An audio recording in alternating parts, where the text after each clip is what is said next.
for another episode on the JimmyDukesGaming podcast, and today we are joined by a local guy that I met through the internet. Believe that, guys, through the fucking internet. But Chef Clay, man, welcome to the show, brother. Appreciate it. Thank you, man. I appreciate you inviting me to be on here. Of course, man. Thank you, man. And it's a funny story that how we met. Right. You know what I mean? I was on Instagram looking for guests, and my brother from another mother, Zach, shout out to Zach. He was hey, he tagged, he tagged you on there. Yeah. And you fucking hit me up. Of course, yeah. I thought it was cool. Of course, man. Well, first of all, Zach's a cool guy, man. So like once he did that, I was like, well, he's not just gonna put my name out there for nothing. Maybe it was a dinner, maybe it was something. Yeah. So I was like, yeah, let me talk to this guy. And the fact that you were doing a podcast, I was barely doing podcasts. Right, that's so crazy. Like, bing, like it was a cool camaraderie for sure. Yeah. I was watched a couple of years at that moment too. That was dope, man. So I appreciate you coming over here, and obviously we're here at my spot here at the house, guys. You guys know that a lot of the episodes are virtual, and I was out in Atlanta and we did a couple, but we're here back in El Paso, and Clay made the time to come out here. So like I said, I appreciate you, brother. Yeah. So you were a personal chef. Yes, sir. That's my title these days for sure. That's dope, man. Mm-hmm. So that was the cool thing, because when Zach said, hey, check out this guy, because I get people all the time. You know how that is. Check out this guy, right? True. You know. Oh, yeah. If somebody tells me, consideration. I'll go look, right? They might not fit. Right. But when you were like doing your thing, I was like, oh shit, that's dope. And I was in the position that I was already trying to broaden my audience. Right. So it was cool, and you were already kind of doing that thing, and then trying to find our niche, that was cool, man. Yeah, it was a good timing of the whole thing too, man. Because I think I saw like how you had like your passion and how you had like your audience, right? Mm-hmm. So I was like, well, what's our passion and what's gonna be our audience? And that's what I definitely got from you from the bat, because like we had talked about like, oh, you can be on ours, I'll be on yours, and then we kind of broke for a little while. Yeah. And in that moment, I was investigating your podcast and trying to, because like it's hard, man. The whole podcast game is hard, dude. It's not easy. Well, a lot of the time too is because, and I'm sure you guys get it all the time. Sure. Let me be on your podcast. Let me be on your podcast. Yeah. And like respectfully be like, hey man, I appreciate it, but it has to make sense. Right. It has to make sense. And like the content, it's gotta fit. Too, because like what I like to do on my podcast is I like to educate people, right? And then bring people into light of people's journeys and how people go through different things, and that's what we're going to talk about, dude. Dope, so, how long have you been cooking for, man? Well, as far as cooking, like my mom taught me how to cook, like from an early age. Like I can remember being like 8, cooking like scrambled eggs or my own ramen or whatever the case may be. You know what I mean? Like it was just myself. Like I had joy in doing that. So it wasn't until later, like when I graduated high school, my family was like, hey, you should go to culinary school. And of course, when you're 18, you're like, okay, you gonna pay for it, or I don't know, how does it work? So like. Eventually, like I lived with my uncle. That was the blessing in disguise. I had no idea what I was doing living with him, but I went to culinary school. I learned some skills that got me really, really perked in that I was like a chef, right? But the whole industry is really tough, man. And so that was 2004. I worked maybe like good 10 years, and then I fell into Costco. So what's funny is like how long I've been cooking, it's like there's a gap. Yeah. And but I was out of culinary school, did the most chef things I could do, and then once I have a family, I was trying to make more money, and Costco was the ticket, the benefits and everything. Yeah, of course. Yeah. But in the midst of it, I was cooking for my family and learning, researching and stuff like that. So cooking came full circle when I actually in 2020 started the business as personal chef. That's cool. Like when I came across you and I was on your Instagram and I was watching you, preparing stuff. Right. And then you talk about a little bit on your guys' show. Shout out to. He's got a podcast. Yeah, there you go. Yeah, he's half of Grind Too Hard. Yeah, the other one's King Vic. Shout out King Vic. Yeah, for sure. Yeah, so when you guys talk about your individual businesses and then you guys do that together, I thought it's pretty dope. Thanks, man. You guys do that. Yeah, we didn't really realize that was the angle, but it's good to like just sit down and jam with him. We're not really the best friends, or we just came together in business and started this podcast, and it's really working out, man. Right? Cool. Cool. I think that's how a lot of relationships, and when it comes to content creation or business, whatever, I have a homie, shout out to Titsu's Temple. What up, Miko? I met him online playing video games through another person, and now we're like really good friends. We started a whole podcast series together. We call it Not Just Gamer Dads, and we talk about being gamer dads and just different things that away from just our own independent content. So we aren't best of friends, but that's something we did together. Exactly. Because of it's crazy how people gravitate to each other in that way, and then honestly, like he was my barber. That's why it started. You know what I mean, we're jamming, and I'm like, dude, we should put this on a podcast. The things we talk about are not just like, how's your day, and you know, the weather's great or whatever. You know what I mean? So I was like, I'm gonna ask him, and if he's down, like we should do this. And I asked him, and he's like, yeah, I'm down, but I could tell it was like I'm barely, you know, like kind of building my business. And I have money going here and here, so like I don't know. And I was like, all right, So like I kind of took that like, well, what if you can just walk on, like we can just be on a podcast. You don't worry about money. And he's like, well, now it's like, right there teetering. So like once he made the decision and we got on it, man, it was really like cool. A landslide after that. Yeah, it's funny how people just like gravitate to each other, and then like there's like a common goal, and you can feed off each other because you know, not just when it comes to like business, but like, you know, you get to know each other, and if you want an honest opinion from somebody that you're getting to know, you're not going to bullshit me, if you know, and vice versa. Yeah, I think that's the type of person that Vic is too. He'll tell you straight out, like even if you didn't really know him that well, like you know what I mean, he'll tell you straight out how he feels and what he thinks. You know what I mean? So it's good to have that person in your corner because he's really honest with me when we have opinions about the podcast or even in life. You know what I mean? I am going through this, and he's like, boom. Like I told him the other day I was going through this as far as the business. You know, like I have apprentice problems. He's like, hire another chef. You know what I mean? Who's gonna tell you that? You know, what I mean? They're gonna be like, hey, you know what? Maybe. Stick in there, but he was like, hire another chef. Okay, perspective change. You know what I mean? Like, but hearing it, because he you know, I don't know him, but he has his best interest looking out for you. He wouldn't just say that. Because a lot of people will tell you, well, do this, do that. Well, it's easy if you're not fucking in my situation. Right, exactly. or know me. Yeah, and he's invested in that. And that's the thing, like I said, we're not the best of friends, but we've been business partners since that day we started the podcast. So it's like, you know, whatever you're doing is an investment in what I'm doing. You know what I mean? So we're thinking that way as always. You know what I mean? Well, when you start associating yourself with a certain type of people, you know, it's for a reason. Because you wouldn't be talking or hanging out with her, or you know how you were saying, I should be doing something. You wouldn't be spending your time with him if it didn't make sense. Exactly. When you guys doing something together? Right, and that's what I'm saying. The frequency of when we are together. You know what I'm saying? It's like business. It's like we're not trying to one up each other. It's like, damn, like you did that. Like, man, I can't wait to do this because like I'm inspired by what you did. You know what I mean? Like let me figure this out. Like I'm not fucking around no more. I'm gonna put this pen to paper and make sure it happens. And like he did with that event, I'll be straight up with you. It's a drip event. It was Grind Too Hard associated, but the thing is like he just took his time and he made it happen. That's dope. Like, whereas I had, you know, I was there giving out food for Keeping It PC, which is my business, the personal chef business. But he put it together, and it's cool to see something that we did together, but like he took over. And it just happened, and then at the end, I'm like, man, we're a force. Like we're a force. Like together. You know what I mean? Like it's like maybe he did, but like we're still attached. And then we came together at the end, and we're like, what's next? You know what I mean? It's like maybe we're gonna do a month thing. Like I don't know. Like but together, like I saw this quote. It was actually on a boba tea.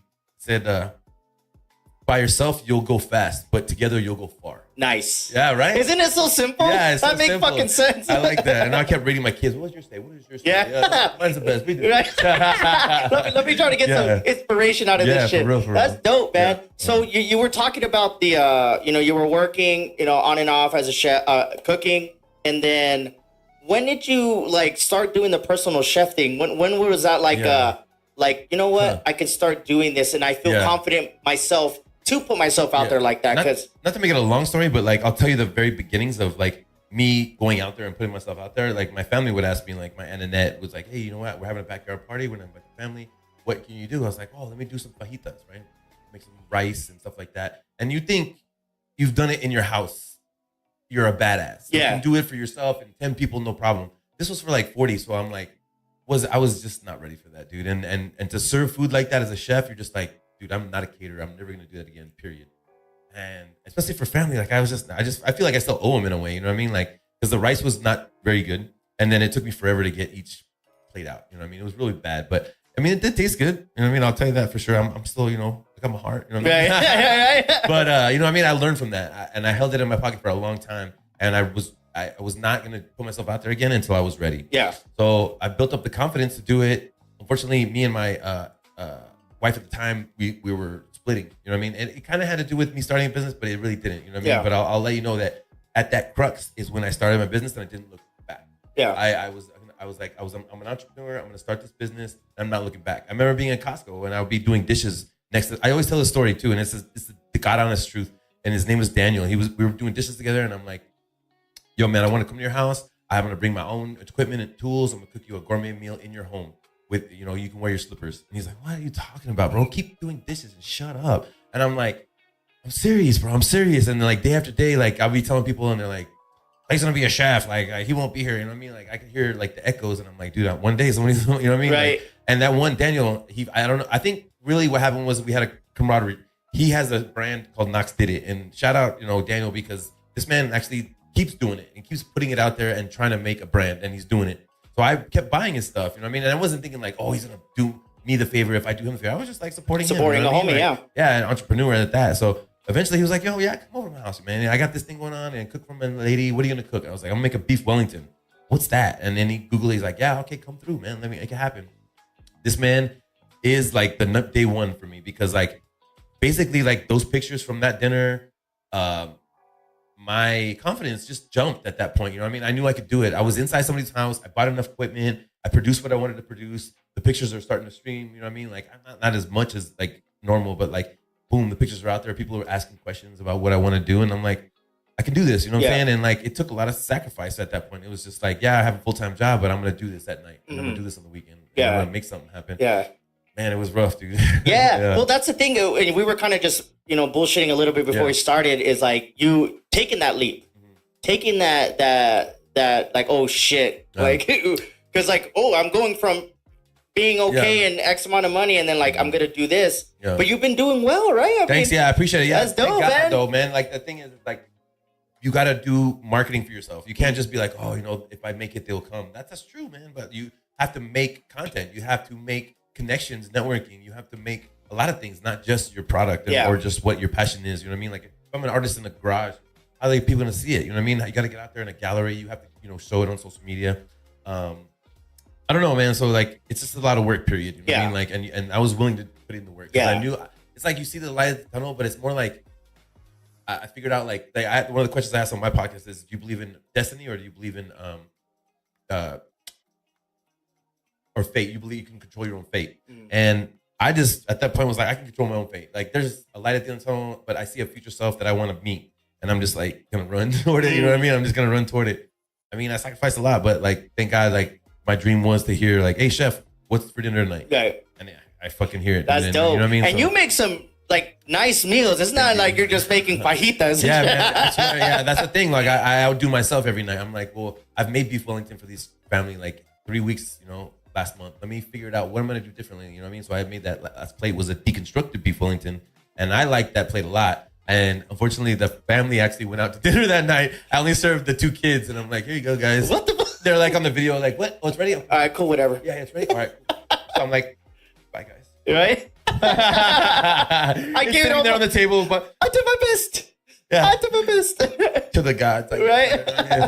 But that's cool that, like, and, you know, you were saying you get your reps in, you feel more confident over time. Oh, yeah. 100%, and as you go doing it. So talk about, like, the setup process. Like, let's say somebody contacts you. Do they say, hey, cook us something, or do they say, hey, can you do this? Or how does that in the beginning it was how does that go? Like, who are you? Like, what are you doing? Like, what the heck are you talking about, personal chef? You know, but lately people are like, I just want to book you. You know what I mean? Like, what day are you have open? You know what I mean? Which is great. But at the same time, like, I'm trying to control that whole thing, because it started with Clay. Like, I'm a personal chef. I have all my own tools and equipment. I'm gonna come in your house and I'll cook for you. This is my service cost. When we customize your menu, the grocery cost plus the service cost is the total cost. If you need plates or a wine service with that, that's the only add-ons that I can tell you that will add on to your bill, but that'll be the total bill.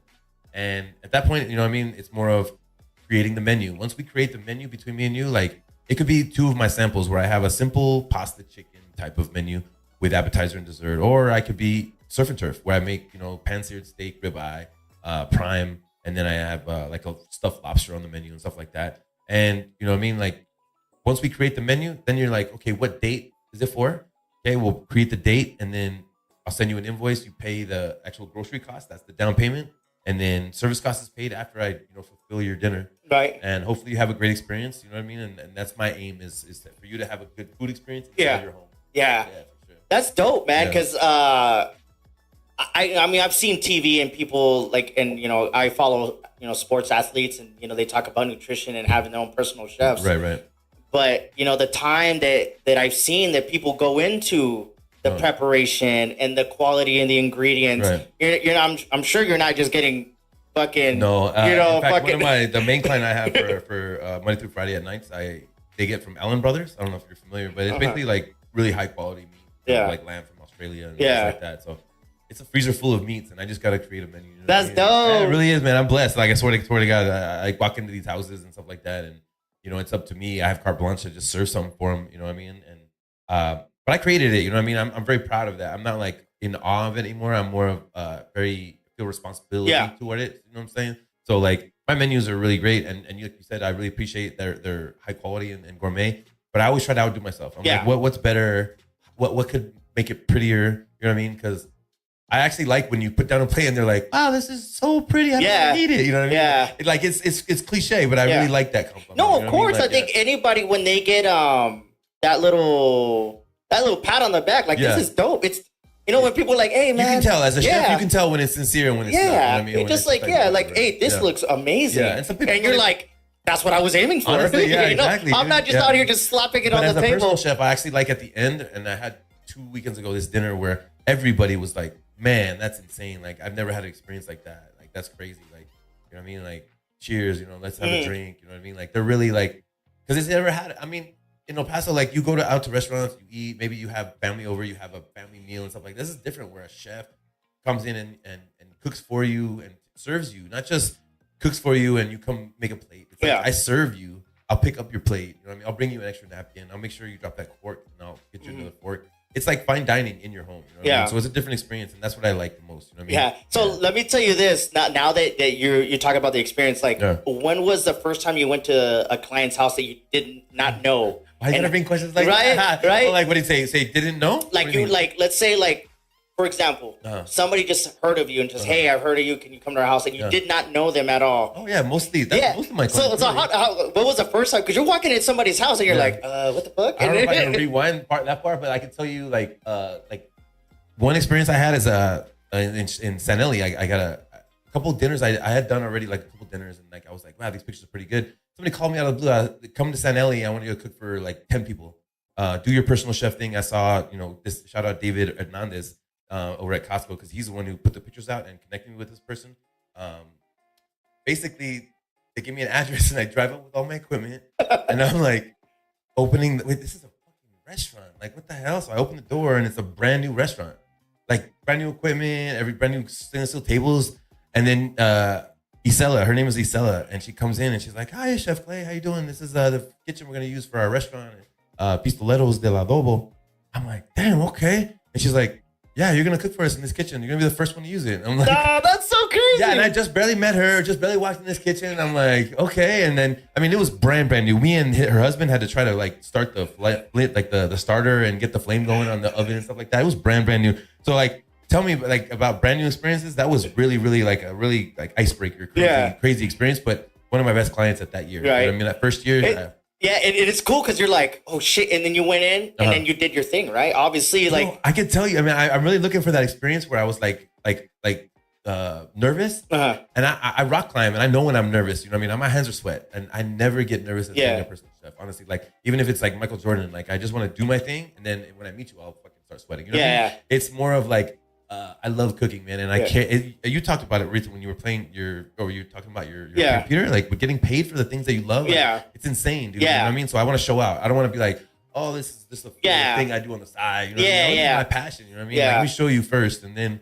we could talk and figure it out. You know what I mean? So, talking about that passion, you've been cooking for X amount of years, and then now you've been doing the personal chef thing for 3 years. Like, how do you keep that passion going for the love for cooking? Because I know sometimes, and I'm sure everybody you just kind of go through the motions, but with you, it just like you have that self pride. Yeah, I think it comes with being a chef for one, like an artist. You know what I mean? Like I always want to, like I told you, I want to make better plates, refine flavors. You know what I mean? Maybe I'm tasting something like, I mean, it's good, but it could be better. What could I do differently? You know what I mean? Stuff like that. But shout out like people who are honest. Like my there's a personal assistant that coordinates for a family, like a liaison between the family, and I just cook and she pays me and stuff like that. But she told me like, you need to step up your salad game. You know what I mean? Like, hey, Chef Clay, you need to step up your salad game. And I was like, I took it on the chin, honestly. Like, I was, I mean, she said it funnily, like, like real, like joking. But I take it on the chin. I was like, you know what? That's true. I Maybe, need to step up my fucking salad game. So, you know what I mean? That kind of stuff sparks me where I start researching. Like, let me figure out what salads I could pull out. Not just greens and this. I want to build something different, you know what I mean? And caprese salad, you know, I want to knock their socks out with something different. You know, let's pickle some vegetables, fresh vegetables, you know what I mean? So, yeah. I like things like that, you know what I mean? So to keep it, it comes from obviously outside entities, you know, within yourself. I think just writing new menus. I'm a type of personal chef. If I cook for your family, I'm not going to cook the same 3 menus every month. You know what I mean? I probably go through 18 menus in, you know what I mean? Like I have 18 different menus with 4 different items on it. You know what I mean? That I could send you for a week. Yeah. You know, does that make for sense? a week. For a week. Damn. Yeah. So that's like, a lot of different meals. I have 18 different menus that I could send you for 1 week at 4 meals. 4 meals on with starch, vegetable, and protein. Yeah, that's dope, man. And then it's various. Like it could be like 1 Italian, 1 Middle Eastern, and then a Asian meal or something like that. It could be so you cook up a little bit of everything. Everything, yeah, a little bit of everything. I just don't do sushi, and the reason I say that is because it's like another art that I've really never done. Yeah. So I think, and if you wouldn't half-ass as if you were gonna do it anyways. Like, you know what I'm saying? I don't know the tools. I don't know the aesthetics of it. Yeah. You know what I mean? I wouldn't want to even try. You know what I mean? And in fact, I want to learn. Some people say, "Oh, I'm a sushi chef," and if I ever find one that has education, I would love to. It's cool that you're honest with yourself because a lot of people will just jump on the opportunity, like, "Okay, I'll figure it out." You know what I mean? But sometimes it's just kind of like, I will. But like when you have that self pride in whatever you do, because when I'm having conversations with people, I make sure I do my homework on them. Like I'm taking the time to do this, and I want to do it right. Yeah. So I have that self pride. I know what you mean. Like I don't do shit just to do shit. Yeah. So every time like I stream or I make videos, I have podcasts, I'm doing it because I enjoy it. And like when I go back and I watch it or people tell me certain things, I'm like, all right, what can I do? What can I do? What can I do? We're like, all right. If you're not doing that, like, why are you doing it? You know, honestly, like I swear, like, I mean, Michael Jordan, the best person that I've ever watched. I mean, I know everybody has their different opinions, but like he was trying to get better every day. I thought he could just walk on the court and do that every day, like nothing. But no, I mean, he was working every single day, making his teammates better and stuff like that. Behind the scenes where I never knew as a kid.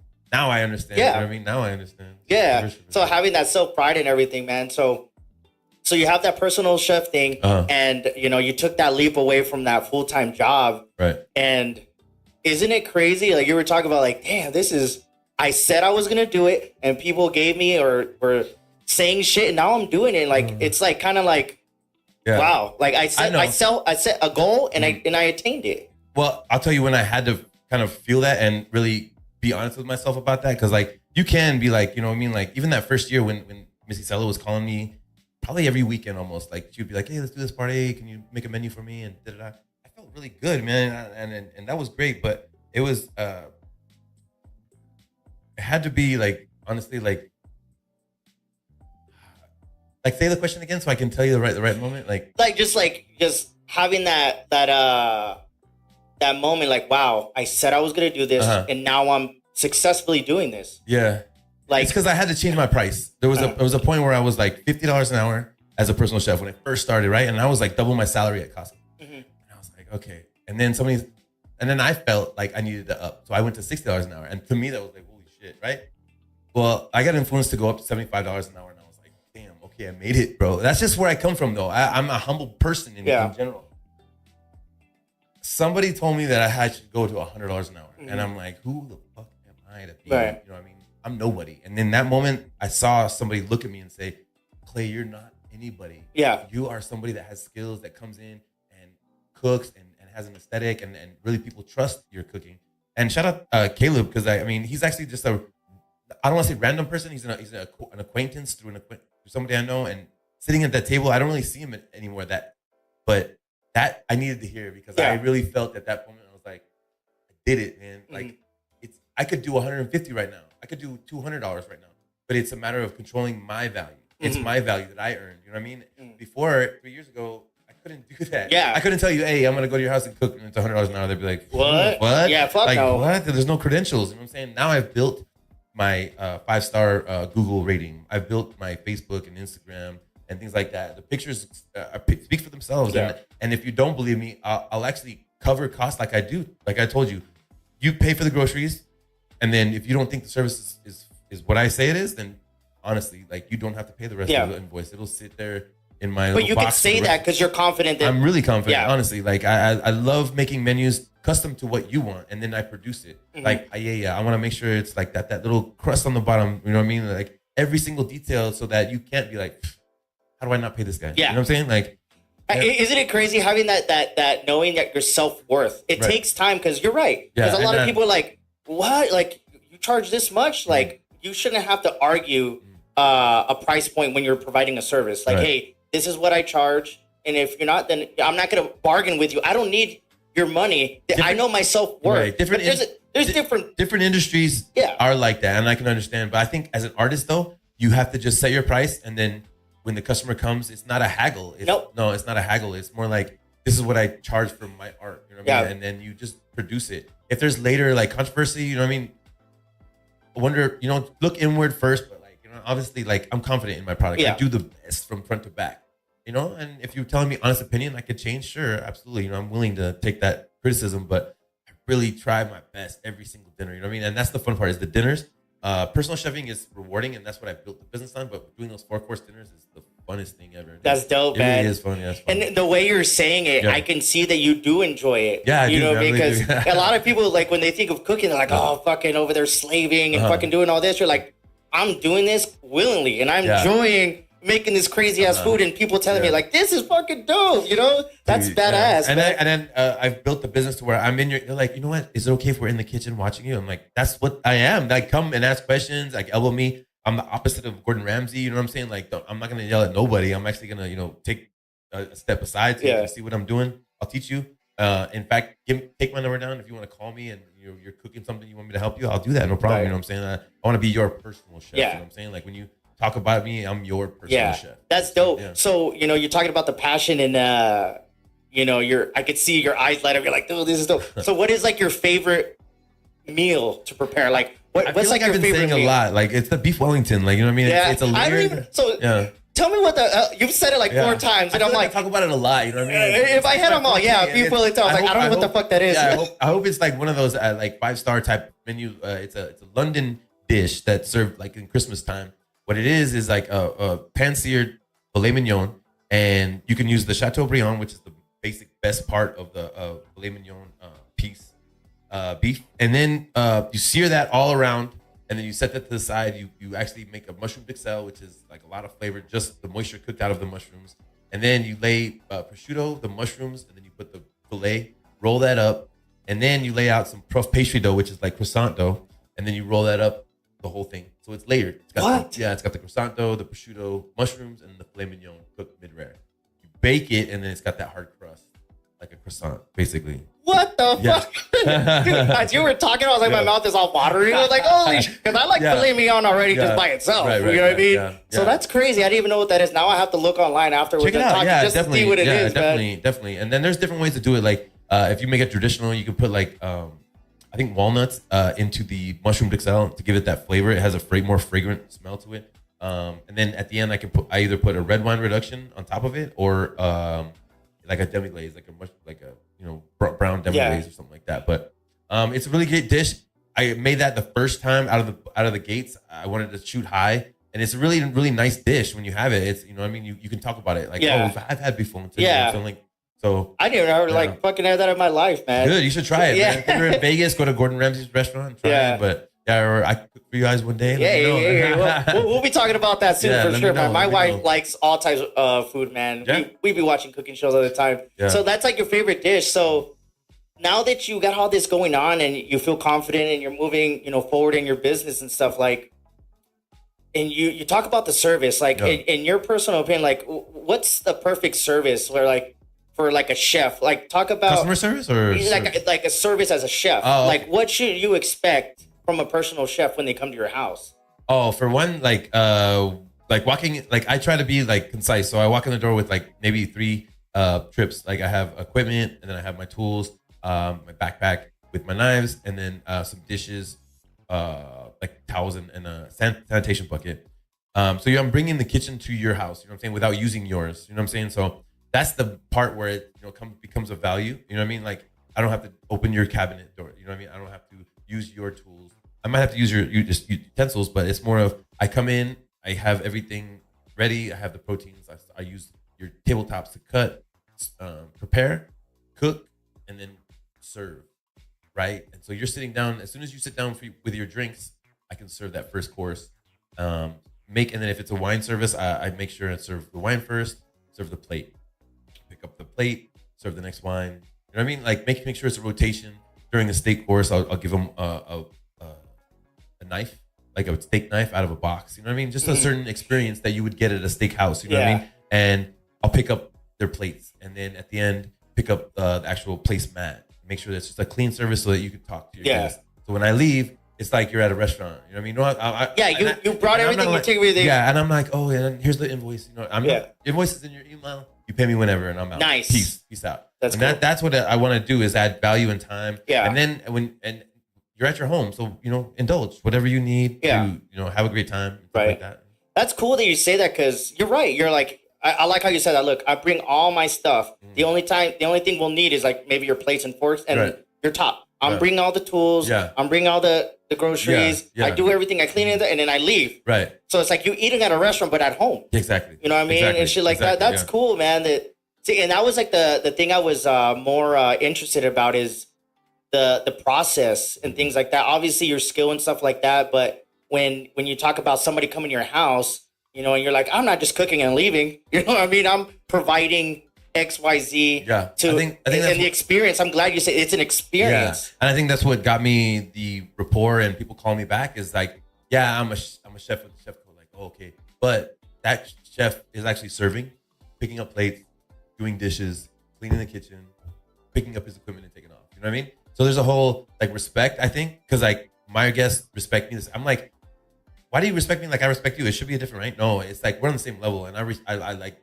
bless that in that way, because it's like not friends, but it's like a business relationship that is like, oh, you're an asset. No, please. You know what I mean? Like Mr. Christmas, shout out Anthony Christmas. I'm not sure if you know him, but he's like a philanthropist here in El Paso, and the one dinner we did in 2021 was another spur of like social media buzz. You know what I mean? And he's always like, no, that's my personal chef since 2021. It's like, that makes a difference. You know what I mean? Like I did something right in his eyes. You know what I mean? So I'm always giving him respect the same way. You know what I mean? It's different.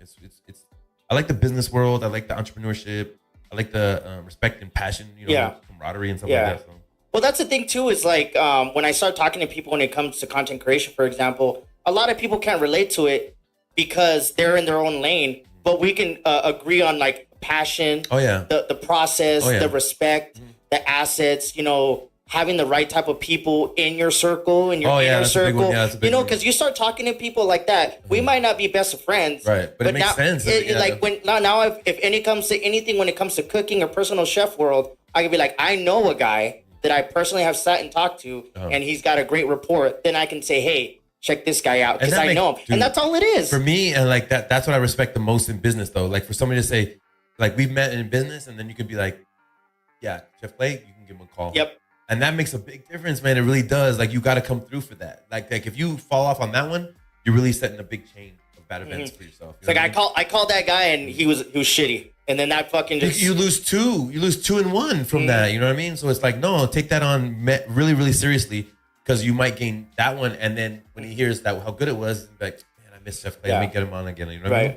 Like it's but also business wise. You know what I mean? Because I bought a car through him, so I've seen how he works. And then he's seen how I work, you know what I mean? So we're having like that, like I told you, that. Yeah, it's like that respect in different. Even we're in different fields, right? And you see what they do, and you respect, and vice versa. Whatever I do, you respect, even though you have no idea what the fuck I do. Or the podcaster, dude. Like when I was watching you, I was like, man, I really thought, honestly, like you were just playing video games, talking to people that were in video games. I'm like, well, that's a different world. I remember being in that world, and I'm like, I don't know if I could do that, you know what I mean? But then you like even talk to the girl with your tattoo. Yeah. That was a great conversation, man. Yeah. Like I was digging that, and she had a lot of good points that I took in. And then you had your next guest from Atlanta and stuff like that. I was like, this guy's made a good transition. I like how people are seeing what podcast is about, right? And it's not just one lane. Like you can just open up. And I'm doing the same thing now. I'm like, well, I mean, barbers and chefs is cool, but let's see what else is out there. You know what I mean? Like, let's get other entrepreneurs on here. You know what I'm saying? Yeah, like, because it's grind too hard. You know what I mean? Exactly. It's just like you can grind in any aspect in life. Right, exactly. You know what I mean? Yeah, exactly. You want to be the best fucking X or X, Y, Z or whatever. Hey, man, we sit down, have conversations and talk about journeys and stories and shit like that. Ricky's gonna sit down with us next Tuesday, man. Yeah. See, that's shout out Ricky Maynez, man, over there at the Savage Academy. Yeah, man. And see that for him to do that, but he lets even in his gym. We're gonna shoot it in his gym. The dude, podcast. that's dope. Yeah, man. And that's a thing too. And you know, we were just kind of talking about it before getting on. And it's just like you met him, you started just talking to him, and just fucking just. That's how it is with a lot of the time, and you can see that level of respect because. Sometimes, and I'm sure, you know, we talked about how old we were earlier, just like you can feel that from somebody if they're trying to get something out of you or if it's like a genuine frequency. It's a frequency of like, oh, you're on that path. Me too, man. Like maybe we can, you know, kind of, because we are actually, we're going to do some meal preps, man, together. See, that's what I'm saying. Just things like that. Yeah, dude. exactly. Just things like that. But like it's a frequency. I'm telling you, like, cause like I meditate and like, it's like, it wasn't like, well, what are you into? And like, what's your background? It was just like, we just knew, like, you know what I mean? We're both on, and I needed him in that moment. Like I told you, like, I was inspired by him. Let me try kickboxing. You know, maybe he can help me out. I've been going 5 days a week, man. Right? That really got me mentally and physically where I needed to be, where I was, you know, sitting on a pile of money and like doing nothing and making myself depressed. You know what I'm saying? Like, so it's great, man. It was a great, and I knew it was like a great path. Like as I made that transition, I never ever thought I would go to the gym 5 days a week. Right? Never, ever. Hey, Straight but it up. feels good. Like I just started training gi. So I was like we were talking a little bit before. I did 2 years of no gi. Shout out to 10th Planet and Crystal Ball, on Mason shit. And then I came back and I started training at Grind. Shout out to Grind. And we started doing gi, and I was never a gi guy. But just going in there and getting a good workout and coming home, I'm like, I feel good. Yeah, for sure. You know what I mean? Yeah, that's like that mind, body, and just like, fuck, man. Like my mind is right. Yeah. My body is right. Then I can keep doing what I want to do in my life. And keep and having your health and your mind and all that, dude, that propels you forward. It's true, man. It's true. Because like I read books, I listen to podcasts, like I try to meditate, I could do all these things, right? But I still fell off, right? And I'm like, what else can I do, right? So I got in this kickboxing class, and Ricky is who he is, right? But like we just jammed, and I was like, man, it really resonated when I was doing those planks, and I heard, your body doesn't control you, you control your body, right? And I was like, yeah, exactly. So I mean, I was still in pain, but I was like, no, I'm gonna keep going. You know what I mean? I was like, you know what I mean, grinding it out. Dude, that resonated in my brain. You know what I mean? And he's like, yeah, man, I don't know where. He's trying to remember where exactly. It was a monk that talked on like a TED Talk, but he was saying that like it's not about like your mind or your body. It's about like your soul controlling your body and your mind. Damn, man. Right? There's levels to this, dude. Deep. Yeah, there's levels to this, man. And I just went home that day and I just kept thinking, bro. Not in a depressed. I wasn't like going like I was going here. Like I was going way up, and I was like investigating, watching the TED Talks. He told me to watch Canelo doing his bag work. That's another one, man. You ever seen Canelo do bag work? He fucking hits hard. But he doesn't. He just like. Oh, dude, I'll give you fucking tingles, man. Bro. But that's cool that like just having those small conversations with the right type of people can lead to a friendship or lead to different types of things.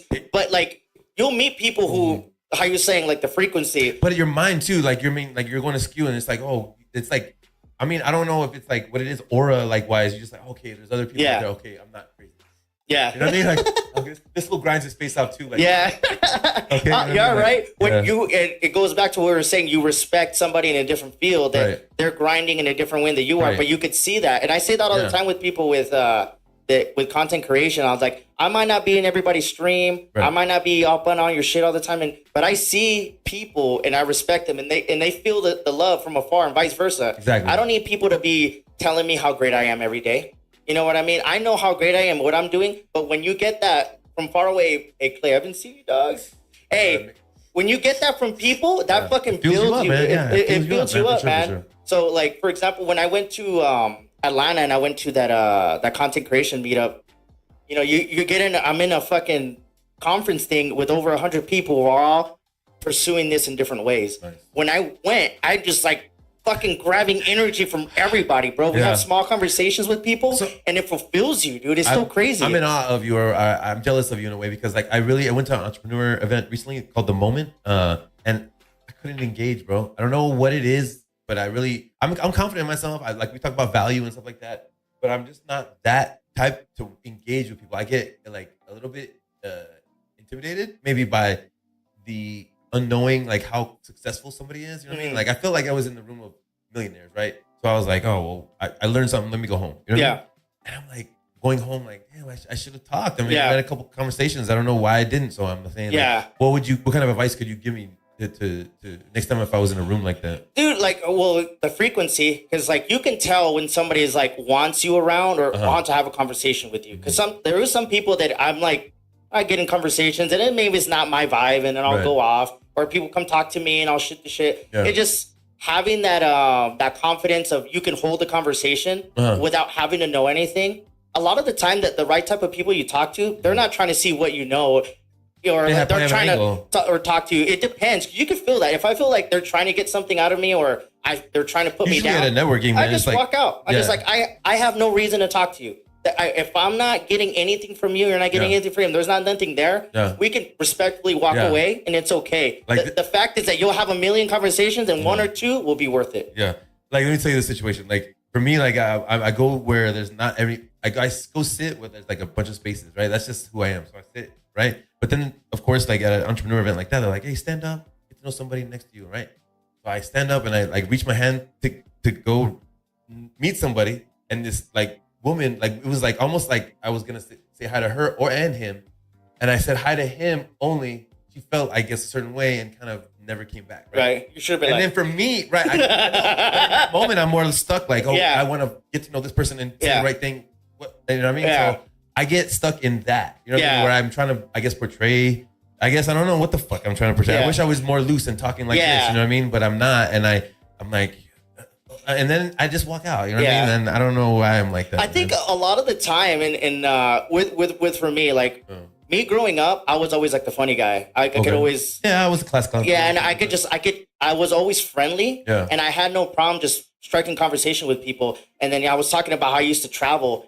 When I started traveling, I got out of that shell. I was like, this guy's at the bar by himself. Hey, what's up, bro? You're drinking this? Yeah. You're in town for work? Yeah, me too. Oh, cool, man. What are you doing? Oh, just doing this. All right, cool. That's a certain vulnerability. Yeah, it just like there's a certain like vulnerability when you're taking that conversation. Yeah. You could be like, man, just who the fuck are you? Like, what are you talking? Right? I'm just having a drink, man. Leave me alone. Yeah. So you just having yourself put yourself in that position to maybe have a conversation with somebody, and you said it. There's an aura around certain people that are welcoming. Right. So like a lot of the time, the people that I have conversations with, even at the store or whatever, my wife says this thing. It's called the avocado effect. So let me tell you. All right. It's called the avocado effect.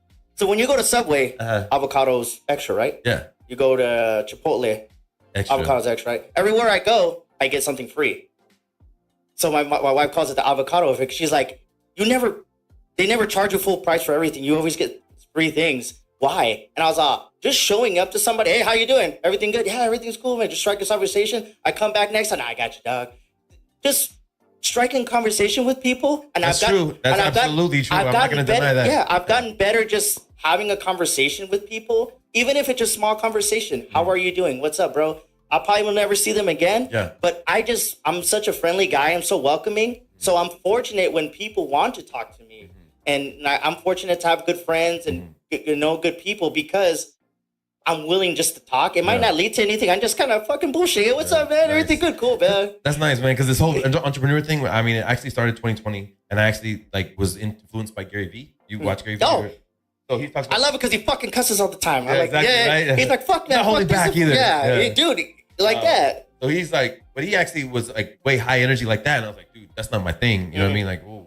But then I kept listening to his content. He's like, no, kindness is the answer for everything. And I'm like, what? Everything? No way. And I'm like trying to investigate. And he's like, and then I heard him again. He's like, no, kindness in the face of disrespect is the strongest thing you can do when people think it's the weakest. And when I truly understood that, oh man, I started changing my ways. Bro. Right. You know what I mean? Like trying to go down that way. But I still can't get over this hurdle of like talking to people. You know what I mean? I can be like, if you start a conversation, we're kind. And I can be that. But it's like, I'm still like having this shell a little bit. And Well, I mean, a little bit, you know what I mean? A lot of the time, you don't have to talk to everybody at the same time, too, because there will be certain times where you just say what's up to somebody, and I'm not going to just talk to everybody. If I feel there's a welcoming or a position to say something, then I will. Yeah. If not, then it's all good. But doing those reps of getting to know people, because I'm not saying I know how to read people, but I feel like if I feel like there can be a conversation while we're standing in line and I turn around, dude, this is crazy. Wait, bro, we've been here for an hour or two. That's all it is. I'll be honest with you, since I'm that person actually, like years ago before, I was that person that was like kind of like, I don't want to talk to nobody. I would put that vibe out. Like, leave me alone, please leave me alone. Like, I don't want to talk to nobody. You know what I mean? Like, oh, you're that guy. Like, you know what I mean? Like, I really didn't want to talk to nobody. So, I mean, that's just who I was though. Like, but now I'm like breaking out of the shell and realizing that I'm a kind person. I want to conversate. I have stuff to say. You know what I mean? And I don't know. It's just like I'm still like trying to reprogram certain things that are, you know, always been ingrained in me. You know? Yeah. Hey, let me ask you this. You know, and then before we start wrapping this up, the fact that you started doing this podcast more. Yeah. Do you catch yourself being better communication and better way of expressing yourself because of doing podcasting? I'm not quite sure how that, like, if I can answer that right, but I do say, you know, I talked about this on the podcast. We said this, and then you know what? This is my experience. And, you know, it's easier to, I don't know. It's almost like when you say, "Oh, I read this book," that, you know, or it's like a validation in a way. I'm like, if you want to go back to my episode in number 3, we talked about this, and they're like, "Oh, you have a podcast? Wow!" And it's a little bit like a validation. So when I speak, I'm really like, man, this is like they're listening. You know what I'm saying? Like it's so I like to talk. I've always liked to talk, but I just feel not validated, but like I'm not the type of person that's just gonna give random advice because today, like I've been through it, like I've gone through it, and like I don't know. I don't know how to explain it really. It's funny because like when I started watching more podcasts and things like that, and I started watching myself in conversations, I started noticing little tics I do or things like that. Yeah. And with time, my vocabulary's gotten better. Yeah. My communication with people, my perspective on life, because of talking to different people and their journeys. So like I always tell, big time. That's true. That's a good point. I tell people all the time, I feel lucky that I'm fortunate enough that people are willing to give their time to come talk to my fucking little ass. For sure. And I learned so much from you or from other people by just sitting and talking and having conversation. And with time, I started like, you know what? I never had like a mission statement when I started doing these podcasts, but I was like, you know what? I'm going to start doing these podcasts. And if I can share a light on something that probably somebody had no idea about or give some guidance or learn something, that's my goal. Yeah. So through that, in return, I get to learn from fucking people. Yeah. When do I ever get to sit down and talk to a personal chef who's actually doing it for a living and making a living? Fucking never. You know what I mean? But now I had the opportunity to because of different lanes of people connected. And same with me, man. My favorite restaurant, both the chef and the GM came on the podcast. You know what I mean? Like, when the fuck would I ever have a chance to speak to both of them and realize their story? As much as I love their food and their process of, you know, their front of the house, but their stories are so amazing. You know what I'm saying? Like, even a tattoo artist we had on, like the story that your tattoo artist, he talked about like him doing 8-hour tattoos, 5-hour tattoos, then going home, eating dinner with his family, and then drawing for the rest of his night. Like, I'm like, yo, I do a lot of work, but not as much as him. You know what I'm saying? Like, I could put in more. God damn it. You know what I mean? So I went that night and started saying, you know what? At night, instead of going to sleep, let me write a recipe. Yeah. You know what I mean? Let me just stay ahead a little bit. Do something. You know what I mean? Because damn, I know Matt's over there fucking drawing away right now. You know what I mean? Like, shit. But that's through these conversations you get that, and you have to have that conversation with the right type of people. Oh, I mean, you know what I mean? Because somebody can get like, I don't want bullshit. I don't need you to feed me bullshit. I don't. Like a lot of people feel like, hey, let me be on your podcast so I can get a name or you can get. My goal for when it comes to conversations like this, if it makes sense to have a conversation, great. Because I've had a lot of people, hey, reach out to this person, reach out to that person. Like, I don't know them. Like, why am I'm just gonna, hey, you want to be on my podcast? It doesn't make no sense. You know what I mean? Yeah, it's tough. I just had a conversation with a chef, and I want to put him on the show, but we're on this like entrepreneur. Like, you have your own business. What have you been through? Like, talk about the struggles. And he's just been, I mean, a chef his whole life. Like, he's done the gamut, but I'm trying to figure out an angle. You know what I mean? Like, you're like, maybe it's like how many people did you actually train and they're now big time chefs or whatever the case may be. And we'll figure it out. You know what I mean? Refining, you know what I mean? How to. And then that's how it goes because of this podcasting. And that opens up different doors because of the podcasting. And I think a lot of people will reach out to me because of that. They're like, hey, cool, you had this person, you had that person. I'm like, bro, I'm just fortunate that I had them coming on. Like, one of the first ones I did here was with one of my hockey buddies. I've known him for like 20 years. Yeah. And he plays for Team Mexico on an international level. So he goes to Italy to play roller hockey. Nice. That's badass. That's badass. Yeah, and yeah. he talked about that experience and shit like that. I'm like, I'm not envious. I'm just, it's dope that my boy got the opportunity to do that. And he's, you know, we're sitting here chopping it up. And people had no idea, just from walking around, like, yeah, this fool plays high-level hockey across the world and comes back home and hangs out with his family like nothing. Yeah, you know what I mean? And that's, and we build,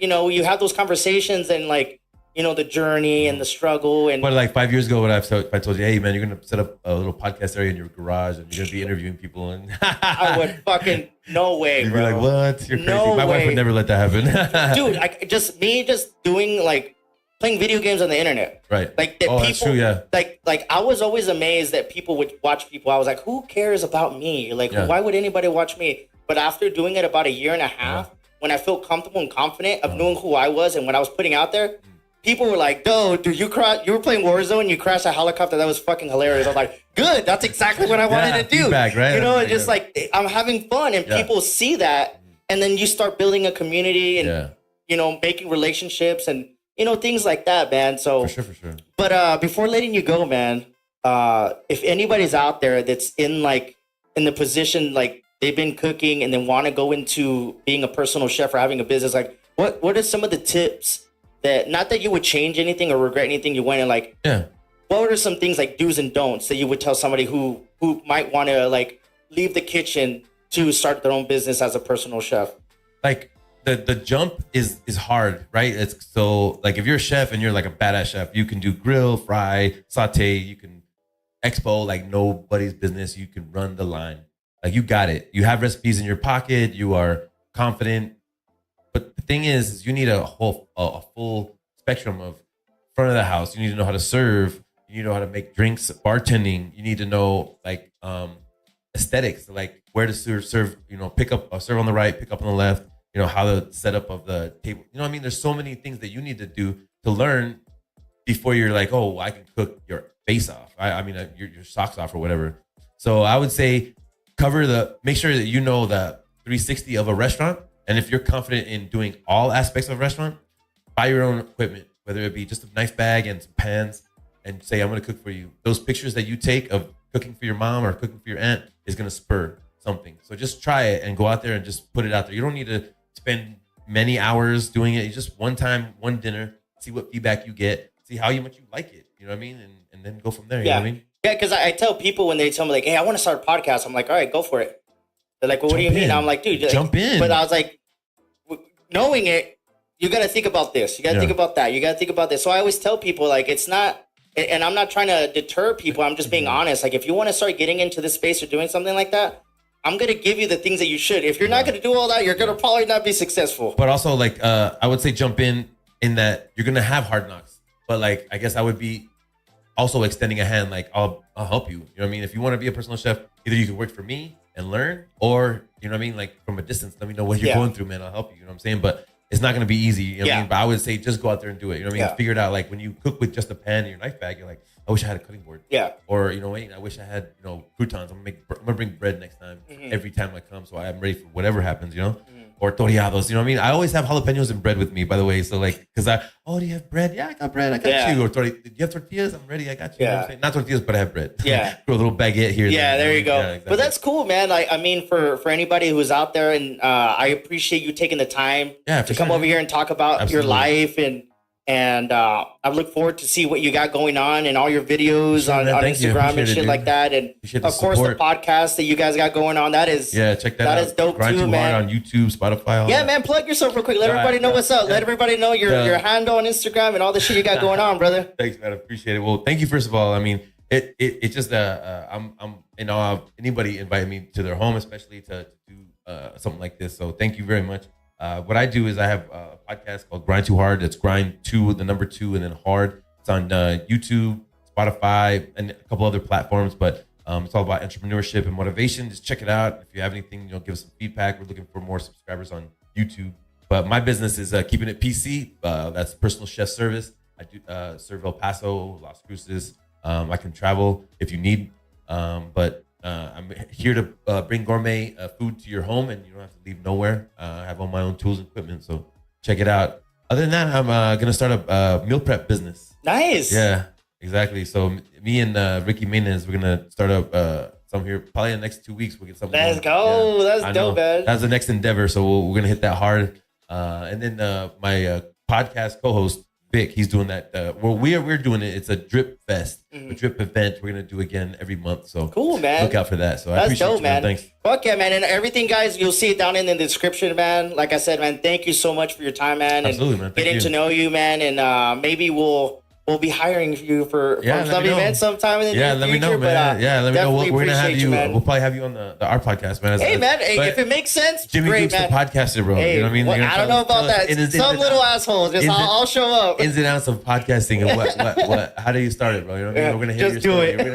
it. I'm telling you, whatever it is, bro. It's the Nike slogan, but do it. Man. Yeah. Just jump in. You know what I mean? I appreciate you, man. Fuck yeah, man. Thank you so much. Absolutely, man. It's a pleasure, man. It's been a pleasure for sure, man. Y'all make sure you guys check us out. You guys already know. iTunes, Spotify, all the fucking platforms, YouTube, Facebook, all that good stuff. The description for Chef Clay will be there, man. But until next time, peace out, homies. Y'all take care. Stay up, y'all. Stay motivated.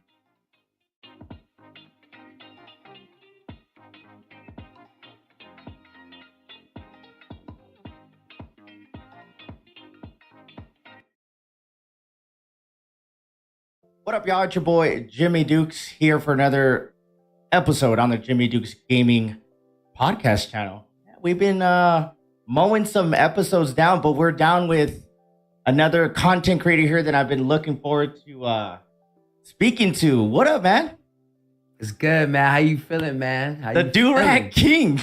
Do-Rag King. I had to put a nice one on for y'all today, man. Nice. Not the best one, but it's Sonic, some lights. Hey, I love that shit, man. Real quick, man, for the people that do not know you, man, introduce yourself, sir.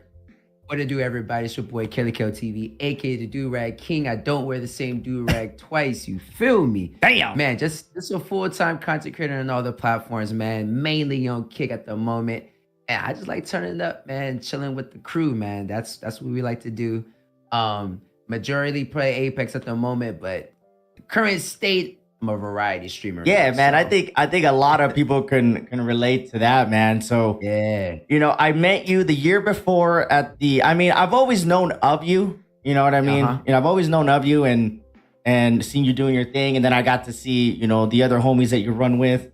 And I chopped it up with you just a little bit the first time at the year before at the gathering. At the meetup. Yeah, at the meetup. And then this past, August, I was able to have you on, you and the God Squad, man. And man, I was a little late. I'm sorry. No, but it was good. They were still showing unity. You guys had so much shit going on. So I always tell everybody, I just appreciate everybody's time to want to talk to my ass, let alone talk about what you guys got going on. So just man. Yeah, man. So quick background about yourself, man. Like you end up grew up playing games. Where you from? Like the craziest thing is I did not grow up playing video games. I didn't get into gaming until like 2005-ish, and even then I didn't play video games. Really? Like no way. I owned a GameCube, owned a PlayStation 1, but I mean, my mom just bought me that stuff because it's video games. I'm a kid. Yeah. Video games, give me something to do inside. I was always outside, just playing with people, man. Growing up, let me see. I used to play. I think Mario was like the only game I played consistently. Yeah. Yeah, Mario Super Sunshine. That game is hard. Hey, dang! That was your shit right there. Bro, that game used to get me so mad. I think that's why I didn't like games, Like, why is a video game so hard to beat? Right. It's supposed to be fun. What the hell?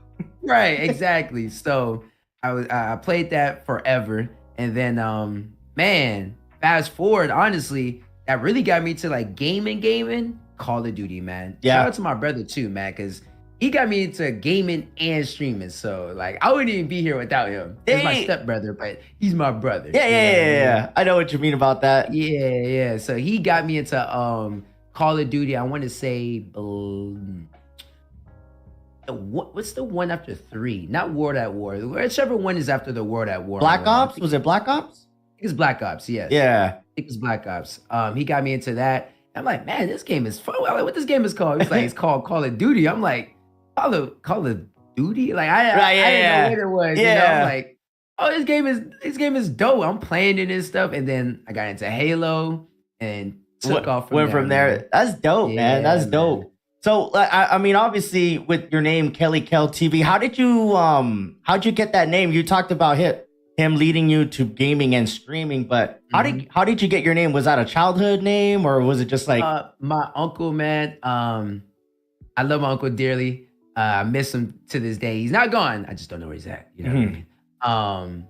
He it's funny because nobody used to ever know how to pronounce my name. They always be like Mark Kelly, Mark Queasy. I don't know. They just mess up my name like crazy. And my uncle was like, there was one of them that used to call me Mark Kelly. I'm like, I don't know how you get Mark Kelly from how you see my name, Markale. And so he was like, he just called me Kelly. And I'm like, you know, he just keep calling me Kelly, keep calling me Kelly. And my mom calls me Kale. And then like just one day my uncle was like, Kelly Kale. I kind of just ran with it. That was just my name for like ever, you know, since I can remember, man. Since like I like 10. Right. You know? So how do you pronounce your name now that we're talking about it? Markel.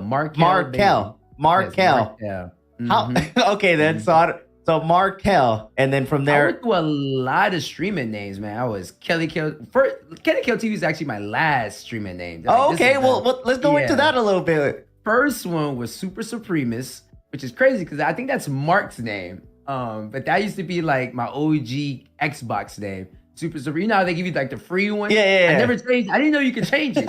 I never changed it. So that was the default one you got. Yeah, it was Super Supremus 01. So that was my name. That was my stream name for like the longest. Then I used to go by Kel the Comedian. And then I dropped the comedian part because I'm not a comedian. You know what I'm saying? Yeah. And I was like, you know what? I watch a lot of people.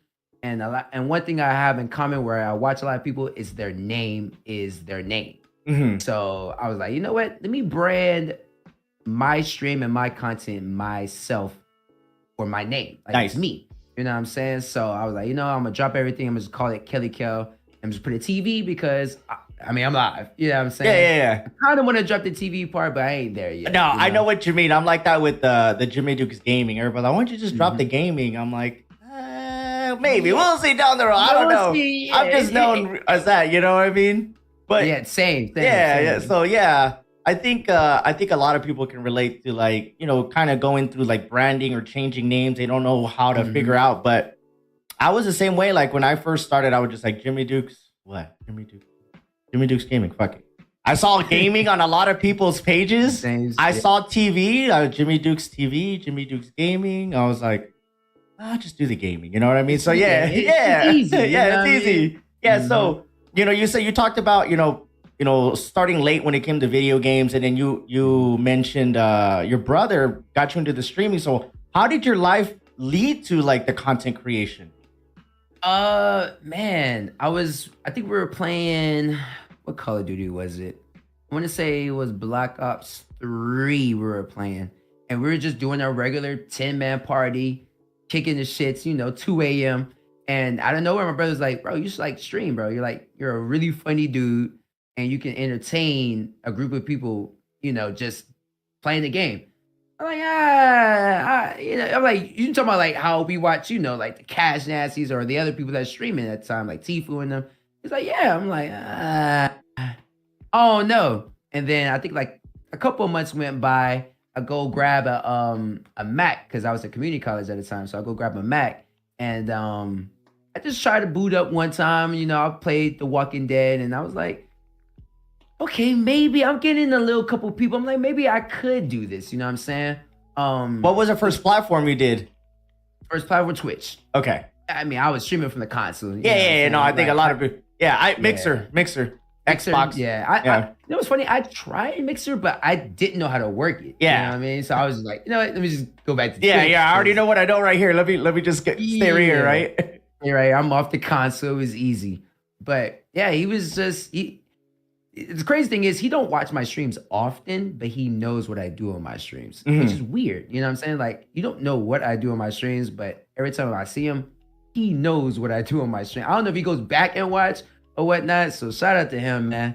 Shout out to him, man. He's a big inspiration of why I'm like here right now. Like he's him and my dad are probably like, and my wife are like the three only people that had faith in me streaming, man. Because everybody else, I ain't say they didn't have no faith. It was just kind of like, yeah, you're just playing video games. What are you gonna? Yeah, yeah. Of course. I mean, yeah. I think a lot of content creators and streamers and even musicians or whatever, they get that look like, oh, you're just wasting your time and things like that. So that now they like when you started like doing it and you talked about Twitch, when did you like see yourself like, all right, I'm gonna take this a little bit more serious than just doing it casually? Like, when was that pivotal moment in your life to where like, you know what, I think I'm gonna just go all in on this? Man, honestly, back against the wall, jobs. You know what I'm saying? Working at dead-end jobs. I'm working at Amazon, FedEx, UPS. You can name any shitty job in the world. I probably worked at it, man. Just bouncing from job to job. Don't know what I want to do in life. You know what I'm saying? All I know is I kind of want to do something in creation. I just don't know if I want to do it. You know what I'm saying? So bouncing from job to job, low end on the money. I'm staying with my parents. Why not go for it? You know what I'm saying? Why not just try all the way? I dropped everything. I stopped playing like variety games. I picked up 2K, took off on Twitch from there, man. And I what year was that when you went all in? Do you? 2K16. So I don't 2015. Yeah. So you've been streaming for that long already? Yes. Dang! I didn't know you were streaming for that long. So what you're like? Nobody knows. Yeah. Nobody knows. It's 7 years, 6 years, 7 years. Yeah. I've seen and been through a lot, bro. Yeah. But the crazy thing is, even though I've been streaming that long, I don't really count those years as much because I wasn't consistent. I wasn't streaming every single day. Still, man, I think that a lot of people need to hear that kind of stuff because they just see like, oh, this guy's doing amazing. Like, you not understand that I've been doing this on and off, consistently on and off for 7 years. You know, because I love talking to people when it comes to this because they just think like, oh, we've turned it on. We have a dope ass background. We're having fun. Money's flowing. Fuck no. You know, it works up to get there. Get there. Even when I got to Facebook, not to jump ahead, but even when I got to Facebook, my background may have looked better, but that's because I had a job and I was able to buy everything. Yeah. You know what I'm saying? So, like, it's not even from streaming, and like a lot of stuff is from streaming now, but just like you just have to work. Invest. You invest in yourself and invest what you want to do. So, you know, so you were talking about like doing it on and off, like you weren't consistency, but you still consider the time put in. And so what were some of the biggest challenges for yourself once you started like, all right, I want to do this and I have to figure this out. Like, what were some of the challenges in life through content creation and that you had to deal with and overcome to keep going? The biggest thing, man, is family, man. That's always the hardest, you know. My wife, she don't know too much about this. I mean, she knows now a lot, but like at the time, she didn't know too much. So like, time that you got to put into this is a lot. Yeah, you know, it is. It's not 10 hours. It's not 12 hours. It's 24 hours. Yeah, it's on and off throughout the day, doing something. Yeah, doing something. Even watching streams, people think that you're not watching. People think that watching streams that you're not doing anything. No, when I be watching streams, like I be watching for entertainment, but I also be watching what are they doing that I'm not doing that is working. You know what I'm saying? Another big challenge was talking during the stream, talking about whatever's happening. You know, I'm playing 2K, so obviously you don't really need to do too much talking, but shit, I mean, I'm trash talking about grabbing rebounds, something. You know what I'm saying? Keep people interested on, or keep people interested since I don't have a camera. That hey, this guy is here, he's talking, he's being active, whatever, and being entertaining, man, it's not easy when you're not good at the game. You know being trash at both is not good. Because even backwards, because I've seen players that are really good at the game, but they're not entertaining, and I'm backwards. Like I feel like I'm pretty entertaining. You know what I mean? But I'm not that great at the games. But I'm fortunate enough to where I can hold people watching or X amount of time, or look forward to seeing me for X amount of time, right? Because I want to be entertaining, because that's one big thing, and I'm glad you say that, because It doesn't matter if you're getting 20 kills and you're not talking. It's kind of hard unless that you have that small niche of people that don't give a crap. You talking and you're just murdering lobbies, and that's different. You know what I mean? How many? I always say to that, how many? I don't know the statistics or any of that, but just by my own eyes, I see more people being sweaty at the game than being entertained. Yeah, I think so. Mad people dropping 20 kills, crazy at 2K, crazy at any other game, crazy builds on Elden Ring, whatever, fast runs, whatever, and they're not entertaining. I see more of that. Yeah. You know what I'm saying? So, like, you're competing against a very large pool of people. Yeah. And then people like you and us, I didn't say we will succeed faster, but we'll see people in our streams way quicker than they would. Yeah, because I think that the and that's another thing of a challenging is finding yourself within your content to feel confident to where like this is what I'm doing and I'm gonna move forward with this. You know what I mean? Like I always told myself like I don't have the ability and time to like put into a game to be really good at it. But what I can do is just be myself and play a bunch of different games and people enjoy it. You know what I mean? So I'm okay with that. You know what I mean? You know what I mean? So the challenges of, you know, with the family, you know, just, you know, you don't even have a camera and you were still doing that and things like that's, I love hearing that stuff because a lot of people you know, I know you don't think of yourself, but a lot of people look at you as a peer and doing it. So having people hear this, like, hey, Kale started from down here and he did this and he did this and just like all of us. I will say though, times are changing, so you don't have to do what we used to do back in the day. Yeah. You know what I'm saying? You don't have to. I don't like people streaming for a console. I mean, nowadays the Elgato capture cards like $30 on Amazon.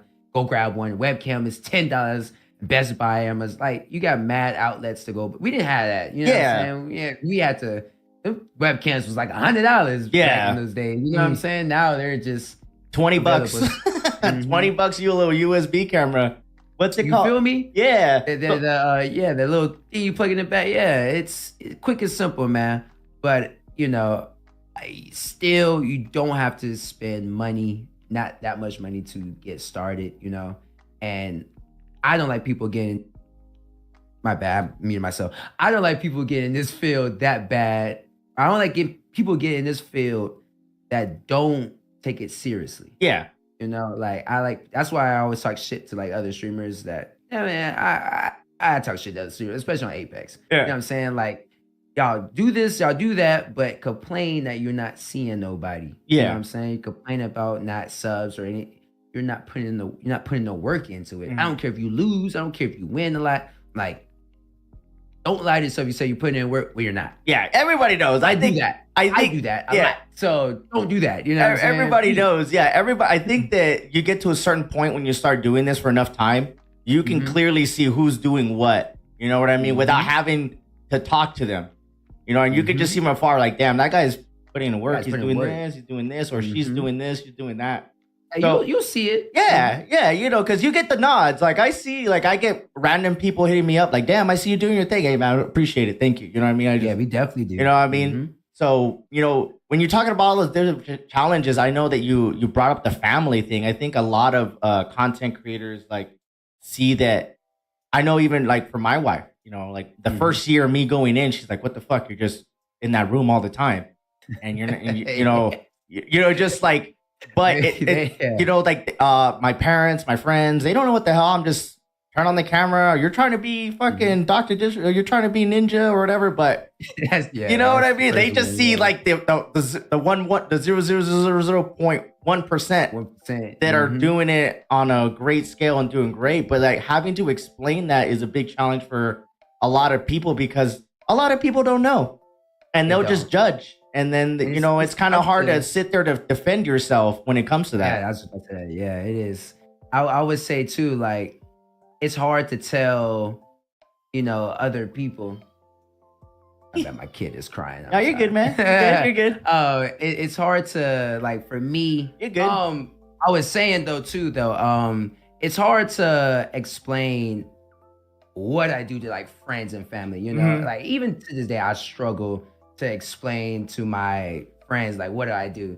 I just be telling them like, you know, I make videos, you know. Yeah, like what do you do? Yeah, I don't tell them I stream or do anything because at the same time, they're going to bring up, oh, you like Ninja. I'm like, No. no, not right? not even a fraction No. of Ninja or Doctors. None of those guys. Yeah. But it's tough, and then like you were mentioning about your wife saying, you locked yourself in a room for a while. Like that part of streaming that has to be talked about more. Yeah. About significant others, being okay with us streaming, or at least starting out to stream, and the struggles that we got to go to. Like, a year, at least a year. At least. If you have not liked yourself in a room for a year, then I don't think you doing it right. Yeah, because a lot of people don't know how much, like, in one thing through streaming, and I'm glad you brought that up. This needs to talk about more, and I'm glad you mentioned it. Like with my wife, the dynamic was, you always trying to figure things out. I have 2 kids, I got a mortgage, I got a full-time job, so communication is big. So when I'm going this way and not explaining to her what I'm trying to do, that caused a lot of issues in our relationship and our balancing in time because of me, because I didn't explain to her how important it was to me. It was more like just, I'm doing my thing, leave me alone. You know what I mean? And I was still trying to figure myself out that first year. And that after that first year, I was able to understand where I was and be more open with my wife about what I was trying to do and explain to her that this was important to me.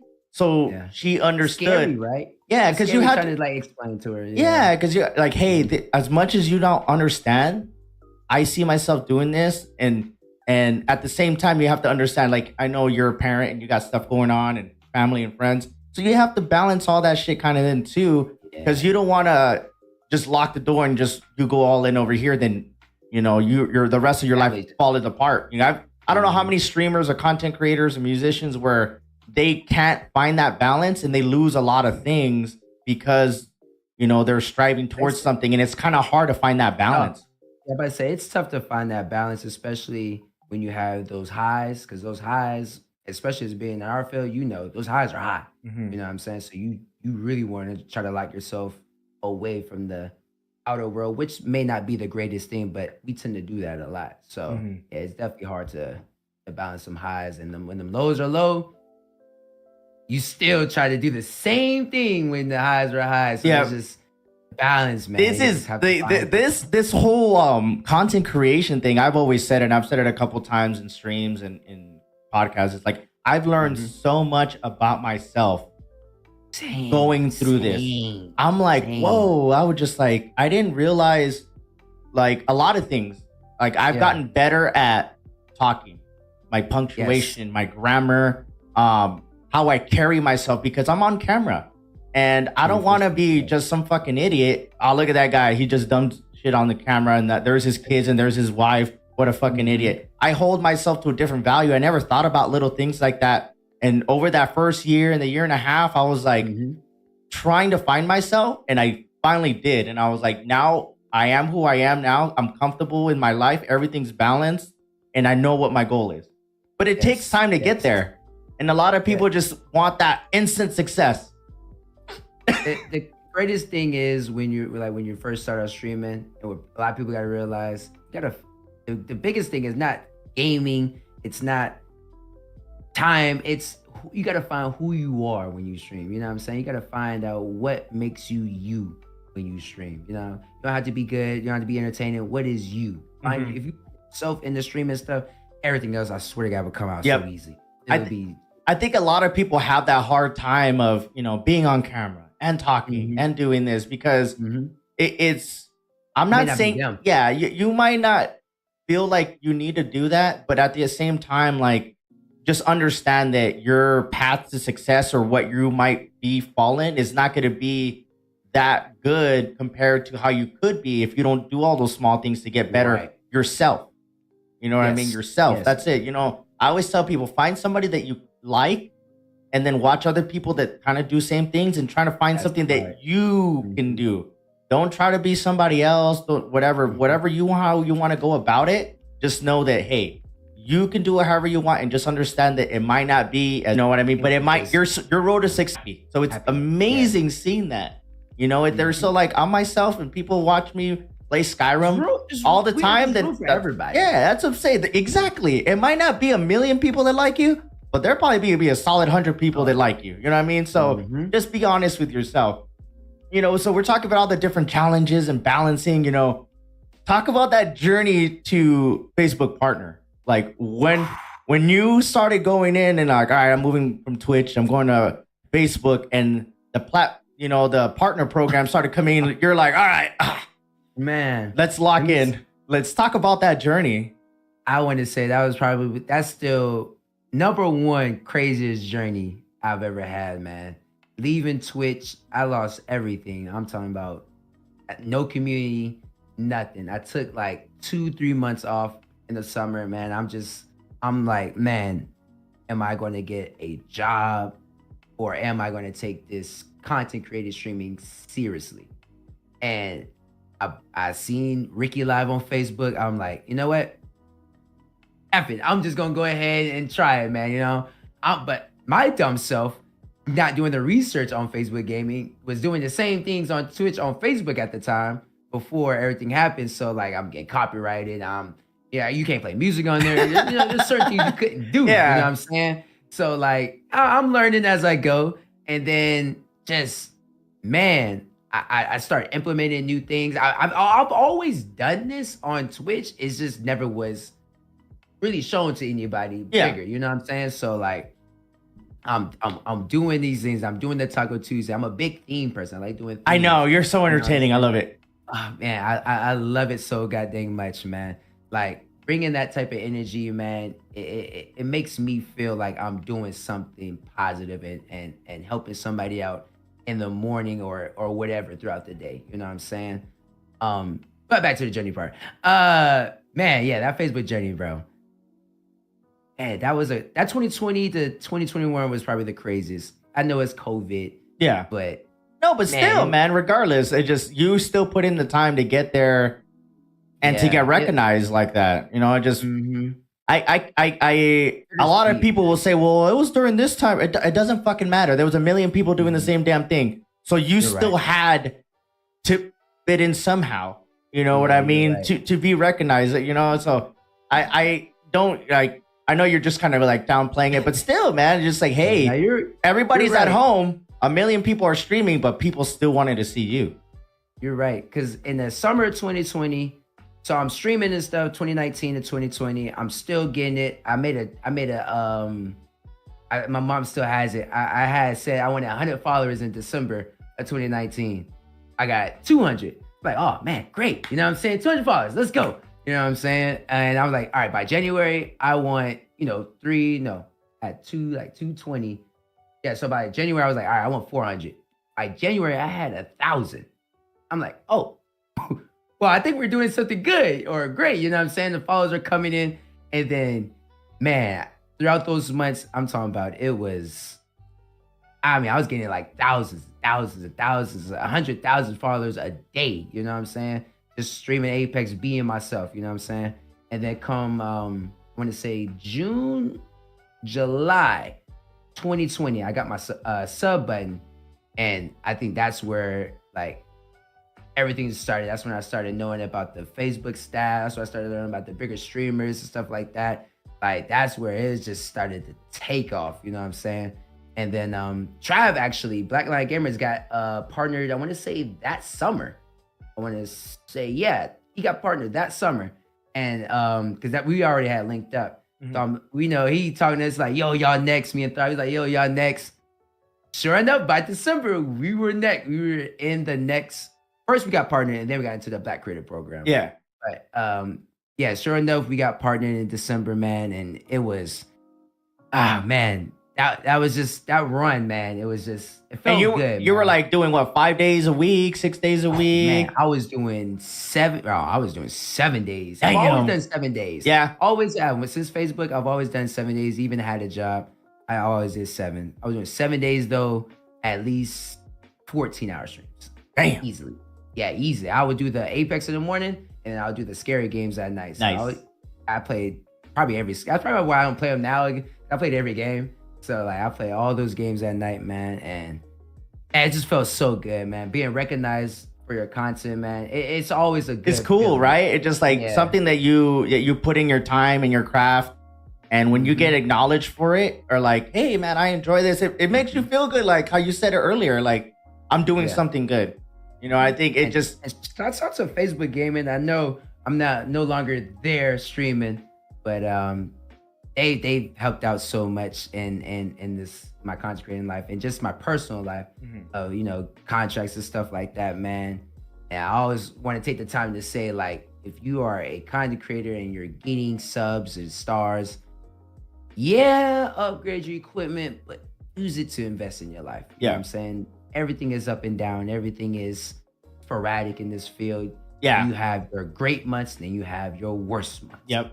And we all know what a worst month is. It's $0. Yep. So, Right. yeah, I mean, Especially when you're a full-time, like I tell people, full-time creators that are doing this financially as well, because they're like, well, I'm a full-time creator. I'm like, but yeah, you don't need to worry about money. So that's kind of different. Yeah, you're a full-time creator, but are you financially, you know, working? Yeah, like depending on, that's different. Because I tell people all the time, I'm like, for me, they're like, damn, Jimmy, well, you're pretty much a full-time creator. I was like, well, I mean, I do a lot of full-time stuff. Like I'm always editing and doing this, but I have a full-time job. And me, I don't need to depend on the money. So the people that do this full-time and financially depend on it, I respect the fuck out of it, because not a lot of people understand when you get to a certain level, and depending on how you're saying, the ups are the greatest and the downs, and then financially, and you know, there's a lot of things that are going around that us as creators have to deal with on a daily basis that a lot of people don't know. And we just, hey, and we're going through it. Gotta stream today. Yeah, you know, because we want to do it. You know what? We want to do it. And I'm not talking trash about people that stopped or whatever, but people that do this are built different. And I think that a lot of times it might not be for you, and it's okay, or maybe downscale a little bit, but to be successful in this field, you got to be built just a little different.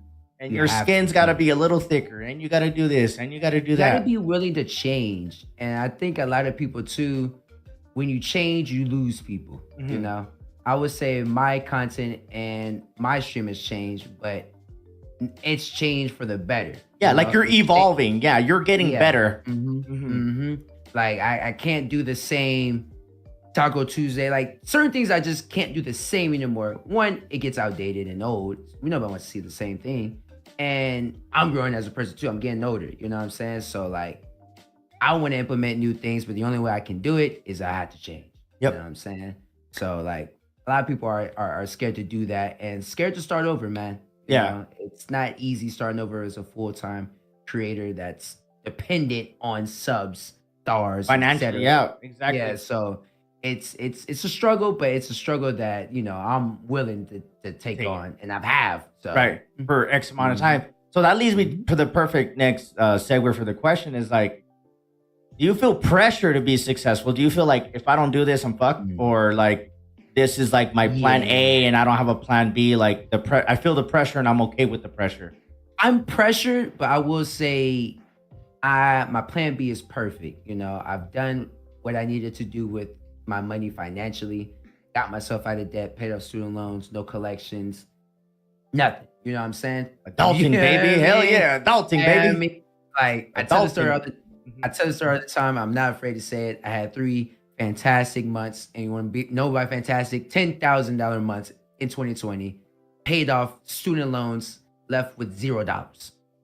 You know what I'm saying? But guess that's what? smart. Not a lot of people would take that money and put that shit into their life like that. No. You know what I mean? I would buy some pigs, go out, do shit like that. Just like the money's flowing. It's gonna keep coming. It's gonna keep coming. It's fine. But guess what? I'm not partnered with Facebook no more. So now if I was to leave streaming to go part-time or still be full-time or whatever, guess what? I can get a great job. I can get a house. I can get mad things. Yeah, because that's important. That's important. You know what I mean? Yeah, that is very important. Like a lot of people don't know, like your credit. Yeah, you know what I mean? Just what money I get now, it's mine. I don't have to pay anybody besides American bills, credit cards. Yeah, that's, you know what I'm saying. That's you know.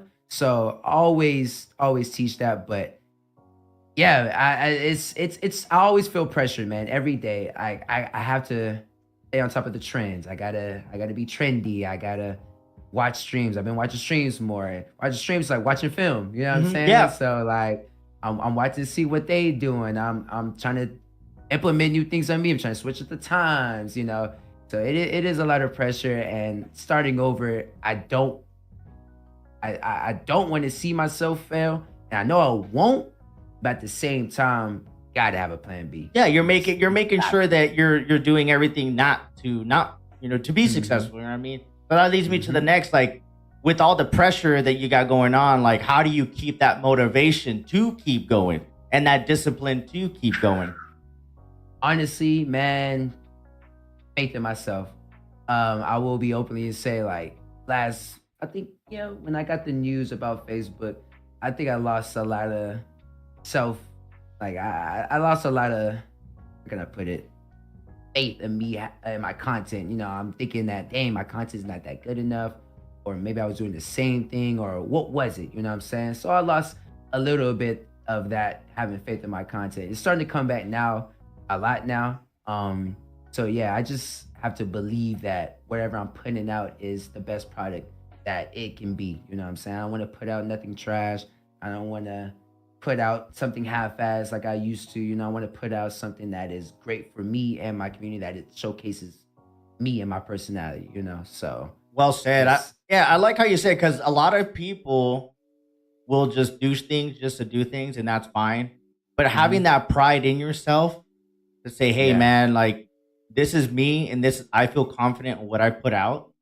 A lot of people can't relate to that when it comes to something that they're not comfortable doing, or they don't want to take a chance on something. People say, follow your dreams, do whatever. But sometimes that's fucking hard. You know what I mean? Yeah. It's hard, and then it gets harder, and then it doesn't get easier. You know what I mean? Yeah, and you got to be realistic with yourself. How you said it earlier, you're not really putting in the time. You say you are, but you're not. Yeah, you know what I mean? You know what I mean? When people say, oh, I'm putting in work, like, yeah, you streaming 12 hours a day and not doing anything else is not really putting in work. You know what I mean? Yeah, you streaming a lot. But yeah, you know what I mean? But that's it. Yeah, just like you could time management a little bit better. Like, where are your reels? Where are your VODs? Where's this? Where's the community? Like, there's a lot of things that comes in. I've been trying to.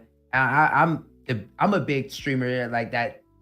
Streams a lot. You know what I'm saying? So I've been trying to cut the time down a lot, use the weekends and stuff into making more reels, but you mix those in though too. I see them. Like, you're all over the place, man. I see you. But that's new though, that's like within like 6 months new, you know what I'm saying? So like, I want to keep that going and keep bringing in more variety to the channel instead of just, all right, gotta stream today, gotta stream. Like, if I'm not doing something that day for the stream, then I'm just not going to stream. You know what I'm saying? Like, if I'm not doing community games, like today I did community games. If I didn't do community games, I probably wouldn't stream today. You know what I'm saying? Like, there's no point to stream on Saturday. And plus, Saturdays are my weakest days anyway streaming. You know what I'm saying?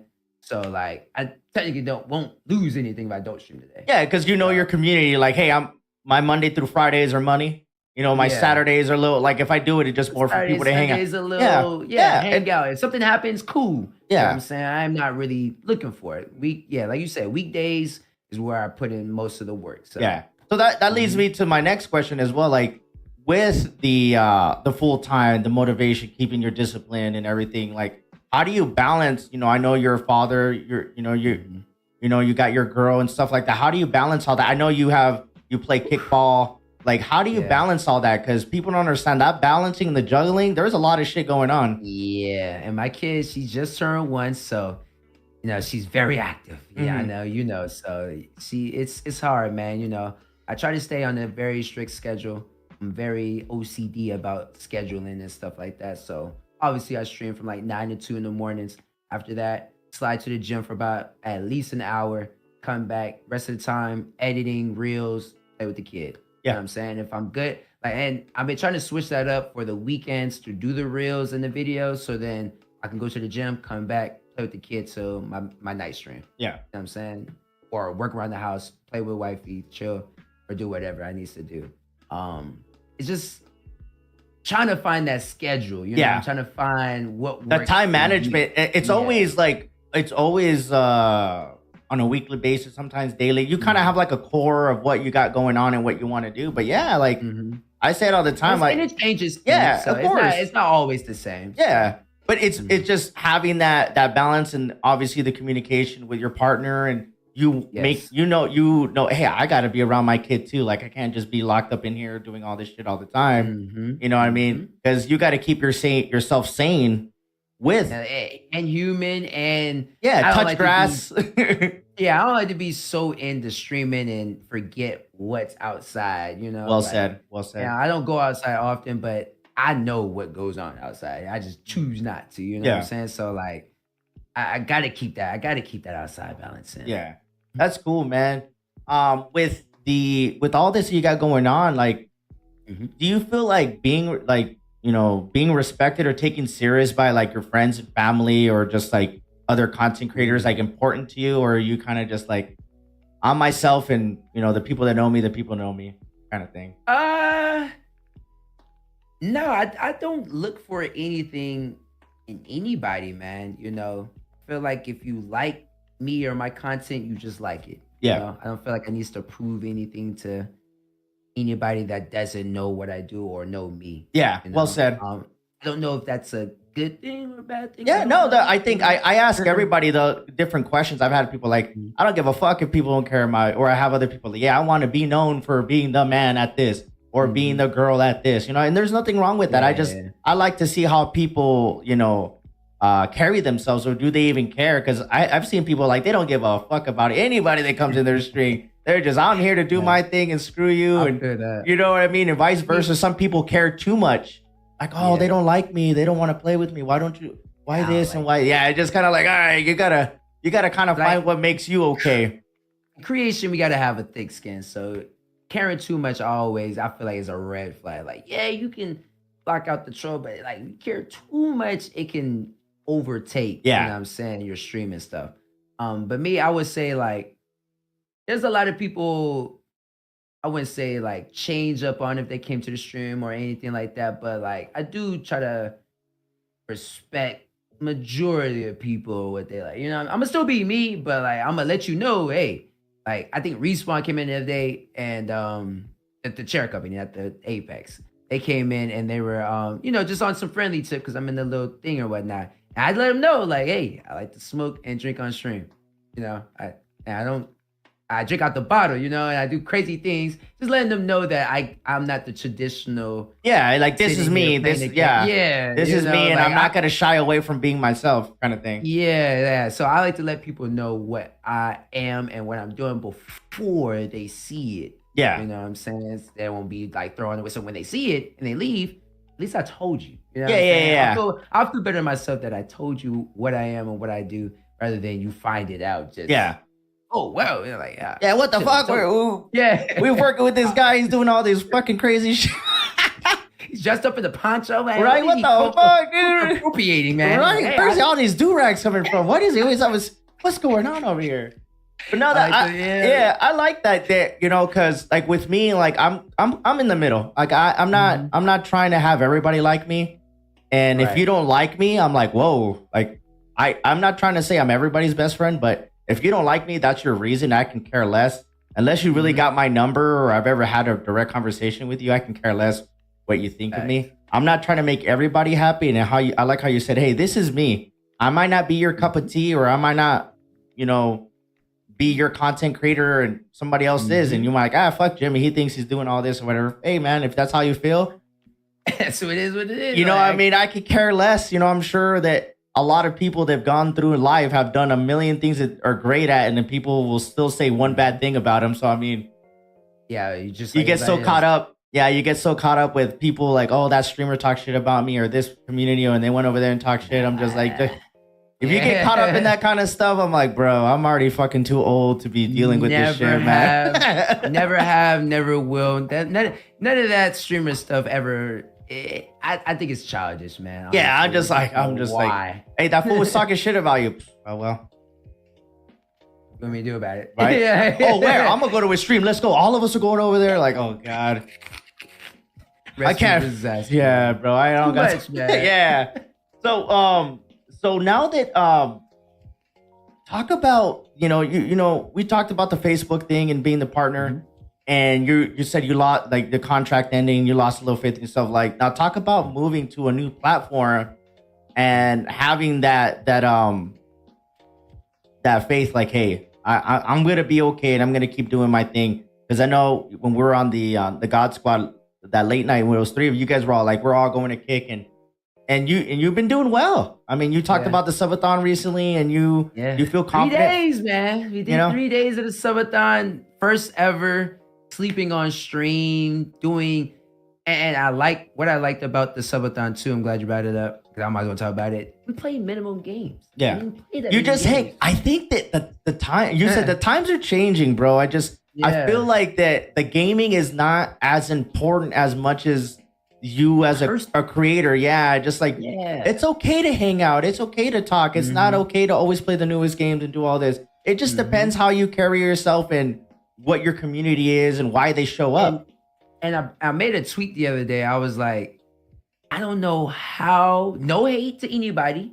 I was like, I don't know how you can go live and be in the game already.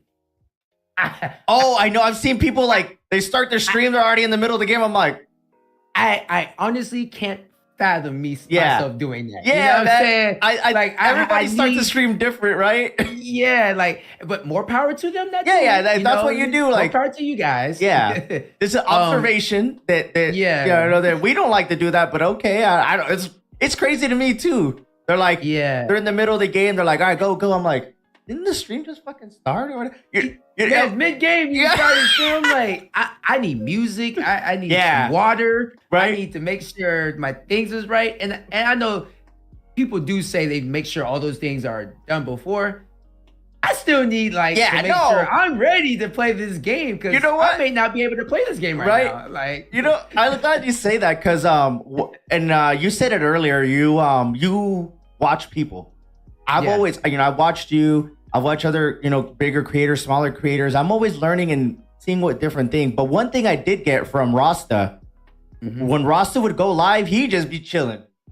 Yeah. Doing his thing, just what up, y'all? Just listening to the music, checking out shit. And like, I like that though. I was I started doing that like a year ago. I started like, I'm gonna start my stream and let people start coming in. I'm gonna check all my shit, do the shares, make sure everything's looking good, sounding good, and then just start talking. I felt like a lot of bigger content creators, that was kind of like the style that people would go in.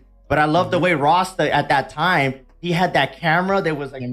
I was like, oh, that shit was sick. Shout out to Rasta. That rotate. I did a lot of things for him too, man. That's where I got the stuff from. That stuff is fire. Yeah, man.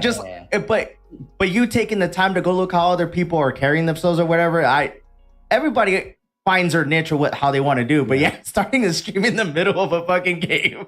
I don't know how y'all do it. Yeah, hey, it's all good.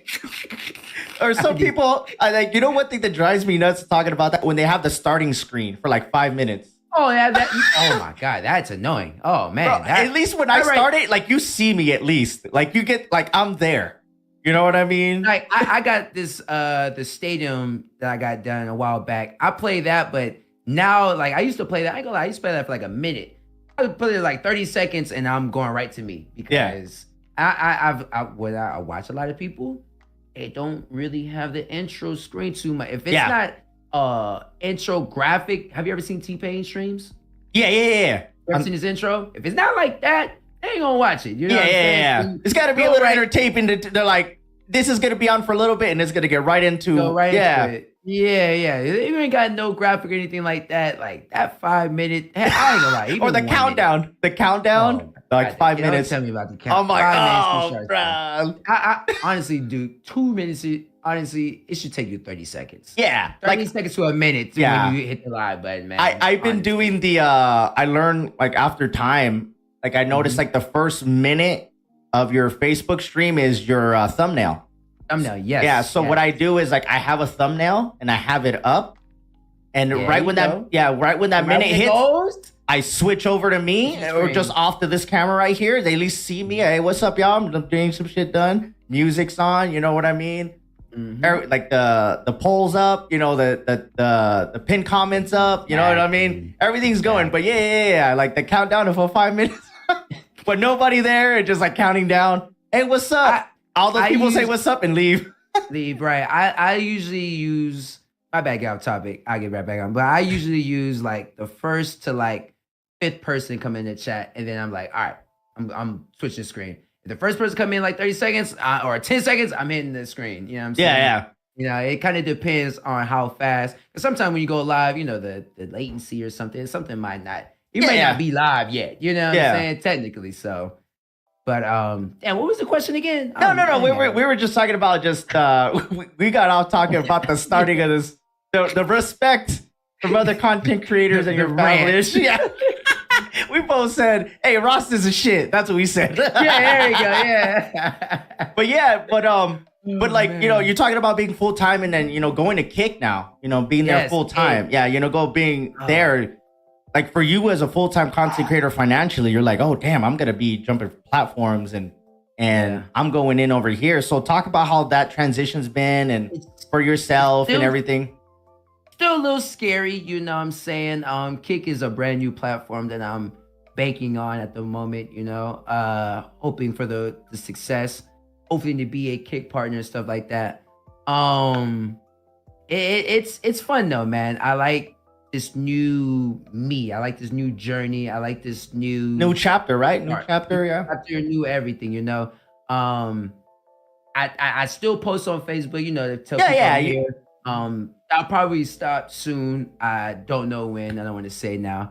But you know, I like the small community I got, and then I'm gaining people from the actual Kick to the stream, which is helping out tremendously, you know. Yeah. I'm getting people from Twitter, getting people to Twitter, getting people to Instagram, which has always been my main goal, but for some reason it never worked on Facebook. So, you know, I'm getting people in the Discord, people are being more active in Discord. So it's starting to move. I guess it's just time, you know what I'm saying? Yeah. I want to be impatient. I want to keep what I got going, keep doing, I just have to have faith in my content. Yeah. I think, the past year or so, I think a lot of people, I've seen them like, and this is just an observation. I'm not talking shit. I don't know what people got going on in their lives. You know, a lot of people just stop. You know, a lot of people just stop, and that's all right. Abruptly just stop. This is not for me. Fuck the numbers, blah, blah, blah, whatever, fine. But I've seen other people evolve and do different things and be more confident in the way they carry themselves. Like, when all that stuff was going down with, you know, numbers going and dwindling, I started doing my podcasting. I'm like, fuck, man, I'm starting something new over here. And I'm like, do people even want to see this shit? Do they even care what I have to talk about or who I have on? But I had that faith in myself. You know what? I want to do this regardless of what platform. I'm just going to push forward. I was on TikTok. I was on Instagram, on Facebook. I'm on YouTube, on Twitch. I would just like, I'm going to just start putting my stuff out there, and I'm going to be a content creator and a podcast guy, and I'm not going to just be a streamer. I want to do a little bit of everything. And I want to commend you on that, because your short reels and stuff, I'll be honest with you, I watch more of your off-stream content than I watch you streaming. I enjoy all the small little things. Yeah, bro. I love all those, the green screen shit, or you just chilling, or you having your kiddo there. Just like, you make it fun, because you're showing people that I'm not just streaming. I'm doing all this kind of shit too.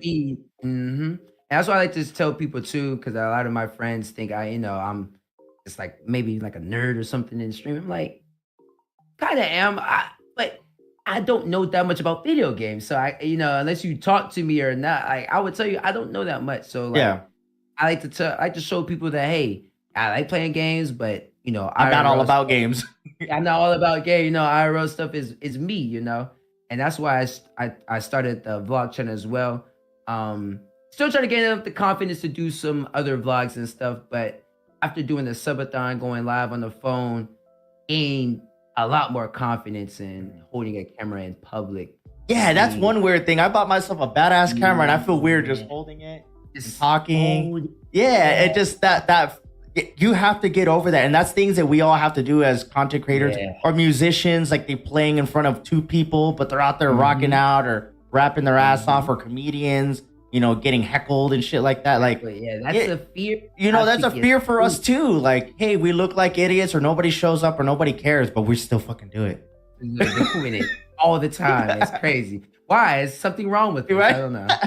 So with all this stuff going on, and you moving on to a new platform, and doing all these different things, like, what is the goal? What's an ideal future for yourself, for Kelly Kale? Like, ideal, like a year or two. Like, what do you see yourself? Okay, I would say in about a year, very successful on Kick. Very, very successful on Kick. Probably partnered on Twitch as well. I'm going to start the Twitch streams back real soon. But as far as like overall, still trying to figure that out. I don't know truly what I want to do in content creating. One of my main goals has always been to create a Rob Diedrich warehouse content creating type where people could come to there and you could do your podcast there, or you could stream there, or play basketball, you can do soccer, you could do anything you want content creating wise. I got the cameras, all that stuff. So that's always been like my main goal. But as far as like in the industry, I don't know. Yeah. I don't know yet, And I hope I can find out soon. I always like to let things come to me. If it don't come to me, then it's just not for me. Yeah. You know what I'm saying? And, I like how you say that, because I'm kind of like that way too with a lot of things in life, not just content creation. I feel like if I'm doing everything that I need to do, hopefully it comes my way. Because a lot of people, you need to go out there and get it. You need to do this. Like, okay, that's not me. You know what I mean? Yeah. I'm not that type of. You know what I say too? Yeah. What do you want me to? I can't get something I don't know what I want. Well, that's true. That's true. Yeah. You want that warehouse? You got to go out there and get it, Kale. You got to go out there. Like, okay, well, what the fuck? I'm trying to put myself in the position to get there. It's not that I'm not trying. Right. And that is like, when I'm talking about that is, I have to get somewhere else to get that. Yeah, I think you know what I'm saying? I say that all the time. Small, realistic goals lead to your big goals. Yeah. Simple as that. Like me, just constantly having conversations with people and making it fun, entertaining, and educating people on different topics. I feel like by doing this, I could be successful eventually. You know what I mean? Like this too. I love talking to people, man. I am shitty at games and I have fun, but I enjoy the fuck out of this. And it might not make money now or in a year or two, but hopefully by me just doing this and people enjoy what we got going on, and the guests that I'm lucky to have on and want to talk to my ass leads to something. You know what I mean? I love it, man. You know what I mean? And you put so much work and effort into this. That I appreciate it, man. Work. Yeah, and work. That's what I'm saying. I know it's good. Like I fucking know it's gonna work. I'm doing everything I need to do to make it work. My life is good. Wife is good. Kids are good. Work is good. I'm in like my bag as far as confident how I feel when I'm doing my content. You know what I mean? So I love it. I like that you were honest. Like, I don't know, man. I'm gonna keep doing this, and I like that, because you can't not always know what you want, and it's okay. And it's something that I have not always thought or always been in that mindset. It's just something that over the past year that I've been learning to attain. Like, I don't always have to know everything and know what I want. I got into here because I know that I do want to create content. I know I want to create content for the rest of my life. Yeah. Now, as far as our brands from there, you know what I'm saying? Like, and that's okay. You know what I'm saying? As long as I'm putting in all that work, where streaming videos, reels, as long as I'm doing all that, and I mean, I can't fail. Yeah. I think that you had that, you found your purpose. I think a lot of people get caught up and they don't know what they want. They do this. Like, if you know what your purpose is and why you're doing it, you're going to be successful. See, it might not be. Let me tell you, Jimmy. You not be. My bad, because there was a when that stuff was going down on Facebook. I'm glad you said that about your purpose. I went on Indeed looking for a job. I'm on Indeed. I'm looking and stuff. Honestly, man, I was like, I can't see myself working, even in my own field that I'm good at. Like, I couldn't. I even applied to Amazon. I applied to these other places. Got an interview. I looked at my phone. I'm like, I can't do this. I really can't. I can't see myself doing this because I love what I do so much. I can't sacrifice any time given because I know it's going to work on going back to working. There's nothing wrong with working, but I just know for me, this is what I want to do. You know what I'm saying? And it was a tough realization, but like, and you gotta gamble, but it's just it's scary. Yeah, yeah, that's cool. You're betting on yourself. Mm-hmm. You know what I mean? A lot of people have a hard time in small amounts or big amounts, like taking a plunge to do something different, jump into another platform, doing something they differently normally don't do. How you said earlier, doing the same shit over and over again might not work, and you be willing to evolve and always changing. But if you have that faith and you have your purpose, nobody can take away that shit. Nobody can. Nobody can take that away from you. If it don't work, at least you try it. And that's, I think, a lot of people with the past year and a half of people, maybe not doing content. I used to not talk shit, but I'm like, a lot of people was like, they quit, fuck them, they couldn't keep up. Man, a lot of people do this for different reasons. Yeah. It's not always for money. It's not always for fame. It's not always, some people just like to have a community. Some people just turn on, and that's for me. Friends, for me, like 2 years ago when I started realizing that, it made me a better creator because I was more understanding of myself and my purpose and everybody else's reasoning for doing this. Not everybody wants to be the best. You know what I mean? And it's okay. I've met some of the dopest people that hardly ever stream or kind of stream that I still talk to now. And because of the streaming, because of the gaming.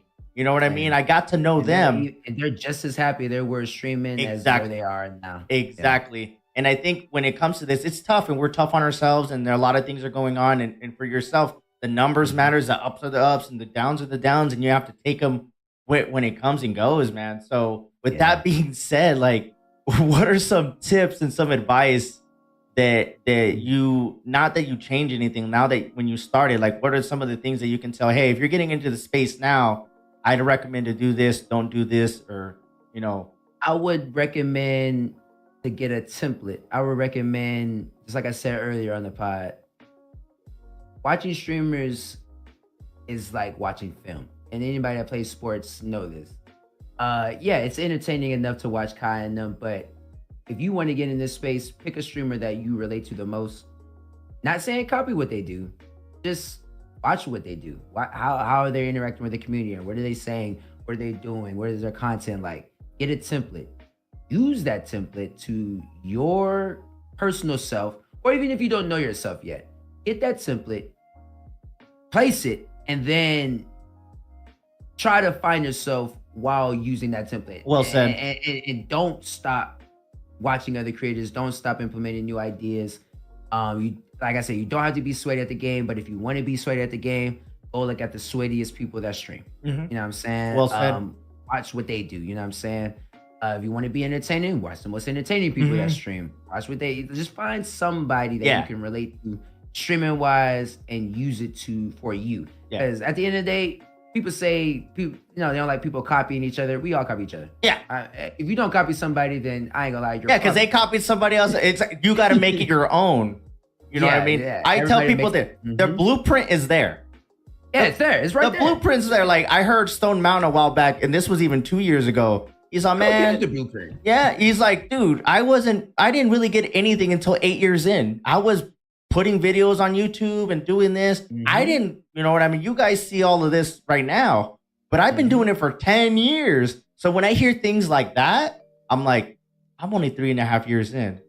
Yeah. Now hearing you say, hey, I'm at 7 years, I'm like, all right, I'm going in the right direction. I'm not trying to sprint and try to pass anybody, but I feel like, oh, okay. If I'm hearing all these people saying, hey, around year 4, around year 5, that's when I found my groove. And a lot of people don't get to year 4. A lot of people don't get to year 5. A lot of people don't get to getting money on stream. Yeah, dude. Money concentrated. Yeah, you know what I'm saying? So once you get to that step, then you should realize that, oh, I'm entering the next chapter of my life. Now, how do I get to the next one? You know what I'm saying? So I'm glad you said that too. Like, even though there's mad platforms to get your content and stuff out, like TikTok, Instagram, the grind is still the same. Yeah. The time frame is still the same. Most people don't blow up until like year 3 or year 4. Yeah. So unless you're like, still the same. Yeah, unless you're famous and then you start doing something. Or you know somebody that's famous. Yeah. Those are the only 2 things that's really gonna work. Yeah. Or you have a viral, but that's 1 in a million chance. Yeah. You know what I'm saying? That's the thing. Like, I recently got my my YouTube partner. they're like, damn, that's Ooh, dope. Congratulations. That's what I seen, man. Yeah, Congratulations, thank you. No, but even then, that's just my foot in the Yeah. door now with YouTube. That doesn't mean shit. A lot of people, and I appreciate it. A lot of people are like, that's fucking hard to do. I was like, I told myself It is. that this year, that's what I was gonna do. That was my personal goal. I'm gonna put VODs out. I'm gonna do unboxings. I'm gonna do podcasts. I'm gonna do everything in my power to succeed on that platform. I got the metrics. Now my foot's in the door. Now I can make money. It's not like I'm making money. It's just like now I have the opportunity to make money there. But that was 3 years. That was 3 years of that was 3 years of YouTube there. But this last year, I finally figured out how I wanted to push that platform. So I'm like, all right, cool. I got that platform. I got Facebook. All right, now I'm pushing Kick now. And now I'm doing Instagram. And I want to, so like, I'm just trying to find myself in each platform, how you said, because the grind is different on all the different platforms. So you have to find out if that platform is for you and how to navigate in that platform to be successful. Yes. Because what works on Instagram won't work on TikTok and vice versa. I learned that. Yeah, on Facebook now, unfortunately, it might not be for live streams anymore, but you can still put reels out and VODs out and things like that. So pictures. Yeah, find out what works for you and what doesn't work for you. You know what I mean? So I like that you said that. Hey, find somebody that you like. Work, that blueprint is there. That success isn't there right away, or the viral thing. Another thing too, I'm always going to talk about financial literacy. We talk about it all the time.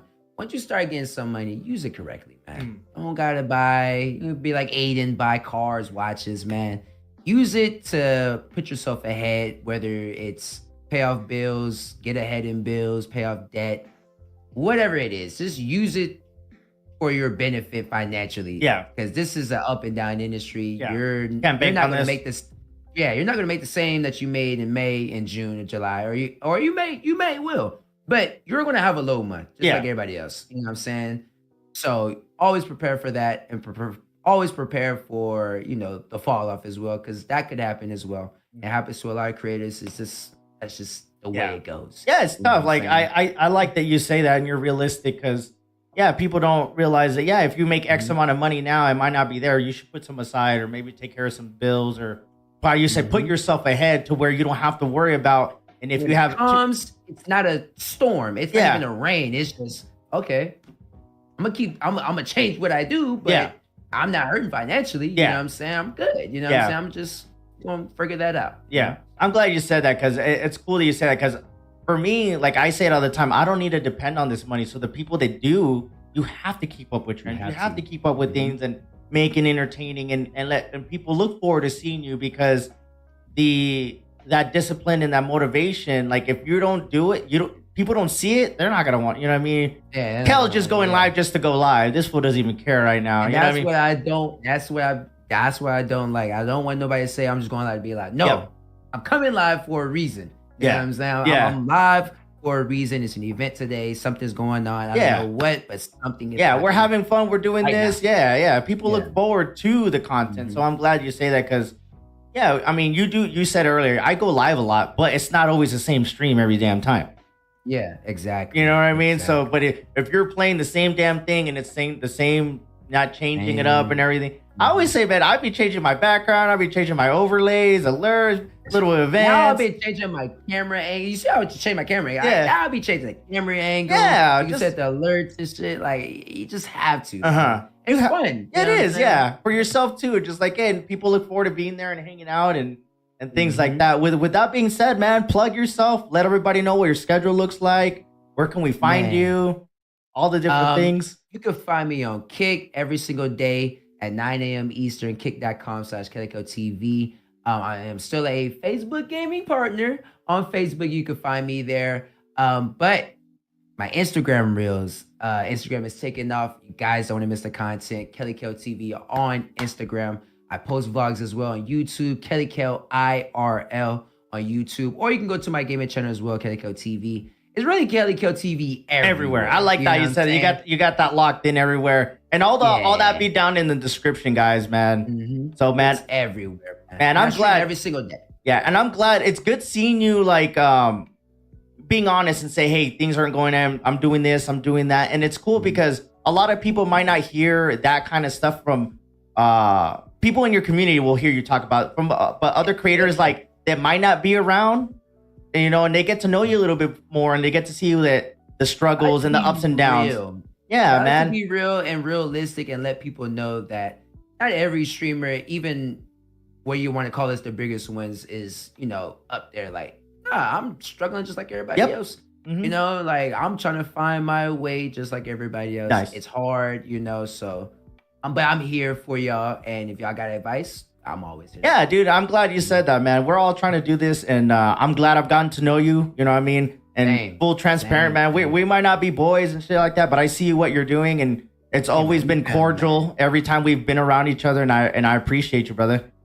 And you too, man. Hell yeah, man. I appreciate this pod, man. Yeah, man. Yeah, man. It won't be the last time. Hopefully, we have on here, man. I always like having connections, and if like certain topics that it makes sense to have people on, dude. Like, I'm fortunate that everybody I've asked has says yes. You know what I mean? Because I get people like, go ask so and so, go ask. I was like, I don't know them. I don't fuck. I remember one time. Hey, shout out to Black Phoenix. Charles. Yes, that's a Black Phoenix. Yeah, he was all, you need to go talk to Kale. You need to go talk to Charles. I was like, bro, I don't know them. Bro, you just gotta go talk to him. But I was like, I feel like with a lot of people, but I like over time, I feel like I can get my opportunity when people get to see who I am and how I carry myself. That when that conversation comes up, it's a yes. It's a yes. You know what I mean? Because like I'm not the type of person to just to shoot my shot just to shoot my shot. I want people to know that I'm taking this serious. I appreciate your time. We're trying to spread awareness. He had me sign a waiver. Like, he's definitely taking this stuff serious. He had me sign a waiver. You know what I mean? So I just like I didn't even read the waiver, but I'm just like, I can't make money off of you, and I won't share it with you, Kel. Yeah, you're the guy, guys. You're that. Right? But I appreciate your time, man. No jokes aside, man. Keep doing what you're doing. I enjoy all your content on the different platforms, man. And the best of luck to you with on Kick, man. I'm over there checking you out when I can as well, bro. So thank you so much for your time, man. Thank you so much, man. For sure, man. Until next time, man, you guys make sure to go check out the YouTube channel. I got all types of clips and things and going on with all the different podcast episodes, man. We're going to keep these going, man. Until next time, peace out. Y'all take care. Peace. Take care, homies. Hey, that was...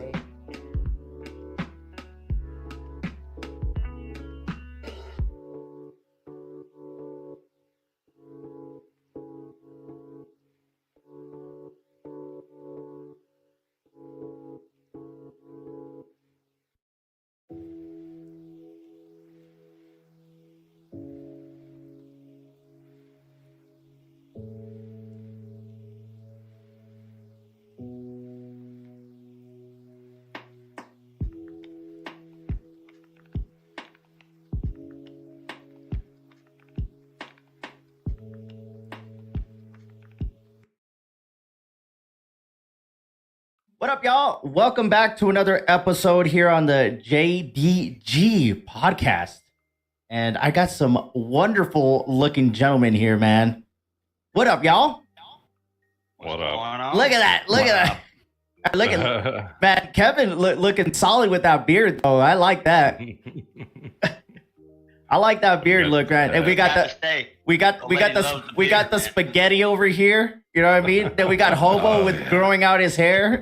Yeah. I love it. There's a lot of sexual tension in here. I know, right? It is. Holy shit. But yeah, man, like pretty much the reason we're having this episode, man, I'm always thinking about different topics and have people come on here and just talk about things away from just like all the gaming stuff and maybe just more personal experiences that we've been talking to different creators. And these guys popped up in my head when I thought of a specific type of topic.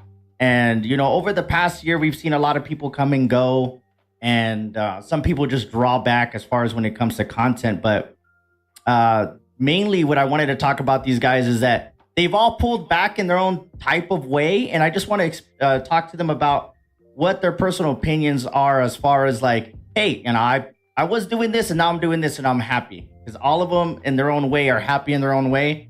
And I think that's very important for people to hear that it's okay not to do this and not to do that. And it's okay to do this at your own pace, right? For sure. Yeah. Oh, yeah. 100%. You know, and before we were recording, Robbie had already said, you know, like we've already kind of talked about it. And, you know, we've already had Hood Gaming on here before. And if you guys don't know, we got a Sticker Hobo, we got Hood Gaming, and then we got Hellbilly in here, guys. So thank you guys for joining the show, guys.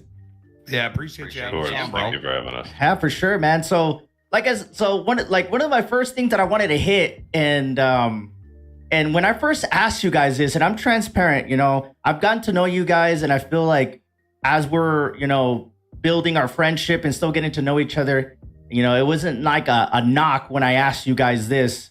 I said, hey, is it fair to say that you guys are becoming hobbyists or casual streamers? Yeah, dude. And that's not a knock, right? It's not a knock. No, not at all. You know what I mean? Kind of, dude. You know, but before, I think, you know, let's say that a year ago, you'd be like, hey, what the fuck? You know? I'm out here grinding so hard. Right? Yeah. Exactly. I'm putting the work in. Right? And I think that's a big thing that a lot of people that, you know, unfortunately, a lot of people stopped and couldn't or come back and forth. But hearing your guys' experience and how you guys went about that, you know, is what I want to let people know. Like, hey, it's okay to have a badass room like Hobos and still be a casual streamer. Hey, it's okay to turn on the stream once a week and play with everybody, you know, and shit like that. Or, hey, it's okay to have your titty twister Tuesdays every once in a while, you know what I mean? So I think that's perfect to let people know that, hey, it's okay to do it this way too. Yeah, for sure. You know, so in your own opinion, Hellbilly, what do you, in your own definition, a hobbyist or a casual streamer is nowadays, in your own words?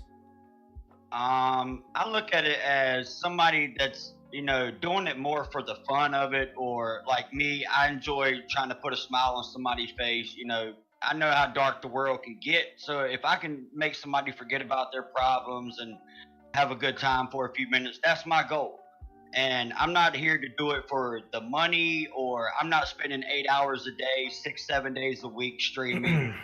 You know, I've got 4, maybe 5 days, depending on the way the family's going. We try to get on. We have 3 hours, maybe 4. Have fun, and hey, what happens is what happens. We hit a goal with, you know, a certain followage or whatever. That's awesome. But I'm not looking at it as a job.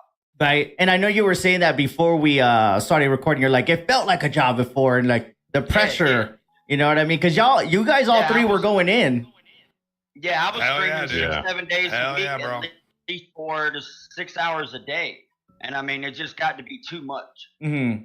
It took the fun out of it. Yeah. It was more, you know what I mean? It wasn't enjoyable at that point. Yeah. And like with you, Hobo, you had said it, you know, you were jokingly, I feel like the worst one in here, but I think it's an important to have somebody from your background as far as like, hey, yeah, I was going in and being a sweat, and then I just kind of fell off completely, and then I kind of come and go. But talk about, in your opinion, like, do you feel like you're a casual or a hobbyist streamer now, in your opinion? It's hit or miss. So like I stream much less than these guys do, and far less than you do. And content is another thing like I've really fallen off on. So it's just time. Just not having the time. Yeah. And it's okay to pull back is what I'm pretty much aiming at. Yeah. It's like, hey, this is not as important as other stuff that's going on. And it's okay. Right. Yeah. You know, I think a lot of people get caught up in like, fuck, I can't do this. I'm going to fall behind. Yeah, and put out bad content too. Yeah. Because I feel like if you're forcing your content, you're forcing yourself to get on, it's not good content, dude. Yeah. Right. I know. And then with you, Robbie, you know, we've had this conversation a while back. You know, you completely took months off, but you were still around talking to people and hanging out in chat, visiting the community, playing games. But as far as firing up the stream, and then you restarted again. How we last spoke up when we had our episode is, you know, you've been having fun once a week. So do you consider yourself like a hobbyist or casual streamer now? Dude, I'm the epitome of a hobbyist streamer for sure. Like, I do this for fun. I don't have to get on. I have enough other shit that could fill my day and time. But as Kevin stated, the reason why I like doing it, dude, is I like entertaining people. I love being able to make somebody feel good about their evening if they've had a shitty day. So I enjoy that. So 1,000%, I am the epitome of a hobbyist streamer. I know, that's dope. Because I think that the more I like catch more different people streaming and stuff, and I notice like, damn, they're having way more fun. And you guys are just a group of people that I personally know that I can talk to about this. You know, I've seen other people that I might not know that, you know, I could reach out to. But as far as like, man, these guys are just doing their thing and they're having fun whenever they can. And they're happy, you know? Yeah. Oh, 100%. You know what I mean? Pressure for the art. Yeah. I feel like the content's a lot smoother too as well, dude. When you're excited to go on rather than when you feel forced to go on. Yeah, because there's sometimes that I feel that way too, even with like, I try to stick to my schedule and like, I try not to like fake the funk, but if I really don't feel it, I just won't. But you know, but for me, I stop just telling people. If people don't see me on, they don't see me on. I stop saying, sorry guys, sorry guys, sorry guys, sorry guys. And I'm not trying to talk trash about anything, but I saw so many people for the longest time. Sorry, sorry, sorry, sorry, sorry. And just like, hey, you don't owe anybody anything, and vice versa. They don't owe you anything. Yeah, dude. You know what I mean? I live like that. You know, that's key, man.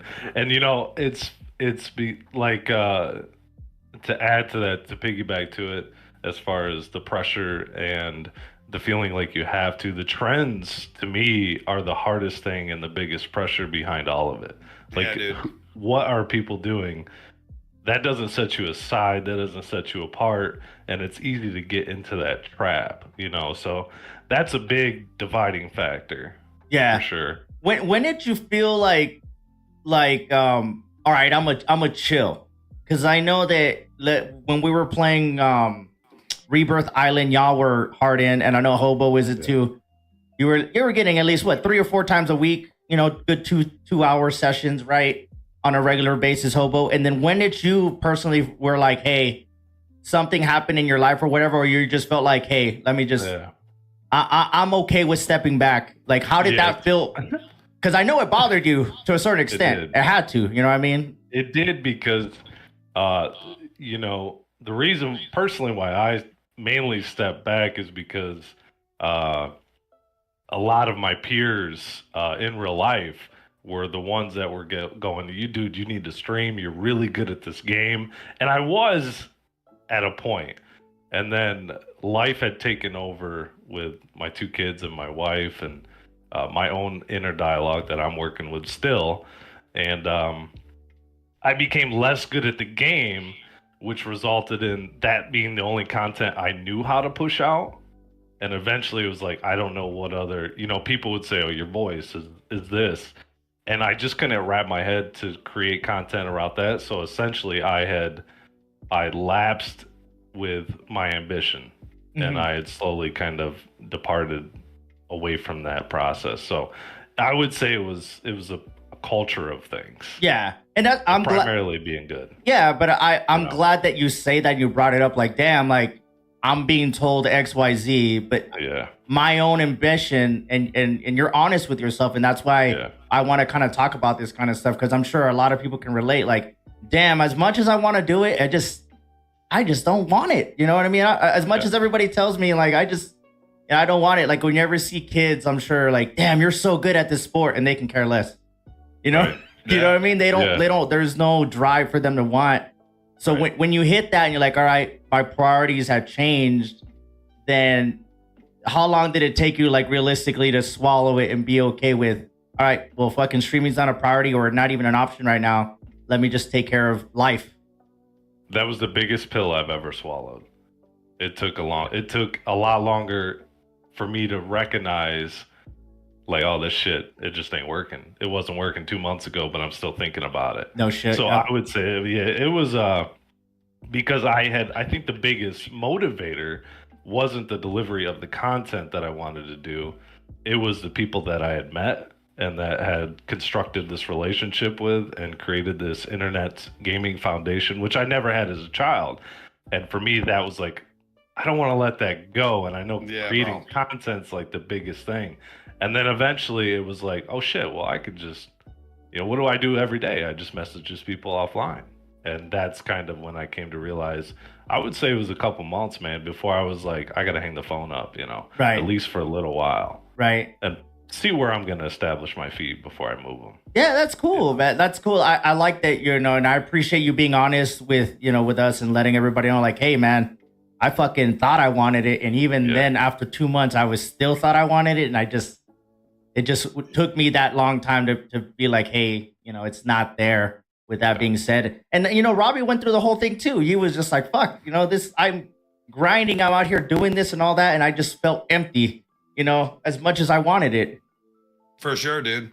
Like I said, dude, before we actually started recording all this, the minute it feels like a job, I think for a lot of people, it just puts an unnecessary stress on you that you put all these like, all right, well, I've got to be the next Stone Mountain. If I'm going to be, this is a job, I got to be this next big streamer. I got to do that. The minute you take all that off your shoulders, dude, and you just realize when you first started doing it, it wasn't, I'm going to be the next biggest thing. It's because you wanted to connect with people and have fun. Right. The minute you get back to that route, dude, it's so fun. Right. It feels like just the very first day that you hit live. Right. To be honest. Yep.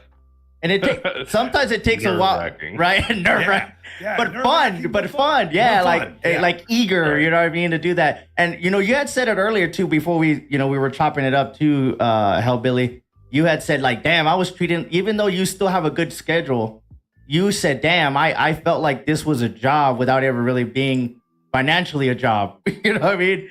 For you to put so much time into it. With me, one of the reasons I wanted to get in it was to, make people happy and entertain.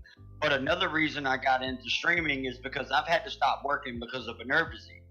So sitting at home, not having anything to do to fill my day was mentally just destroying me.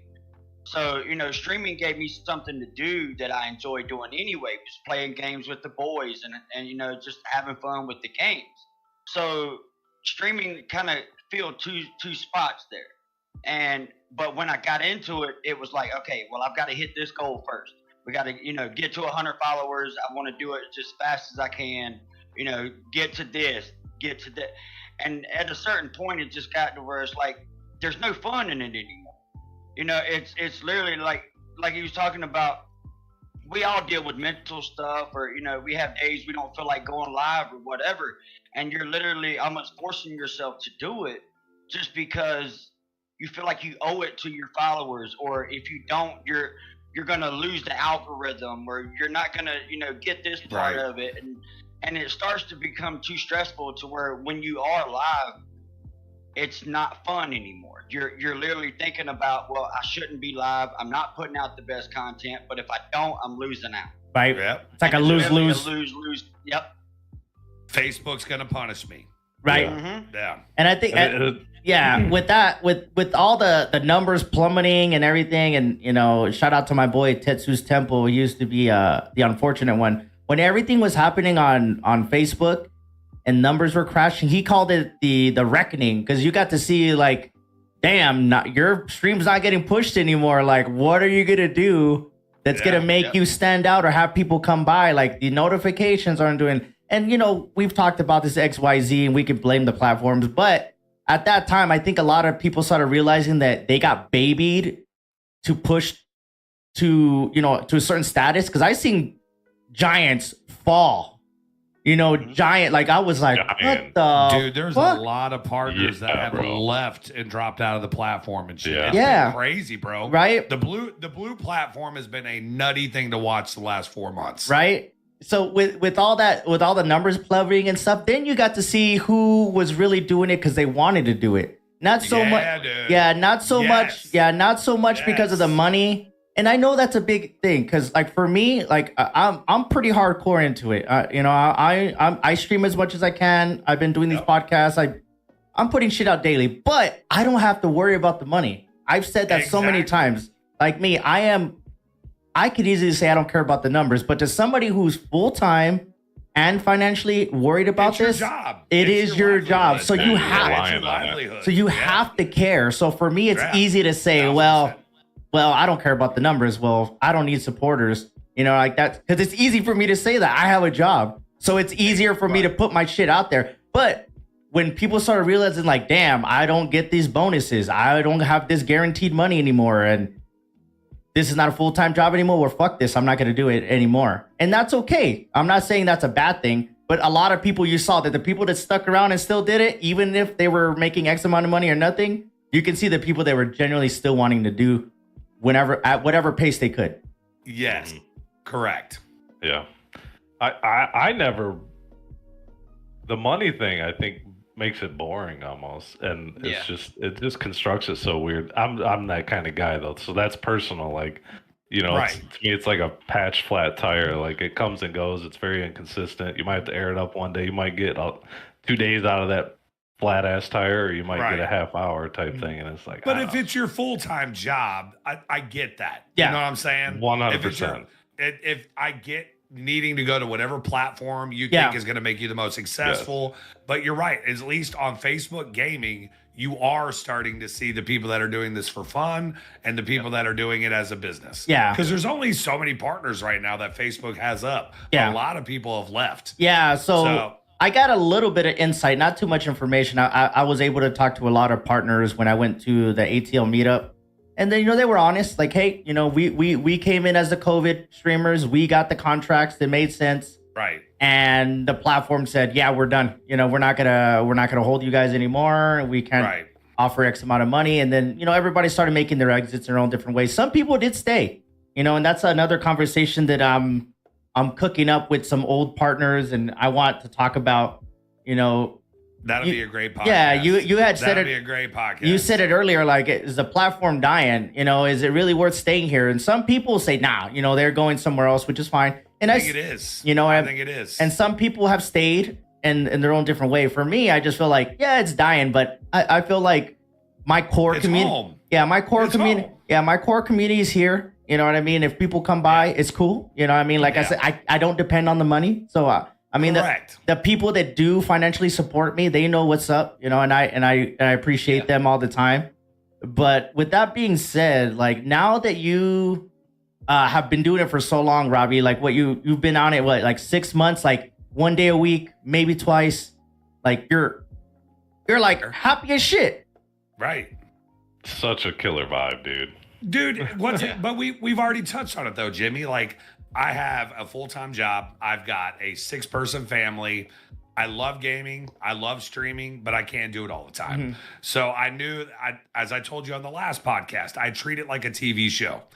I'm going to give you 1 day a week to give you a badass show, so a lot of fucking fun, and I'll see you guys back next week. Mm-hmm. Right? Anything that happens beyond that is fun, but that is what I think the epitome of a hobbyist streamer is. Yeah. Somebody that has shit going on, but still loves entertaining people. So they at least make sure that they have that small slot of time where they go on and they get to entertain folks. Right. I like the way you say that, because once a week, and when you have your streams, man, you got a decent amount of people up in that bitch that come and hang out, and you know what I mean? Facebook has been very generous here recently as far as opening me up. So. Yeah. And well, the thing is too is that everybody knows you're like a once a week guy, so the community already kind of knows that Monday you're gonna be there, kind of thing, right? So not so much like people. You're not depending on the notifications. You're not pending on the shares. People are showing up because they already kind of know you're already there. Correct. It's that 1 day a week that everybody knows that, hey, I'm finished up my work day. It's Monday. I know tonight at 7:00. Robbie's going to be on. I know no matter what, he's going to be there. Mm-hmm. So I feel like that's honestly helped a lot too as well with the channel. Is I'll put out content throughout the week, whether it's a meme, whether it's a discussion, but I'm going to make sure I at least live stream once a week. And that's on Monday, and everybody knows it. That's dope. Like, yeah, dude. Yeah. So with now that the fact that like now you sit back and you were talking about it earlier, hell, is like, man, okay, so now I know my schedule. Like, I have kids, I have stuff going on, and like, talk about how you felt pressured, and then after when you realize like, hey, let me, like Hobo said, like, hey, in my own way, I had to see this. So what was your like little epiphany where like, you know what, I've been going too hard and it's not fun. Like, how did you go through the process of being like, all right, let me just step back and be okay with this? Well, for me, it was kind of forced on me to an extent because my wife got a different job that had different hours. and it got to the point where I didn't have anyone that could watch the kids so I could stream. So it was more, I had 3 months where it was just dad time all the time. And I talk about it all the time. I miss streaming. I miss gaming with the boys, having the fun, getting that serotonin going and just enjoying it. But when I came back, I kind of realized, if as much as I missed it, if I'm not gonna enjoy it, it's pointless. Just because, that's the reason I got into it to begin with. Is, it's something I enjoy doing. I like putting a smile on people's faces. So if I can't do that, if I'm feeling forced, then I'm not putting out the best content that I can. And, I felt, pressured there for the longest time just because, me in my head, I've always, no matter what I do, I want to be the best at it. You know what I mean? No matter whatever it is, I want to be the best. And that's the way I looked at streaming. I want to hit these goals and do the best I can or whatever. Now it's, if someone comes by my stream, look, there's thousands of streamers out there they could watch. If you spend a minute or two in my stream, it's much appreciated to me because, you're taking time out of your day. We've all got families. I got 3 kids. My daughter's getting into cheerleading and all this other stuff. So if you take time out of your day to come in my stream and like or say what's up, I love that. Yeah. So, and I feel like it's more personal now. Mm-hmm. It's not a job anymore. It's just enjoying it. Yeah. Yeah, I like that you said that too, because I know you still got a steady schedule. I know I see you, doing your thing, but the state of mind that you're in now, and you've talked about it, it's good. And I'm glad to see that you're happy. That's all I care. Yeah. All the people that I've genuinely started making connections with, I want them to be happy in whatever the fuck they do. It doesn't have to be gaming. It doesn't have to be content creation. Whatever the hell you got going on, I want y'all to be happy. You know what I mean? That's all that matters. Because these bonds that we've created because the initial streaming is how we met each other. But it's how we're here right now, bro. These these conversations like this is what keeps those bonds together and growing. Yeah, for sure. Is not just, and I say it all the time, is like gaming is introduced you to somebody, and then after that, you'd be amazed how many people you can click with or not. You know what I mean? Like, right. I've met so many dope ass people out the conventions I've been, and there's online and shit like that. But we don't click, and it's okay. And the people that I click with, I make sure that I try to feed that friendship if it makes sense. Like if it feels too one-sided, then I know, like, hey, I'm going out of my way to try to be this guy's friend, but he can care less, and it's okay. You know what I mean? And I think that with us just kind of casually bullshitting and keeping in touch in each other's streams is how we've been building our friendship over time. Even with Hobo saying like, hey, I might not be on it whenever, but I know he still plays. I know y'all. Yeah. Oh yeah. You know what I mean? So you don't have to be streaming to keep in touch with the homies and get that fix away from your regular day life. That's what's beautiful about video games, man. And plus, you don't have to be in the same place. Just games. Yeah, you don't have to be in the same place. Mm-hmm. You know what I mean? So with Hobo, like I know that so when do you fire up your stream fuck it, or every once in what how do you get that itch? How do you get that itch for yourself to be like, you know what? I want to go live. You know what I mean? Like, how do you go about that? The thought's still always there. I still think about it, when I'm having a really good day outside of all this, I'm like, man, I'm about to stream tonight. And then it's just a quick second blink and then it's away. But it's usually it's just a decision made up right away. I'm just I'm not going to prep. I'm just going to come in here and cut this camera on and we're going to do this thing. No. And I think it's been, Robbie gave me shit last week, I think a little bit about it. It's been I would say a month even since I've even hit the live button. But yesterday I was like, I'm going to go live this weekend. So I've made, for the first time in a while, a premeditated decision that all right, I'm streaming this weekend versus I'm doing it right now. Yeah. So it makes me, look forward to it. Yeah, man. It's just I'm either gonna do it or I'm not. Yeah. And that's just kind of the decision process. I think that works too, because when, like, for me, for example, when I have a schedule and like I gap my schedule, like now I go Monday, Wednesday, Friday in the afternoon for like an hour and a half to max, right? Before I get out of work, I stream for an hour and a half to max, depending how much I start, and then I go pick up the kids. But that gives me a day in between to look forward to the other day. You know what I mean? Yeah, man. And then now I used to be like every Tuesday and Thursday night, I got to go in and get the night crowd. And then after a while, I was like, you know what? I started playing hockey again. I started doing jujitsu again. I'm like, yeah, you know what? I'll be on Tuesday night.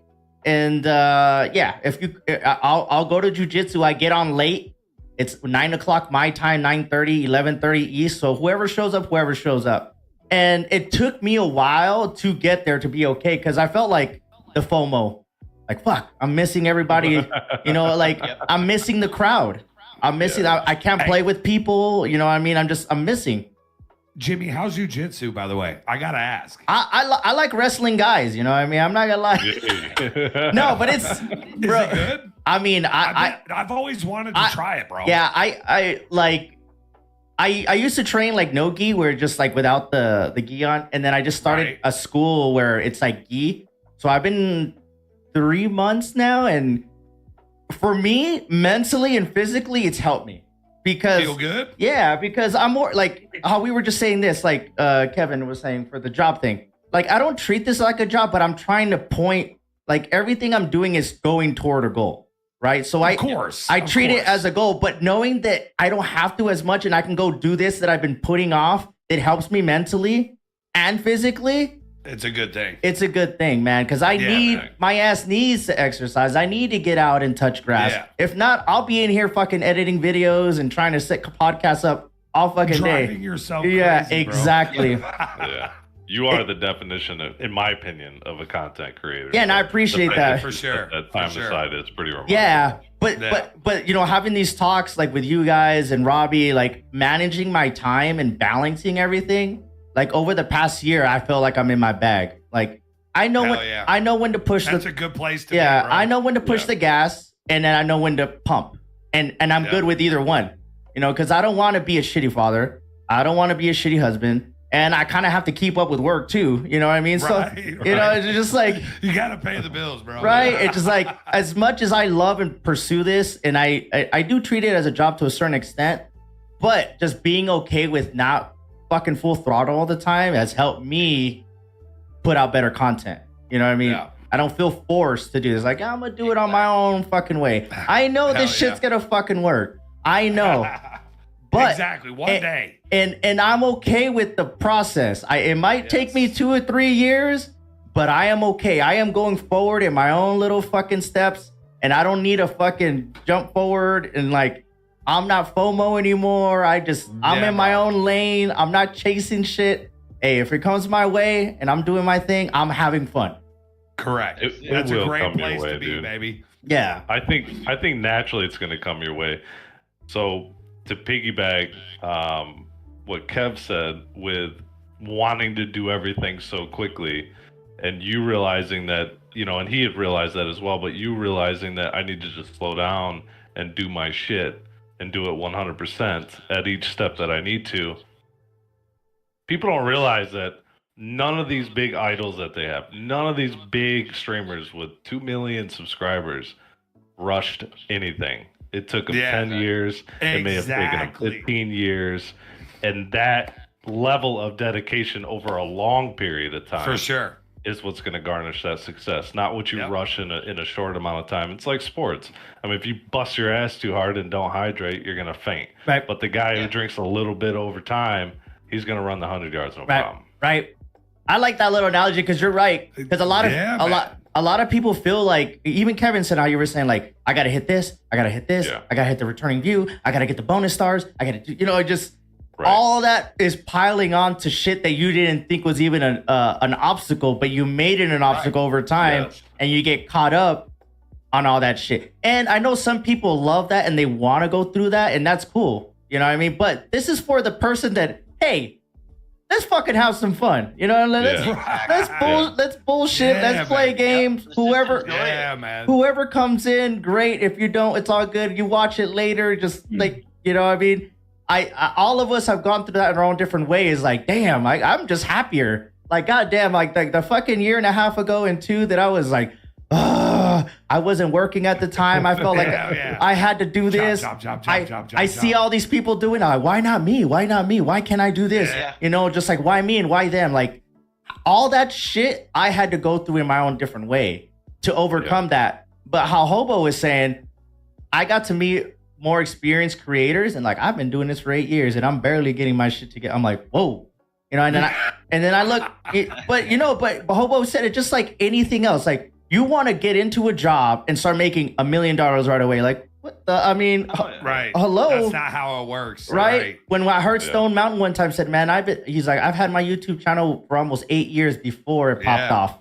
When he, you know, before he did the CO thing that viral was going, he was making videos for 8 years before. Everybody that starts streaming has this warped, twisted idea that, oh, as long as I put a camera up and I'm playing a game and I drop 20 bombs and I'm doing this, I'm going to have 1,000 viewers and $1 million in the bank. Nah, dude. Nah, that's not going to happen. It works, man. That's not the way it happens. You can't get to the top of the ladder without starting at the bottom. Exactly, bro. Yeah. And like all of us were like all super gung ho, and then we pulled back in our own different ways. And then I've seen people burn out and just gone. Yeah. Like I have seen so many people. They're like, I was like, how the fuck are they doing all this? They're fucking tearing it up. They're doing, and then all of a sudden, not going your way, I'm out. You know? And all right. To each their own. It's not like I'm talking shit. It's just an observation. You know what I mean? It's just an observation. Yeah. There was so many people that were so gung ho, and when it wasn't going their way, they're like, this is not for me. And that's okay. I'm not saying that that's a bad thing, but that goes back to what I was saying. Now you see the people that really want to do this. You know what I mean? Who are really kind of who are pushing it in their own different pace. You know what I mean? Exactly. You know what I mean? So now, so now that you guys are okay with it, and how much better do you feel when you do stream, Hobo? And then when you do play, like, you having a nice room, you got a little set. You know how many people would kill for that little setup that you got going on? Like, and people look at it like, this fucker's not even using his shit. You know what I mean? Yeah. But like, talk about like how when you came to terms to like being okay, and then now, like, what are the advantages of firing it up every once in a while, premeditated or not? Like, what are the advantages of it so far now? I mean, all three of you had already kind of hit on that. I would just say to do it. I mean, that's the only advantage, is that you're just doing it. I mean, the only, for me, I'm speaking on behalf of me, but you guys had thrown in the fact that you're firing up not for the show that you're gonna put on, but for the show that you're gonna partake in, more than the one you're gonna put on. So for me, it's just I haven't hit the live button in so long, so it's hard for me to speak too much on that. But I would say the satisfaction would be just like, I'm here. I'm here. I get to shoot the shit with people. I'm very socially active. You know, every business I've ever worked for is in sales, service, at an auction. It all revolves around social camaraderie. Talking. And bantering. Yeah. That camaraderie is big. I love the camaraderie. Dude. Camaraderie is like one of the big. I mean, I grew up playing sports. I love bullshit. Yes. Yeah. And that's the peak of the excitement. I think that's the peak. And I'm not going to lie. I think the purpose of your podcast is to shed light on this. Is I lose that drive so the longer I stream, inevitably, I know what's going to happen. Those numbers of those people that I'm shooting the shit with, which is pretty much why I'm there, is me being part of the show has been diminished. There's no show that I'm a part of anymore, other than I'm streaming a game. And I don't really find watching people play games very entertaining. You know, tutorials and shit like that, maybe. But once those people aren't there talking with me, it's like, it's a lonely feeling. And then you're like, oh shit, I'm streaming too long. It's time to cut this off. And that part is like, do I stream a little bit longer, hoping like one of my friends come through and just talk to shit? I mean, that's personally, I love talking to people, so that's kind of where I evaluate that. I like how you say that, because without you kind of realizing it, you're like, I'm doing this to hang out. And if nobody's hanging out, then there's no reason for me to do it. Yeah, and that's just me. But that's okay. That's okay. That's Right. like, because I don't know how many times, like, and I've been honest with people, like, late at night when I do play. Like, if there's nobody on for like 30 minutes coming through my shit, I'll just cut it off.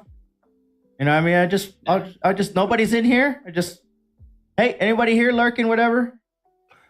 All right, man, if you're watching this on VOD, thank you guys for coming. You know, I could manage my time better. Like, instead of forcing myself to stream. But how Hobo's saying, I'm there to banter. I'm there to bullshit. So if there's one person in there fucking around, I'm gonna stay. You know what I mean? But I'm glad that you say that and you're honest. Like, I don't like watching people play, and if there's nothing happening, then I'm done. I could be honest and say I'm the same fucking way. You know, I can't. So that now that and Robbie's already kind of touched on it, he's a lot happier. What about you, Kev? Now that you've already like, all right, cool. You know, I'm chilling. I'm hanging out. I'm enjoying this for what it is. What are the advantages of it now that you don't feel the pressure and then you just, you know, do your thing? I've noticed that, you know, there's a lot more smiles from my perspective. You know, I'm enjoying it a lot more to where, you know, it's just to the point of literally being able to have fun.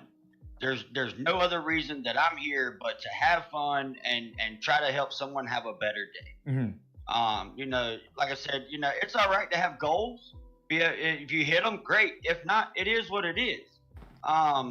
It's not forcing anything anymore. Yeah. Just being able to have fun with the friends that you've made, whether it be the ones you're gaming with, the ones that's coming through stream, talking with, or whatever the case may be. It's just having fun.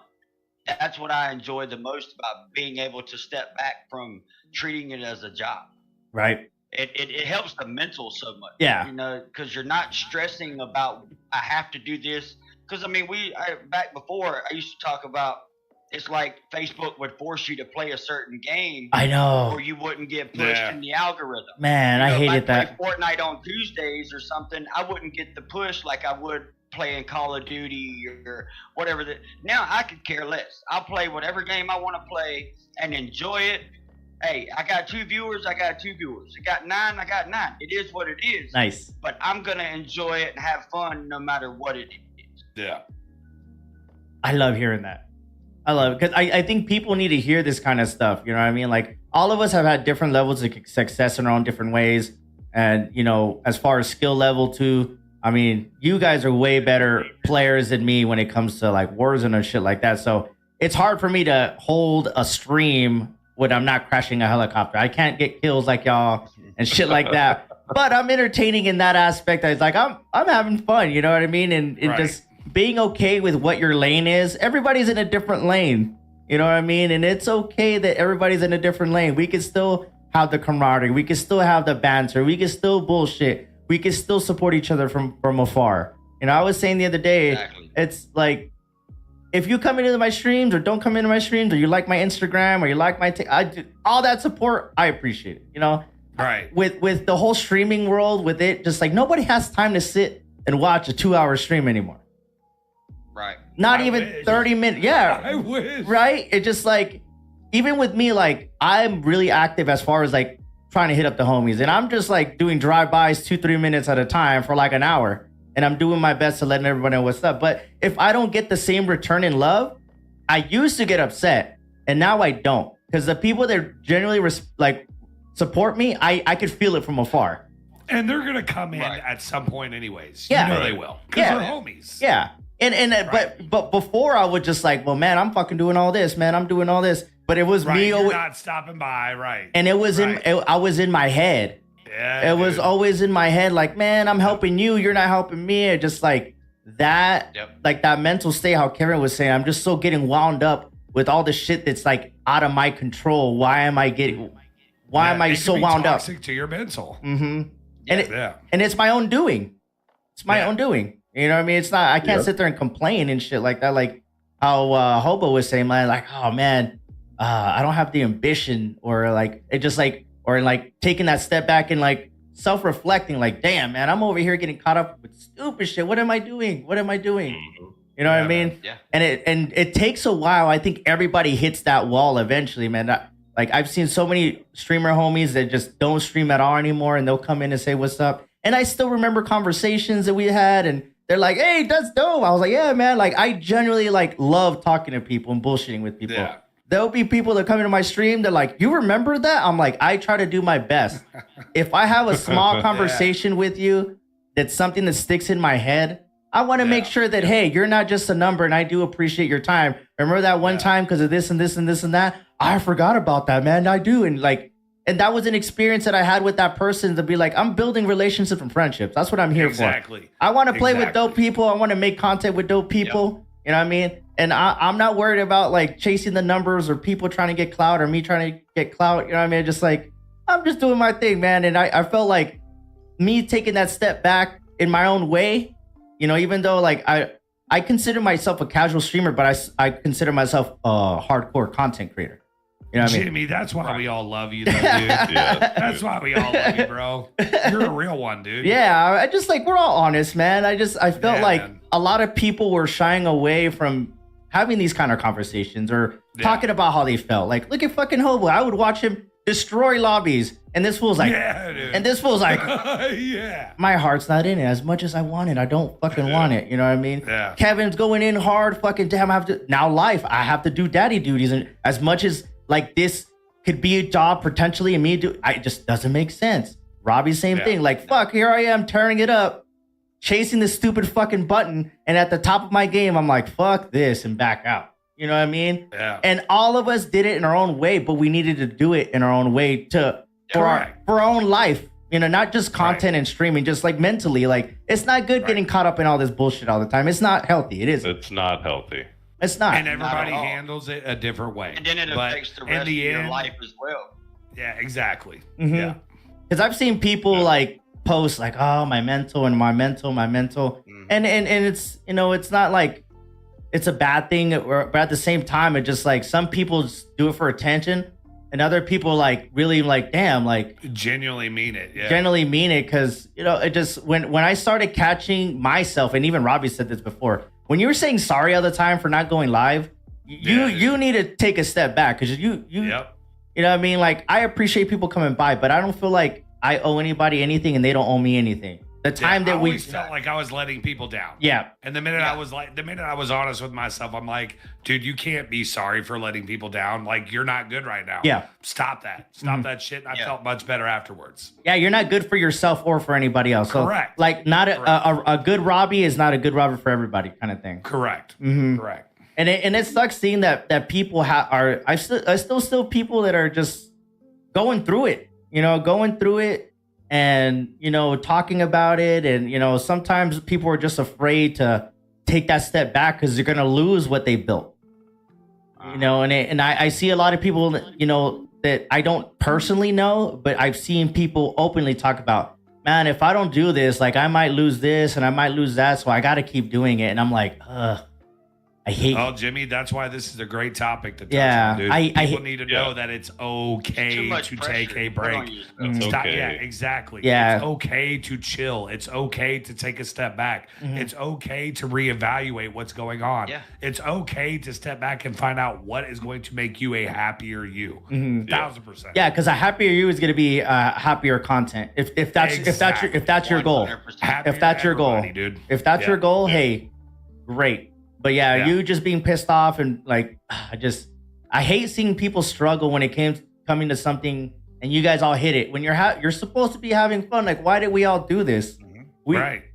All the fucking numbers, all the extra little money, all the fucking extra stars and bonuses that we were all getting, man. I went from making, and I'm being honest, at my highest point, I was making at least $1,000 a month easily. Yeah, dude. Yeah. I was like, yes, sir. Damn, okay, you know what I mean? It's only gonna get better. All of a sudden, correct.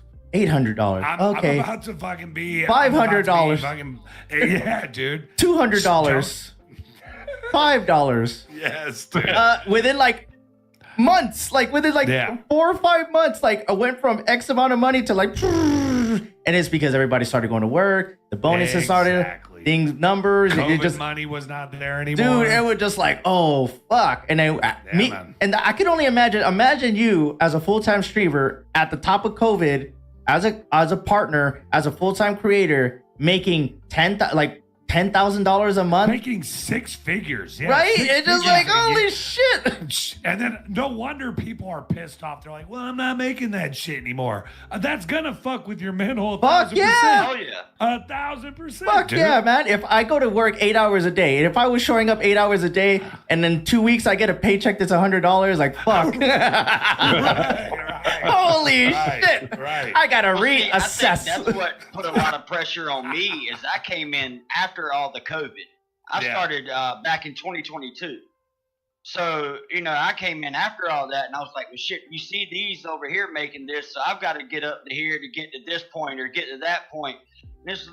It started to get to the point to where it's counterintuitive in a way. Yeah. Because putting that pressure on yourself, you're going to end up hurting yourself and your stream in the long run. Yeah, and you're not gonna. Your goals. You're not gonna hit your goals, and you're gonna be disappointed, and you're gonna question yourself. How we all do. And you're gonna let your community down with the negativity that you're actually spreading at that point. That's it. 100%. Yep. I had seen so many different larger creators, just like the bitching got to the point to where like I don't know a lot of watching people, dude. I don't know a lot of people personally, but if I come by your stream and every other word is you just bashing this and this is not working, it just like, maybe you got to reassess, because I know it's not sexy. It's not sexy. When anything in life, if I'm fucking doing something at work and it's not working, you need to change something. Or it just like I felt like the past,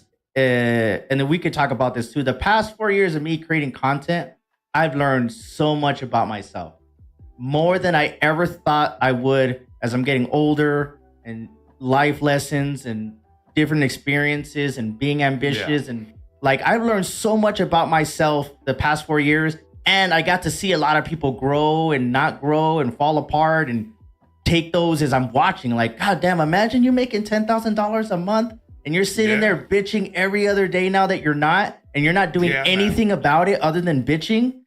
That is so draining. Why do I want to be around that? Why do I want to even hear that? Creators yelling at their community members about how they're not making enough. Like, are you serious, bro? Are you serious? But that's that whole point where people were making shit tons of cash and then all of a sudden weren't.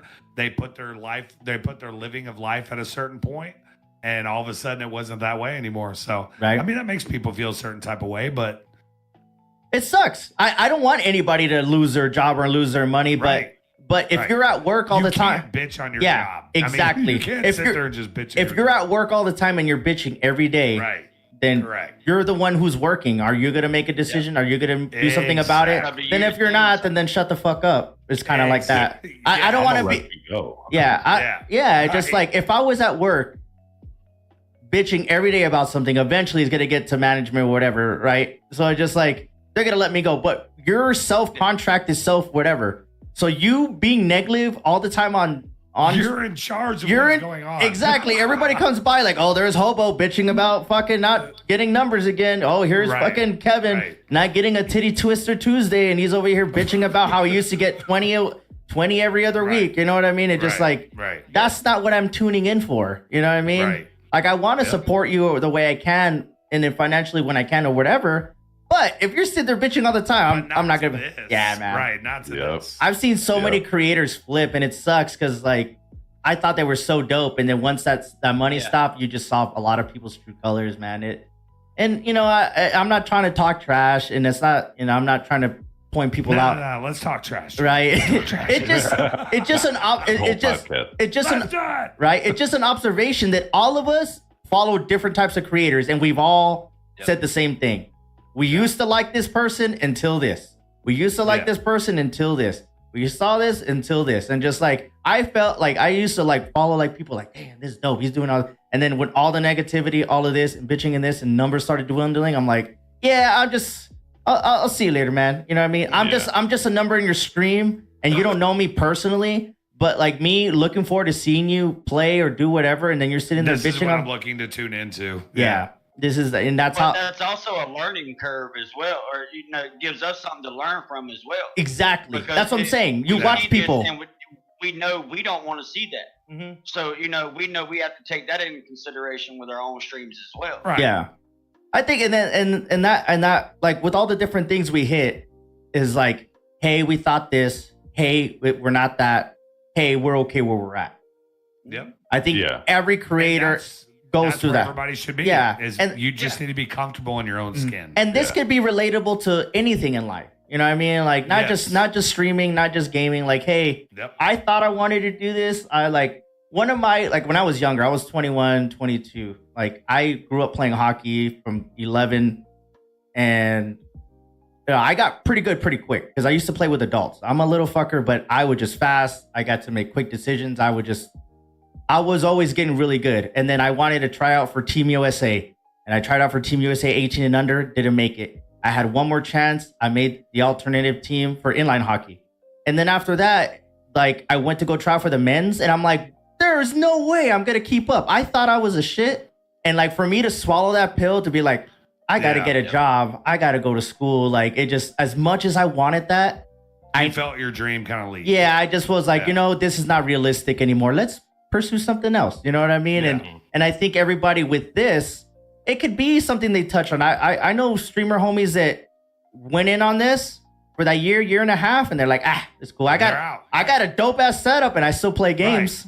Right. You know what I mean? I don't. You know what I mean? Right. Like I don't need to Right. turn on the camera. I don't need to let everybody know that I'm on. I'm playing with my friends and bullshitting because the streaming led to those new connections that made that still fun. Right. Yes. You know what I mean? And I think that with us and in our own different ways, it's just like, hey, all of us were doing this and it didn't go our way or what we thought it was, but we met some pretty cool people along the way and we're still, kind of keep in touch what we can with people. Yeah. Yeah, streaming and gaming has introduced me to some of my best friends, man. Right? Yeah, for sure. I mean, literally. Mm-hmm. And I like how you said that because all of us have, like, Hobo was saying something earlier on before the stream, and like we're like, oh damn, you know what I mean? Like we didn't know that about that. So many people come from different walks of life and different experiences, and just being able to talk and sit down and talk to people is why I started getting into the podcasting more. I'm like, you know what? I like fucking talking to people. I love bullshitting and getting to know people. So like when I went to that ATL meetup the year before, I just got to meet some people I didn't even heard of. You know what I mean? And then this past August when I went, I was looking forward to to talking to those people again and newer people because you feed off of different things and different people, and not just for content creation, just like, damn, this fool had it hard and he's smiling. This girl had it hard and she's smiling. This guy had this and didn't do this and lost this and now he has this. Like it just all those different walks of life and stories and experiences that you get from people is why I enjoy meeting people. Man. 100%. Which we need to have a fucking meetup sometime here in the future. Oh guys. man, we got to figure that out. We have to look like a Midwest meetup. I will fly. I mean, I fly to Atlanta once a year. I can figure out once. Jimmy, let's once go a year. to you. It's fucking warm down there. Hey, no, it is Yeah, hot. Let's get the fuck out. It's a I mean, devil's that's fine. butthole. I'm good with that. Let's come like during January. dude. Right. It's cold as fuck up here. Right? Yeah, like but it, that's dude. true. How Kevin said, like, I've gotten we're not best of friends. You know what I mean? We don't talk all the time, but when I talk, right? But when I talk to you guys, I get so happy. It's like it's Yeah, just so cool. Like we sit here and bullshit, and Groovy. we just met each other online, and we're here, hey hobo, Exactly. look at that sexy voice and shit like that. You know what I mean? And I'm over here fucking paying $5 to see fucking Kevin's nipple and shit. Like, it's fun. It's fucking fun. It's fucking fun. And this is why dude. exactly the camaraderie comes in and having fun and meeting people, regardless of what everybody's goal is. Hey, I like meeting some dope ass people that I can have some good, genuine conversations with and some laughs with. You know what I mean? Yeah. Simple as that. Yeah, That's man. what it's about, man. 100%. And it took a while for us to get there, right? This was not my goal. My goal wasn't to meet friends. My goal was to make money and go fucking full time. That's JimmyDukesGaming, full time gamer. You know what I mean? Lost his job from X amount of years, making X amount of money. Now he's tearing it up as a streamer. That's what my goal was. My goal was never same. to. My goal was never to make a podcast. My goal was never to make friends. My goal was to make money and be successful. That was my only goal. In time, it switched, and I appreciated the stuff that I was getting along by doing this. And I think all of us could attest to that as well. For sure. Absolutely, man. That's the best currency you can have is people. Right. Yeah, man. Well said, Hobo. Right. Currencies. Yeah, man. I just like I've never wanted to get to the point to where like, damn, Jimmy's a fucking asshole. Right? No, it didn't. I understand. People are currency. Wait a minute. No, money is valuable, just like your friendships with people are valuable. Yeah. The way I took it, bro. Yeah, You yeah. guys get the message. Right. Yeah. Yeah. I need to know more people. I need more currency. I need those numbers. I need the algorithm. No, but man, I appreciate you guys coming in here and talking about your personal experiences and everybody's different way of how they went about it and why is why I wanted to let people know, because somebody can relate to this. Even there was this one person that was like, damn, I felt Kevin, because I know people that can't physically work because of XYZ, and they thought that this would be an option, and it wasn't as much as they wanted to.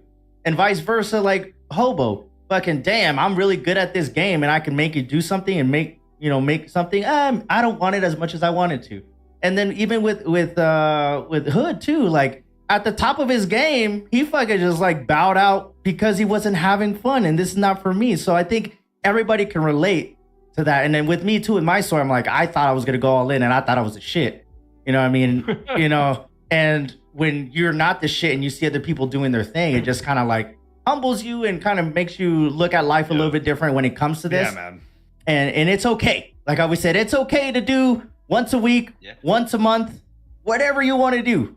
I think that's the best thing. That should be the label of this podcast, Jimmy, is it's okay. It's okay. Exactly. You know what I mean? Okay. Because I'm sure, how many people have you heard, oh man, I can't stream, man, and I'm going to get back to it. And I always say this, guess what?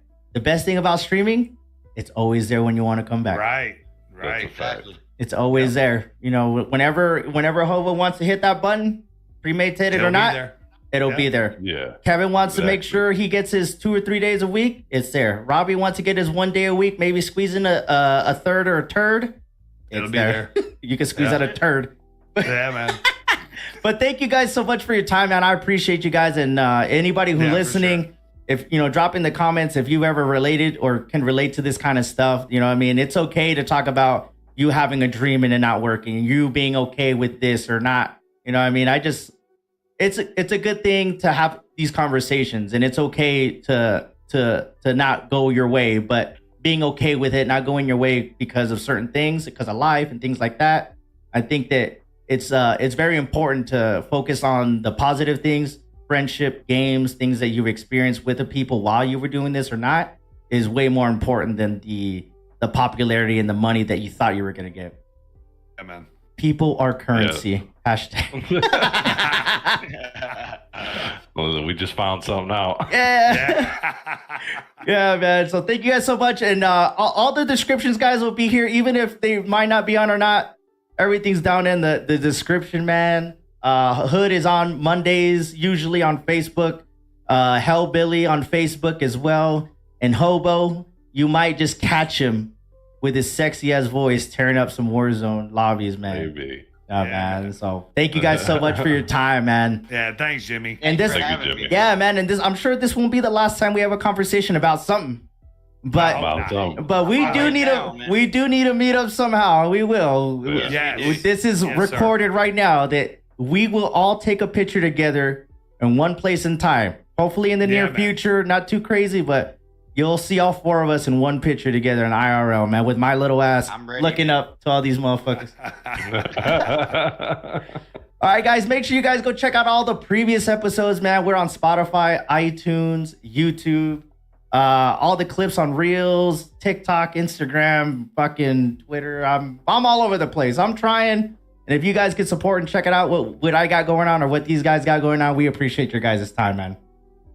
Until next time, peace out, homies. Later. People are currency. Peace out. Be good, guys.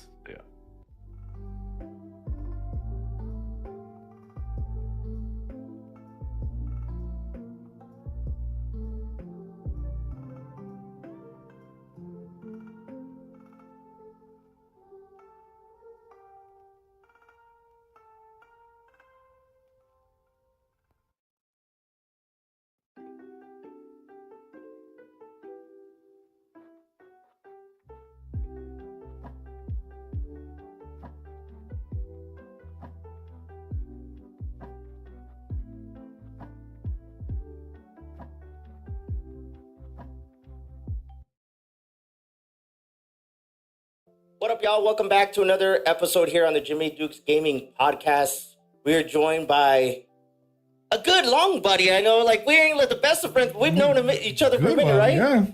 Joe Perez. What's up, brother? How are you? I'm going great, brother. Doing great. Thank Happy to let you invite me over here, man. Yeah, man. Yeah, but thank you again. Appreciate you, man. I know we were kind of chopping it up a little bit before we started recording, but we've actually known each other for quite some time, right? Yeah, we went to school.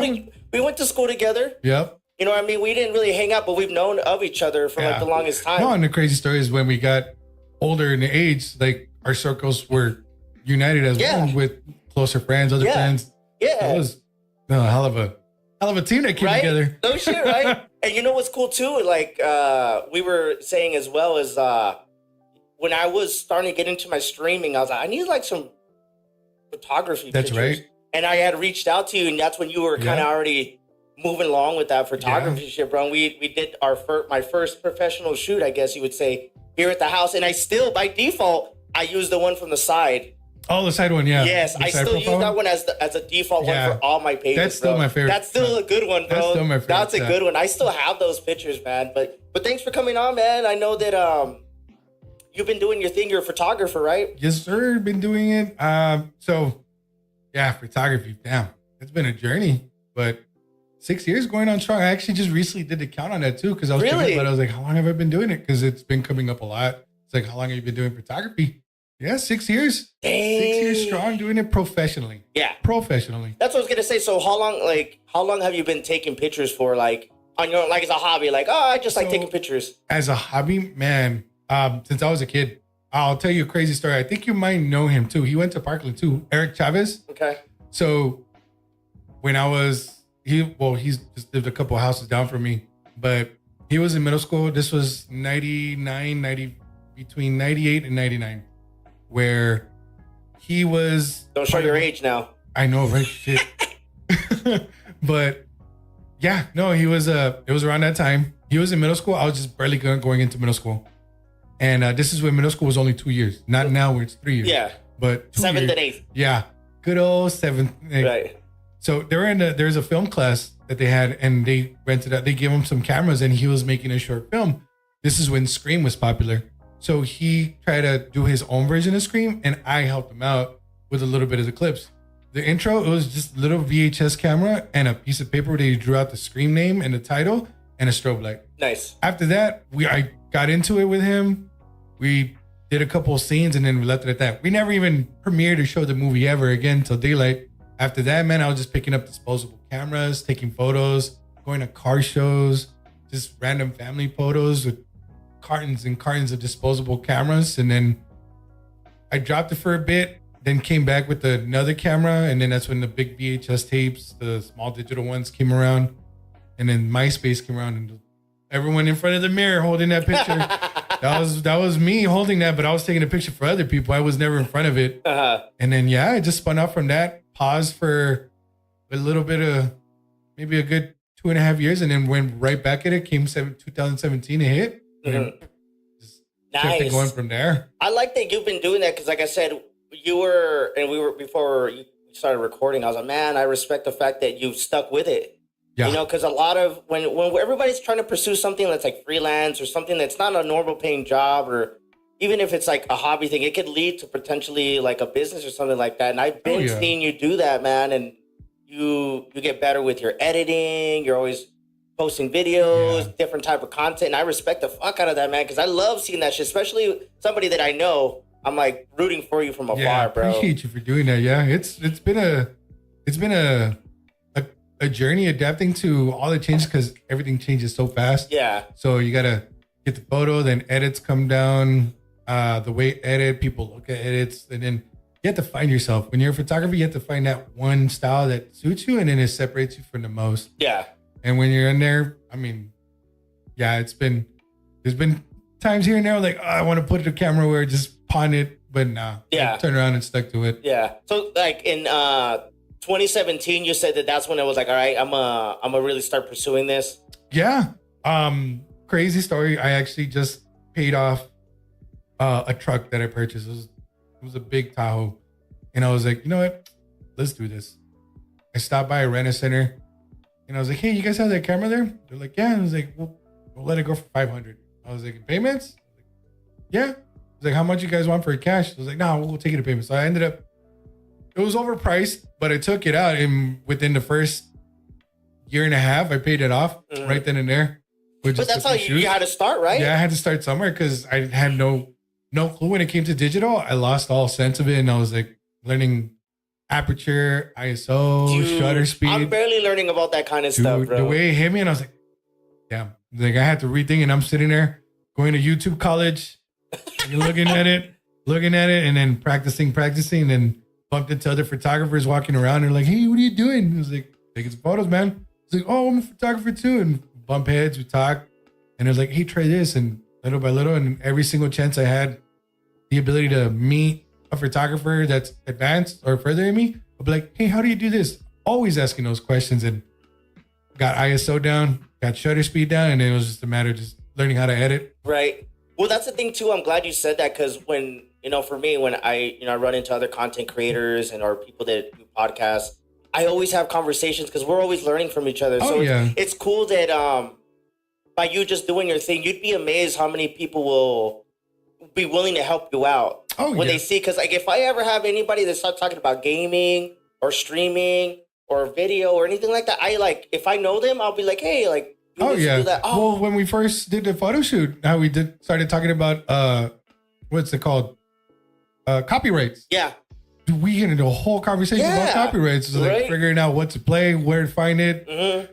It was total, especially when you mentioned Spotify, was it? Yeah. Yeah, Spotify on the copyright list. I've been using that for the life of me. Right, dude. There's and that's cool. And even though we were both pursuing different things, we could always bounce the lighting, that we were talking about microphones and shit like that, dude. I think when it comes to content creation and freelance work and stuff that, that people do with this, you could learn by just asking how you were saying, right? Always asking those questions. The theory came back to me, never such thing as a dumb question. Man, those questions were flying. Right. So how did you lead? So obviously 2017, and then you're like, all right, you started just reaching out to people that you knew for photos. What kind of was the first type of photo shoots that you were doing? So what actually got me really interested into photography was boudoir. I don't know why, but the couples and women just being themselves and they're comfortable in their own skin, I always found that super cool. And in the way lighting changed it, can change a mood from either being power strong about yourself and then having that little vulnerability to just be all out there. It was yeah, I'm here, my nipples out. Yeah. So for people that don't know, what is that type of shoot? So boudoir is pretty much just boudoir is a image of, how can I put it? To me, boudoir is pretty much the image of a woman or male, both being captured in their natural power self. So being able to show their curves, body proportions, and of course, because everyone's in different sizes, so plus size, thin, petite, thick, muscular, they all showed some artistic way. The image of a man, I forgot the statue's name. You know which one I'm talking about. The one of David. There you go. Yeah, the one with his little dick out. Is that one? That one, exactly. That one would be pretty much just the definition of that in boudoir, and just putting that, and it just pretty much, it also it helps out people. Mm-hmm. I like it too, because that's one of the things, because I helped out people, because my first boudoir experience was with a woman that just recently got divorced, and she was just completely lost. And I told her, you know what? Fine, I got you. We set up a date. We got together. So I was we just chatted, a little conversation here and there. And so I was what are you into? What are stuff you like? And then whatnot. And then she came to me, was hey, I have these outfits that I never got to try out. I was let's do that one. And she had other ones. It's I want to go to these, but I know these were kind of more my ex's kind of liking. He was no, let's get something your ex would have never approved you wearing. Let's do that. Right. Once we got her into that, and then I had her do a couple poses, and she was at the end of the shoot, I showed her a couple of the photos, and she was just in awe. Wow, that's me. He's yeah, no, that's you. He's oh my God, fucking 16 years married. We divorced now, and I'm a whole totally different person. Like, there you go. So into the world. it was like an empowering. Yeah. It was like an empowering thing for her, and you were able to capture that for her. I got that. That's cool. Yeah. So that was like, what was that one like your first paid? That was shoot? actually my first. That was my second paid boudoir shoot. The first one, that one was one of those photography mishaps. It was a couple. And yeah, they just didn't work out. They got the photos. I personally didn't like the photos, but they liked them. But it was their own private collection because there were those people that had those pineapples in their houses. So they loved it. I was like, all right, cool. You guys liked it. Thanks for the time. Appreciate you guys. Right. It was a small room and it got hot. And I was like, fuck, and it got hotter with them too. And I'm like, you know what? It's like, I appreciate you guys. You said it got hotter and shit. It got to that point. I was like, hey, you guys did great. Amazing work. Put those photos to edit. And I was like, yep. Thank you guys. That's dope, man. So now that you've been actually like getting paid gigs, how long have you been getting paid gigs for? So it's been on and off. So I've been doing it professionally. I've been actually getting commissioned photo shoots for the last 6 years. In every one of those years from 2017 to 2018, I think I went ahead and started off my rate from $50 to $60, and I maybe got three to four that year. Then after that, I moved it up the following year to 100 to 150. And I'm mentioning the dollar prices because it's a lot of big things that photographers that they see is they don't know how to price themselves. So obviously you start learning to price yourself as you go. But I went up to 150. And then from there, I started packaging it in threes, like do this, this, and this, each $1 price. And I booked 10 that year. And then the following year, that's when COVID hit. I still booked some, but they were outdoor. But I was like, I think I dropped down like maybe five to six then. And then recently, the beginning of the year, it was mainly weddings and quinceañeras that I've been getting photo shoots for. And those are the ones that have been paying. Right.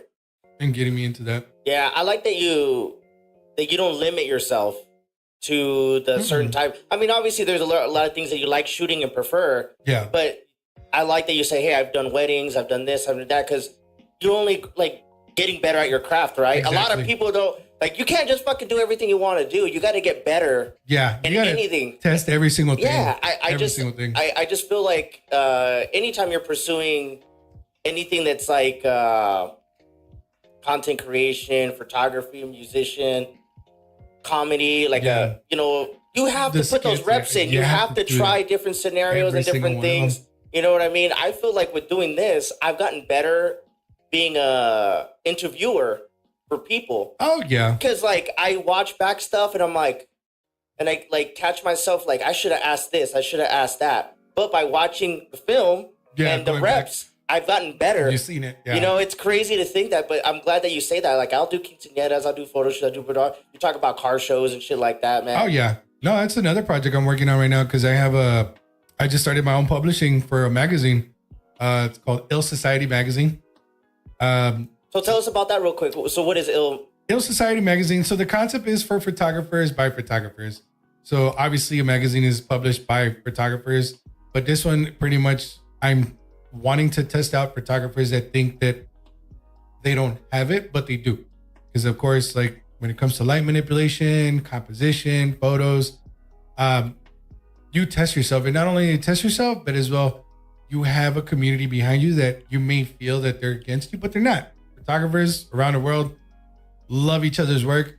But Ill Society pretty much is the dedication for photographers. So you, like right now, the magazine itself is dedicated to cars and models. So from cars and models, we'll start branching out to other light manipulation tactics, black and white photography, film photography, and building more, because that was a big popular thing back. And then of course, the prints are gone away because everyone wants to do digital. So I want to kind of bring back that because I know there's still some other magazines like Babe Magazine, Fast Life Magazine. They just still do prints and they look amazing, which I was published on one of them, but they still do amazing stuff. Yeah. And then of course, it allows you to recognize like, hey, that's a good photographer. Yeah. You see his stuff and you're like, you know what? Let me try and mimic something. Because you're going to go ahead and play something off. It's like, you know what? He put a light green. I want to put a red light. Right. And that's I like, the whole yeah, song. because when you start going into, and that's a cool thing about, like, for me with content creation, like when you start talking to like-minded people and you bounce ideas off each other, like we said, you learn from each other, like little things like, hey, did you think about putting the camera at this angle? Did you realize the filters for your mic, it catches the fan in the background? I didn't thought about it. Yeah. And things like that. Oh, how did you get that shot from up there? Oh, how did you edit this? And it's cool that you can say, like, some people are not confident in their work. And you were talking about too the price thing too. That's a big thing too, man. Knowing your self-worth. Yeah. Because a lot of people, they will sell themselves short just because. Yeah. They don't know any better. They just like, oh, like. All the time. Yeah, you know what I mean? All the time they ask me. And I'm pretty open about it. When another beginner photographer asked me, he was like, hey, how much you charge? I was like, dude, I start off at $150 and I go from there. I was like, I even sit there. I was like, hey, let me check out your Instagram. And they show me your stuff. I'm like, dude, this is amazing. Like, I love the stuff that you're doing because I don't pull it off, but you pull it off a lot better. So dude, an easy 150 for that shoot. Yeah. Or like 200, 300. Because I got more of my validation. I got more confident when some of the top-rated, I say they're top-rated photographers, Dave Quintana, Luis Durantes, Hobie Peña, these guys, they've been doing it for a lot longer than me. Dave, he was he started off at Best Buy selling film cameras, and he knows everything from film, and he's taught me about digital and composition. Luis Durantes, man, that guy's a monster when it comes to his composition because he just captures some amazing images. And Hobie Peña, I've seen his work with models in person, and it's like watching water move down a river easily. He just gets them in place, takes his photo, click, click, click. And when they see my work, they're like, hey, dude, I love your stuff. That's cool. Like, you're doing good work. I was like, oh, appreciate you. I was like, no, right? No, man. Isn't it cool, like, when you get that little pat on the back from somebody, like, a that peer? Recognition I got from them was like amazing. a peer. It's not like you're doing it for their approval, but when somebody just notices your work, yeah, it's cool because I got like the hey man, I watch your videos, man. They're pretty funny. I'm like, cool. That's what I'm trying to do. Right? Yeah. Oh, I listen to your attention podcast, man. You said this and you had this guest, and man, that really resonated with me. I'm like, fuck yeah, that's exactly why I'm doing it. Exactly. Yeah. You know, that's exactly what I'm doing. I'm not trying to get the pats on the back, but when I do, it's like it feels good knowing it's that a relief knowing. Yeah, like, I'm going in the right path. I'm going forward in this right path, man. So I like the fact that, you know, you were shouting out those people because you're like, hey man, I've learned from them. Yeah, and it's cool to be like, hey man, you're doing good, bro. Yeah, and I learned a lot from you, buddy. Yeah, man. Hey, that's the thing too, man. And we're gonna talk about the aperture and the ISO and all that shit, shutter speed, because you know what I mean. I got these cameras and I want to start doing vlogs and like take more photography and shit like that. So I'm gonna be picking your brain. Trust. Yeah, by all means. Trust on that, man. Trust on that. Don't do it between 3 and 6 a.m. Anytime before that, I'm good. Yeah. Yeah, I'm a night owl now because of photography. Photography has changed my sleep schedule. Yeah. So you just up late, like usually editing or what? Yeah. So the cool thing is I work from home on my 9 to 5. So I'm always next to my PC doing the work. But then when I get tired of that, I step away from it and then I just pretty much start looking up ideas, look at other people's content, comment, just so I could go ahead and get the algorithms to recognize that I'm there. And then I go back to editing. Usually by midnight, I'm setting the computer down and I'm like, all right, that's it. And then I head on up and I still, just to go in and get a little bit two more edits, I still open up Lightroom Mobile and I do a couple more and then I'm out.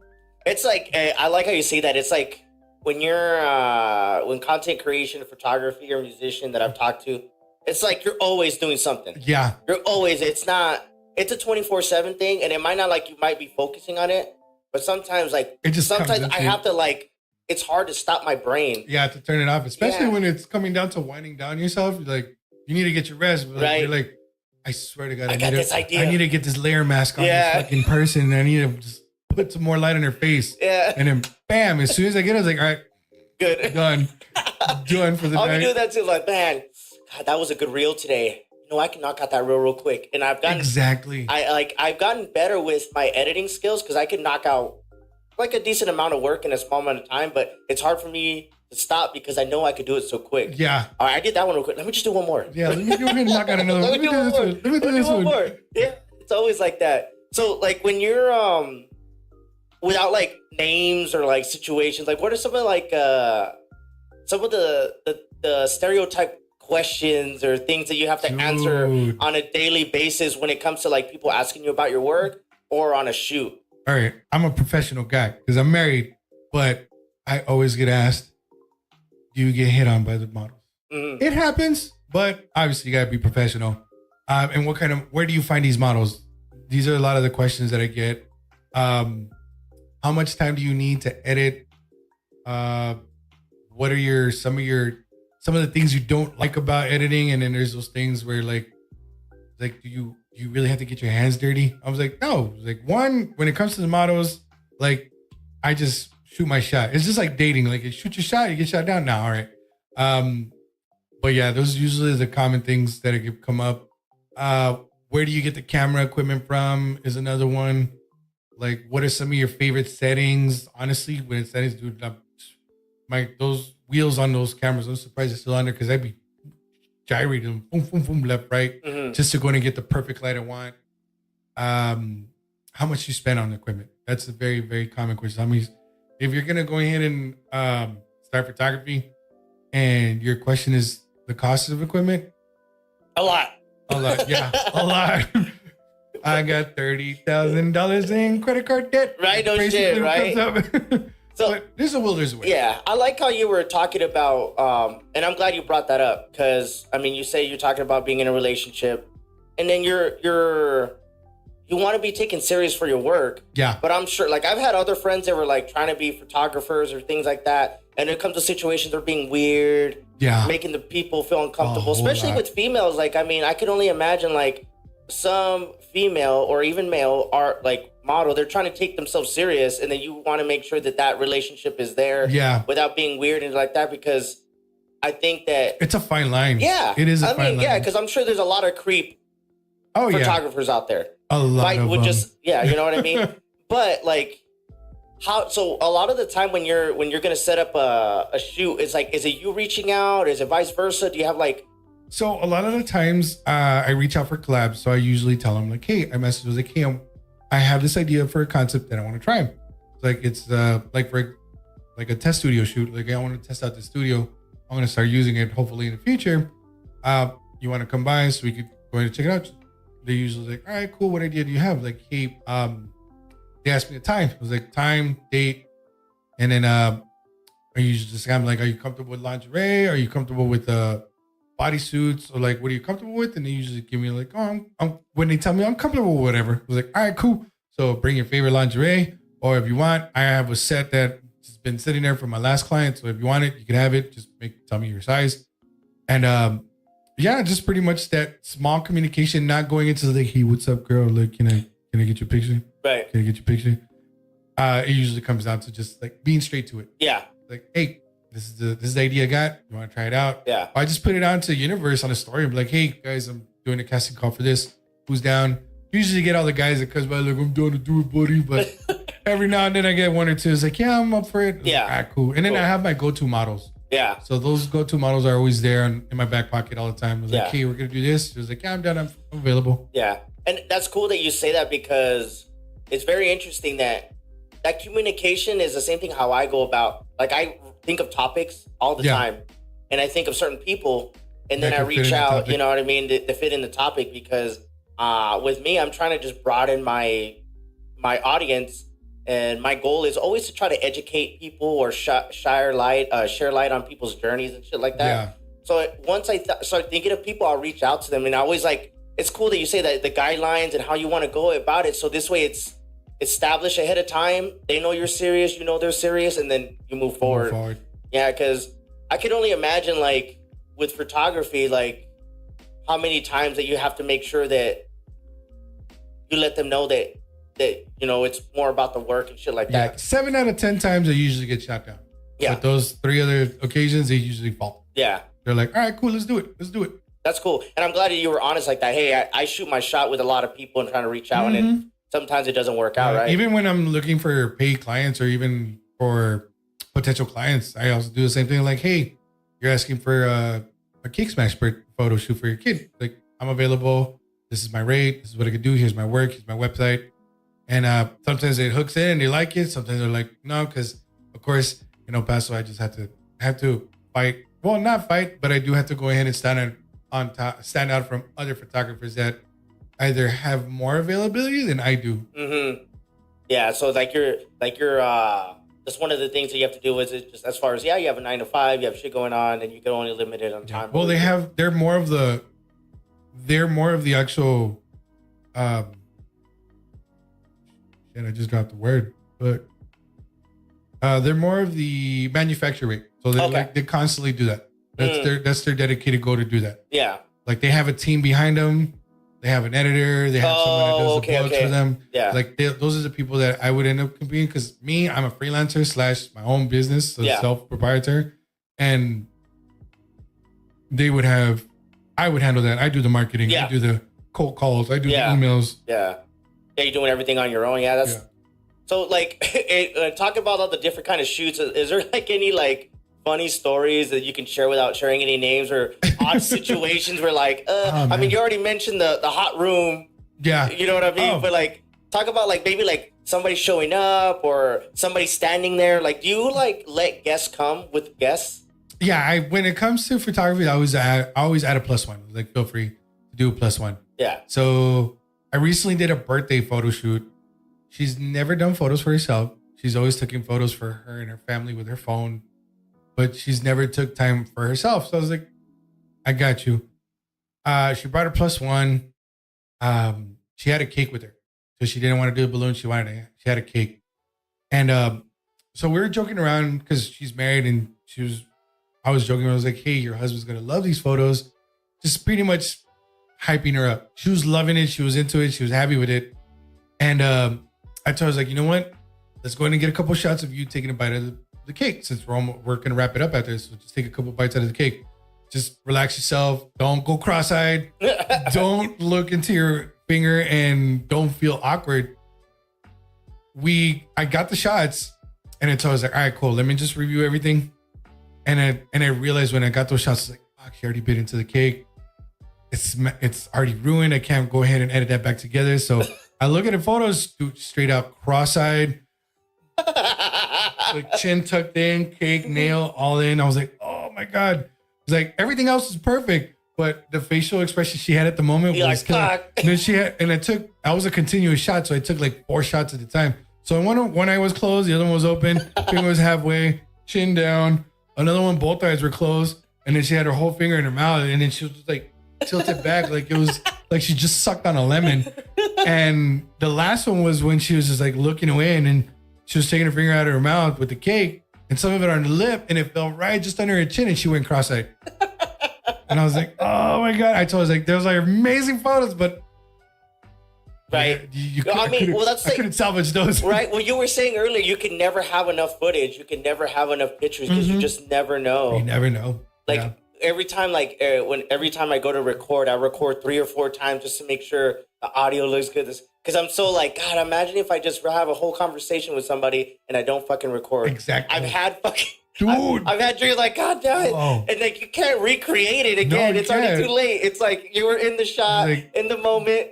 Oh, let me go back. The wind just comes at the right time and moves your hair, and then you didn't catch it because your SD card was loading. I'm like, we got to do it again. It's like, there's no wind.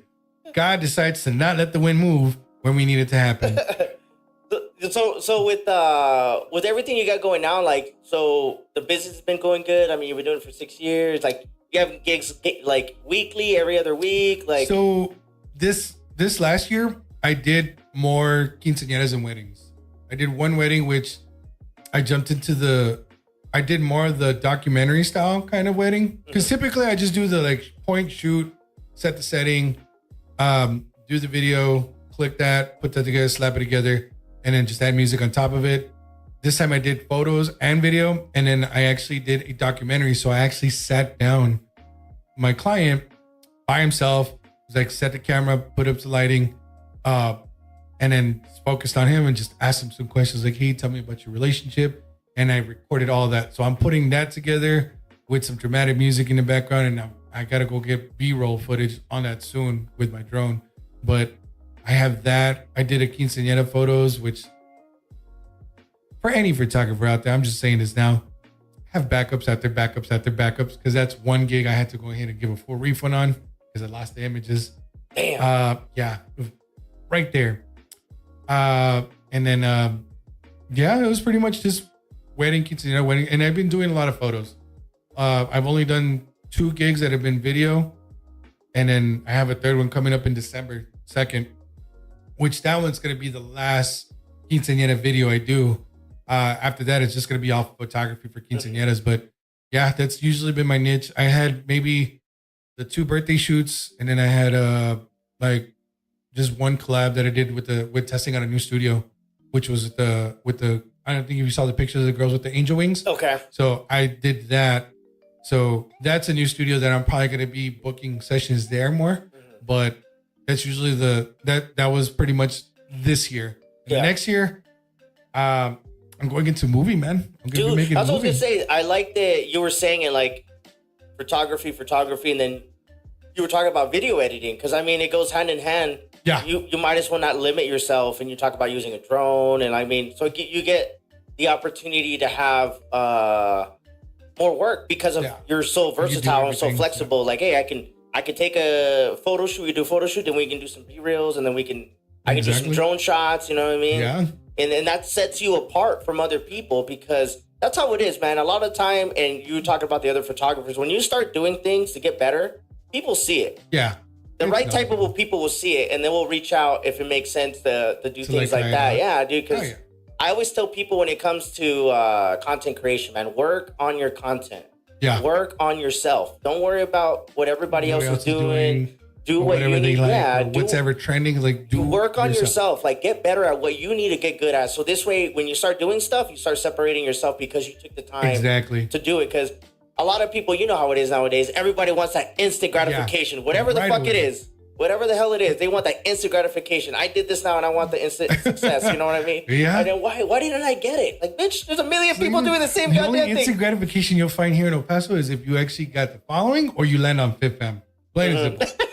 And not for good reasons sometimes. Not for good, yeah. Right? That's For good reasons, man. So what are your favorite types of shoots? Like, what do you like as far as like photography and then videography? What are your favorite types of shoots? So favorite types of shoots for photography, boudoir is one of them. Portraits and family, because I'm big on family. So that's one of the things I do like. Those I do like to get those the most. I don't land them as much because either just other photographers take the gig instead of me. But usually those are the 3 main ones. And now it's more like, and fashion. Fashion is a big thing. Yeah, you like doing so you go to fashion show? Yeah. So a lot of the time you just go out on your own, and then when people start asking questions, you start passing cards out, kind of thing. So I don't do the cards anymore. I do digital. So I go ahead and send them my link. I actually make sure they get my contact on their phone. Yeah. Because I had the experience of having cards and I find them in the trash later on, or they're on the ground, or they never get back to me. So now I use a link, and I was like, yeah, let me text you the link, or I use my QR code and I give it to them. And I was like, here, hit the save button, and everything's on there for them. And then they see it, and I was like, cool, my information's right there. The QR code is on my car, so they'll be like, here, scan it. Yeah. And they'll be able to find me regardless, and they're not going to say like, oh, no, I don't know what to do. Yeah. I was like, you have me on the phone. There's no excuse. Right. There's no excuse. I like how, that's one of the biggest things, too, is just like having the confidence to tell people, like, I have cards. Yeah. And you know what I mean? But like, because obviously a lot of my content's like gaming related, and I've been doing more of the podcast thing. But like, I have a card with a QR code and shit like that. Because sometimes like I don't like, it feels weird. Like, here, copy my code. Here, copy my code. Copy, and it just kind of looks weird. For me, unless they really want to, because I always feel like you have to like judge it. Because sometimes people just want to talk to you just to talk to you. Well, that's one of the things I also like to do is music videos. I have a lot of artists that come with energy, like, yeah, we got this plan. It's like, you have the energy. I talk to them, and then I give them my details. It's like, here, reach out to me. Let me know when you're ready. I don't hear back. Yeah. Because either they fall off that energy, or they don't follow through with that, or their personal life gets in the way. Yeah. Or they end up getting locked up. You know, rappers. Yeah. He said, rappers. They have that rep. So yeah, that's one thing that I do. Like, I chat with a lot of people, and I do conversate with them. Like, literally, I have on my computer sitting right now the Scarface and Twista concert. I only stayed up until Twista. Scarface left, Scarface was later, but I only stayed with Twista and my batteries were dead. So I recorded him, and I haven't edited none of that video, but I'm working on a documentary video for this other artist named The Long Gun. I'm working on his stuff. On top of that, he's been throwing my name out with a bunch of other artists, and they see me, and I'm like, here, man, here's the stuff, here's the stuff, here's the stuff. And I'm like, okay, cool. Then I got to pump my brakes back, and I'm like, hey, dude, you got this project want to do? I'm going to have to wait until this year. Yeah. We're going to push it back because I got these deadlines to meet. And so one of the things that I like to do more now is music videos. Yeah. Music videos are going to be the ones that are going to probably be moving me forward this next year, and documentaries is, and then obviously I'm going to be doing a movie. Yeah. I'm going to be so filming so photography, videography, so documentaries and stuff, like, so talk about like the type of movie, like what's going to be your role as far as the movie, like you're producing, you're just a camera guy. So right now I'm directing. I haven't found my VP yet. I do have my grip guys, and I have other photographers that are actually going to be doing video work with me. So I have the storyline. It's going to be a mix of Power and the tax collector in El Paso. There's going to be pretty much the whole twists and turns, and it's going to be a slow project, but I mean, that's going to be one of those ones that's going to, once it hits, hopefully it hits soon enough, and it goes ahead and lights up more. But yeah, that's the one I'm really excited for. But yeah, right now I'm directing because I'm going to be directing, hopefully I'm directing the video for another artist, where his idea is having a broken up relationship, leaving Mexico, coming to the US. So we're touching that subject with immigration. That's cool, man. Yeah. Especially with being a border city, and you said it earlier, quinceañeras are big here. Quinceañeras are big here, and like you can make a living. I've seen photographers in different quinceañeras, the same guy or girl for like 10 years. Yeah. You know what I mean? Yeah. Because like their work is proven, they're there, they're scheduling, They're whatever. grinding, they're moving it. You know what I mean? You can make a living being a freelance photographer on top of your 9 to 5. Yeah, like, you can. You know what I mean? I love recording and doing shit like this, but this doesn't pay my bills yet. Yeah. You know what I mean? Sponsors. Right? But I look forward to doing this, and I get better and better. And like with time, people could see like, hey, damn, Jimmy's taking the time to do this. Damn, Joe's taking the time to do this. He's done the XYZ. Oh, now he's gonna start doing a film. Like, oh shit. Yeah. So you're just like adding fucking tools Just to that more tool to the bag, resume, man. just more to the resume. That's what it constantly is Yeah, just man. getting that resume out. Yeah, you have to stand out. And whatever it is, you want to fucking shoot 1,000,000 3-pointers, you're gonna shoot 1,000,000 3-pointers in the game. And practice to get better. You know what I mean? Same thing with photography, taking 1,000 shots. You know, I'm recording these podcasts, I get better. Every time I sit down with a guest, I feel like I'm getting better and things like that. But with the film, and you were saying that that's a long project. A lot of people don't understand. This is a lot of fucking time that takes. Yeah. To get things done. Time.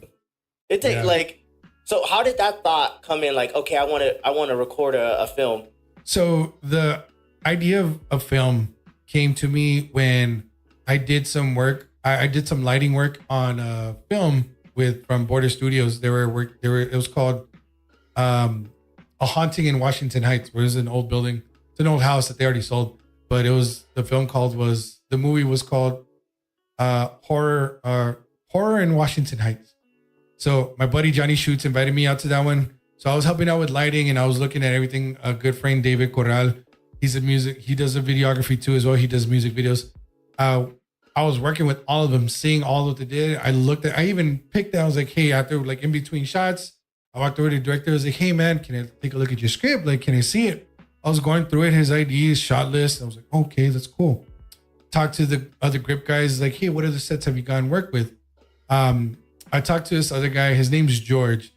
I forgot his last name, but he's moved up to, and he was actually on set in Albuquerque with Mel Gibson not too recently. And I chatted with him during that set, and they told me about it, their ideas, what they do, and all the experiences they had. And I was like, fuck, this is amazing. So I got that idea from seeing the actual live work in hand, and then the equipment and the group of people that it took to make that happen. Even if we filmed scenes up until 2 a.m., but I saw all that work for those 6 hours, and I was like, holy shit. It's like, I know it's going to be busting my ass, but if I make one, it's going to be fucking dope. And I sat down and I went back to YouTube college again, started looking at scripts, how to write a script out, looked at ideas, and then I was like, I even tapped into a couple film schools. Believe it or not, I tapped into their actual classes with one of their Google Meets, and I checked it out, and I was like, oh shit, okay. So I know what they're talking about. So it's like, I have the idea. I don't need to spend all this time at school right now to do that. Maybe later on I'll jump into the school just to go ahead and freshen up and then make it sure like it's solid. I have that on me, and yeah, sure. I started writing down, typing it out, and so far I have 6 scenes down and a whole episode together. Nice. So now it's just a matter of like getting another 2 more episodes together and then start getting ready to film. Dude, that's dope, man.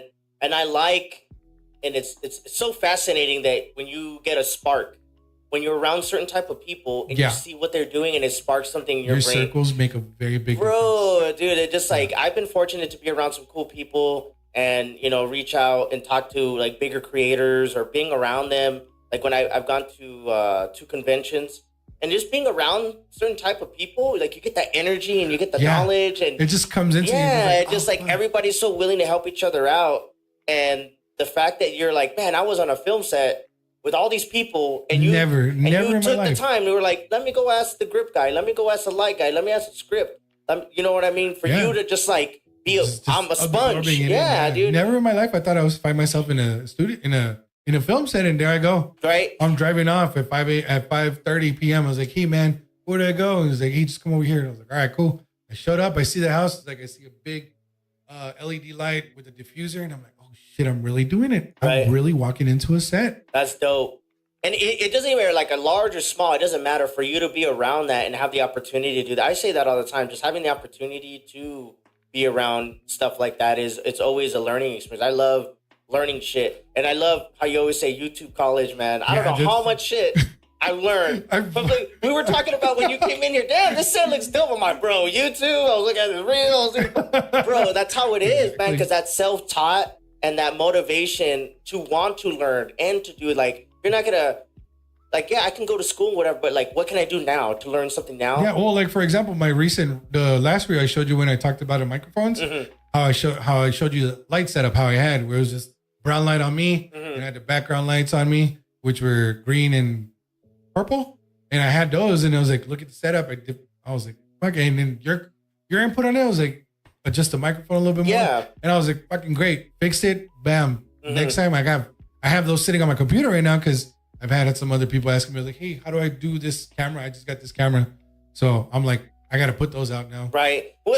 I like you said, I record, like I was telling you earlier, I was like, I've been on a streak of just having weekly podcasts, but I always get ahead. Like I record a lot of stuff, and I'm fortunate to have, every time that I've reached out to somebody, they've said yes. Yeah. You know, like the people that I really want to work with, because I'm selective to a certain extent.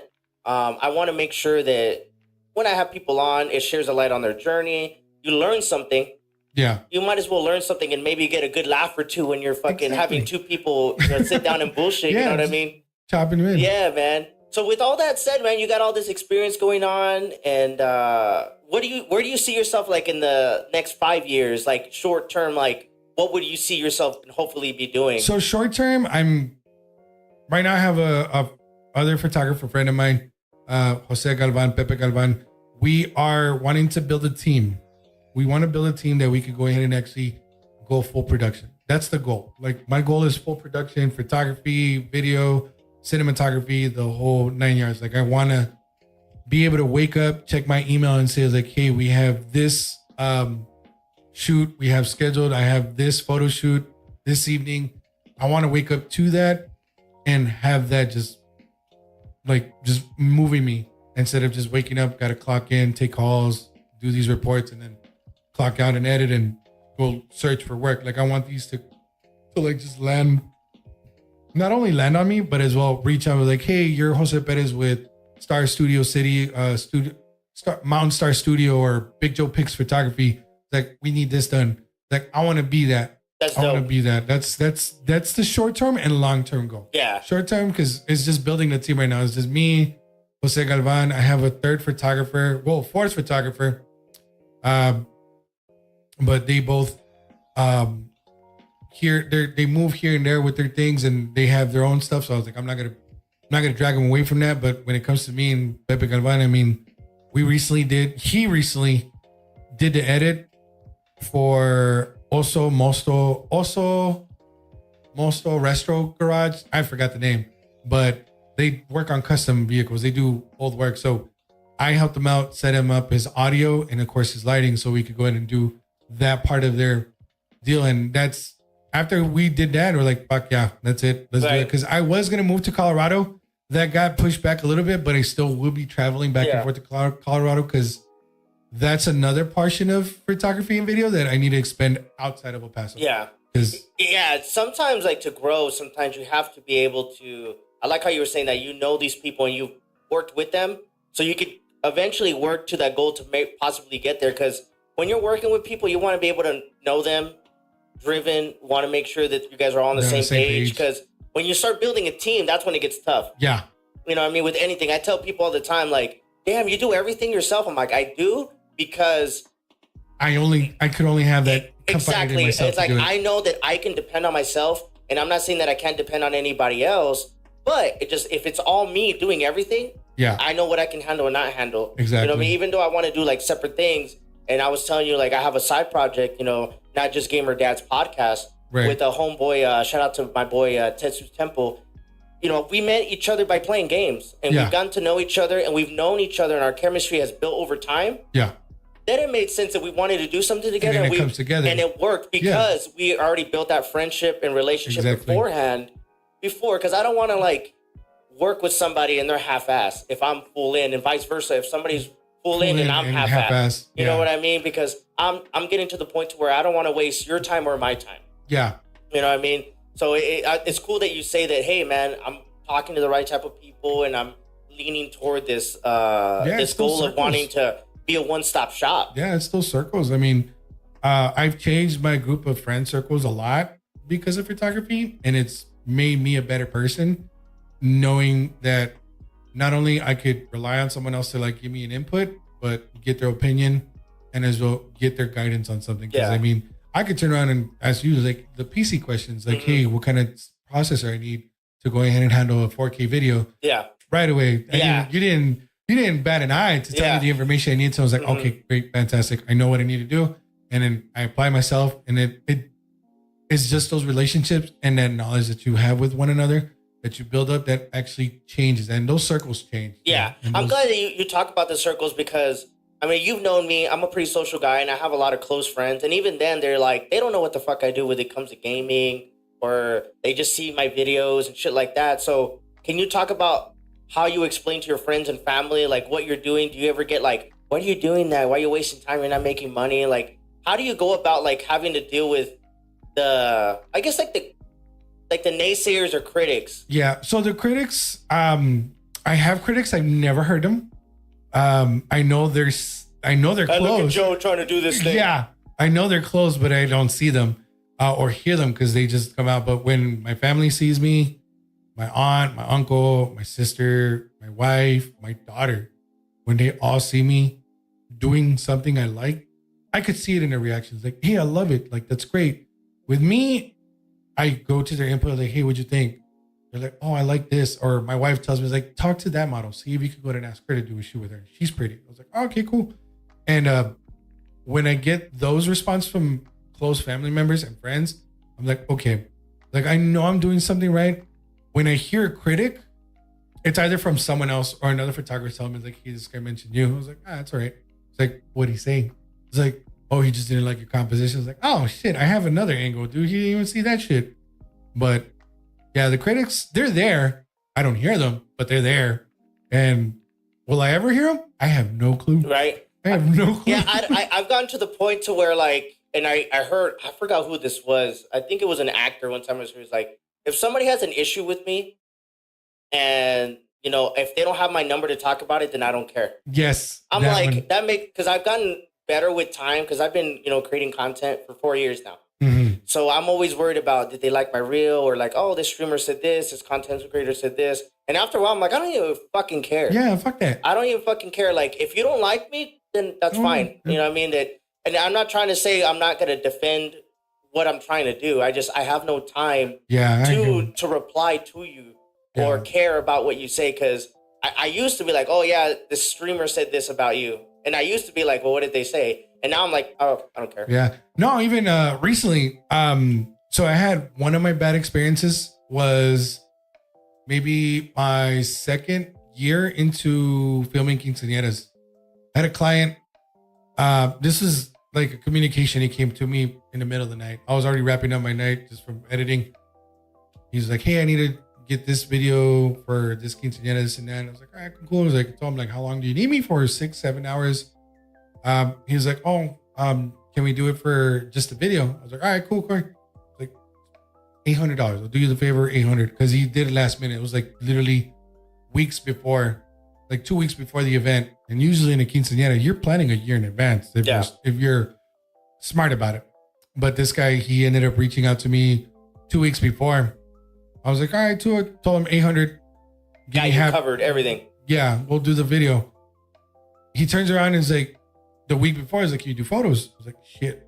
Like, yeah, you know what? I'll throw it in there. I told my buddy, I was like, hey man, can you come with me? I'll cut you $300 for the photos. He's like, yeah, sure, no problem. So we go into it. No, I told him we're going to go half. So I got the deposit, half of it, and then the other half was him. So I was like, all right, cool.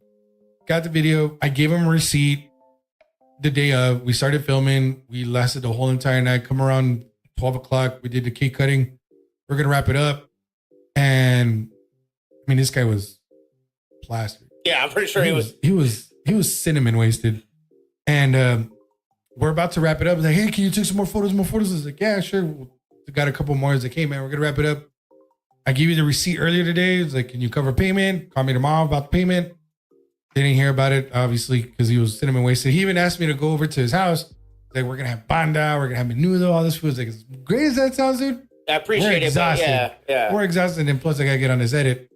Got home, started working on the edit, started doing the edit. I was halfway through the edit. He's reaching out to me, like, hey, where's the footage? Where's the footage? Like, hey, man, I'm working on the edit. Give me some time. We had some mishaps with some family members. And I couldn't get the video to him, but we got into photos like 6-7 times. I sent those photos out to him. He never downloaded them. And I was like, dude, you're taking up my space for me to get these photos to you. It's like, I need to drop them. So moved them out of the way. Still have them stored. To this day, they're still stored. And yeah, so he recently went out to 915 on blast and blasted me. And then I had the support from everyone else that was actually watching out for me. And they were like, hey, why this, and this, and that. So I was like, shit. Like, I mean, he blasted me. I was like, I can't really say about it. He didn't get his stuff, but at the same time, he never paid. Like, yeah, let me give my 2 cents over here trying to put me on blast. Yeah, he never paid. He never got the content. He never downloaded the stuff. And there's like conversations of me and him going back and forth. And he went to threats and whatnot. I was like, you know what? You're going to be that guy. I'll just cut my loss. Right. I'll just cut my loss. Isn't that suck? Like I've talked to other people when they like I was talking to Chef Clay, shout out to Chef Clay. He was like, you like having to haggle for a price and to get paid. Yeah. That's like the most ridiculous thing. Like I'm providing a service and we talked about it ahead of time. It's not like it's anything different. Yeah. And they try to make you look bad when you did everything right. Exactly. Yeah, no, that's one of the things I stay firm. Like if I adjust myself when it comes to price, I have to get very, very good specifics. Like I need to find out. Like I don't even give prices anymore when I give quotes. Like, hey, can you do photos? He's like, how much is it? And they asked me right for a price. I'm like, nah. I was like, before I give you a price, tell me what you need, wants, needs, your dislikes and your likes. So I know I could come back. It was like, if you don't like this price because this person is doing this, this, and this, I could do this for this. And 9 times out of 10, it's successful. But at the most of it, when they deny it, it's usually because they don't see the value behind it because they've never experienced it. And I Facebook stalk the shit out of people when they ask me for quotes. I'm like, oh, okay, like I see you do a bunch of selfies. I see you use filters like crazy. Your nose doesn't look that way. And I'm just like, all right, you know what? Like, I know you're going to ask for this much. I'll do it for this price. And usually I get the good response. Like, all right, okay, cool. Yeah. I'm like, we're in. Yeah. And I knock it out and I make miracles. Like Jesus Christ couldn't make that kind of miracle when I did it. And they were like, oh, wow, you really made me look skinny and my cup size is 2 sizes bigger. And like, I have a waist. I was like, yeah, because that's what you asked for. Mm-hmm. So for what you pay for. Yeah, it's the experience that you have. Yeah. And they turn around and love it. Yeah. Like and I'm not in that situation where you have to like haggle a service. Like I can only imagine, like, damn, like what you said with the quinceañera. Like I've already been here X amount of time, provided the service. Now I have to cut that loss because I helped you out last minute. Yeah. You know, that's shitty to have to do that, man. The price haggling. I mean, I don't want to say it's the city itself, but I believe it's just certain people that make it that way. Yeah. Because there's clients here in El Paso that will pay $400, $500, $1,000 to even $2,000 for these types of services. Like even for podcasts, I mean, they're gonna pay, but there's those certain people that spread that ill negative about like haggling. Yeah. And it's like I hate it. Hate is a strong word. Yeah, just like you dislike that situation because like I know my worth. You see my work. I shouldn't have to fucking tell you. Well, I charge this much, and then you say it's too much, and I have to bring it down to make just to satisfy your need. Yeah, you know. So with that being said, how many times have you turned down work when they said I want to do this and this, and you're like I've turned down like maybe three gigs. 1 gig I turned down. It was. One was an actual. They wanted a 10-minute video, for a memorial service, and I was like, ooh, like don't put in a camera on top of a casket. There was one I turned down. That one, it was $1,200. I turned down a photo shoot, which could have been life changing, but there was a lot of what ifs to it. This was a travel gig too, because I was going to be flown out to California for this one. And it was a car dealership. They wanted X amount of photos and reels, and they wanted it done in a weekend span. And I was like, shit, that's literally like about 15 hours I'm going to put into work for just filming and getting everything I need. And then the editing process. And they wanted it. And the turnaround the money was good, but the turnaround was too bad. And I was like, you know what? As much as I want to do it, I just can't. I'm not going to be able to fulfill that. I'm not going to be able to deliver. And the corporate part of it is the corporate ones is the ones I've turned out. Yeah. Yeah. Because they have the money is not an issue to them. They expect. If I'm going to pay this is what I want. Yeah. Because if not, we can find somebody else. Yeah. Or they're not familiarized with the film industry. They're like, I want it to look like John Wick. I was like, shit. Okay. You want me I got Juan Wick for you. Right, yeah. I got Juan Wick. I got John Wick type of shit, yeah. He's not going to have the full beard. It's going to be chino. Right? Like that good. Right? Like, oh, okay.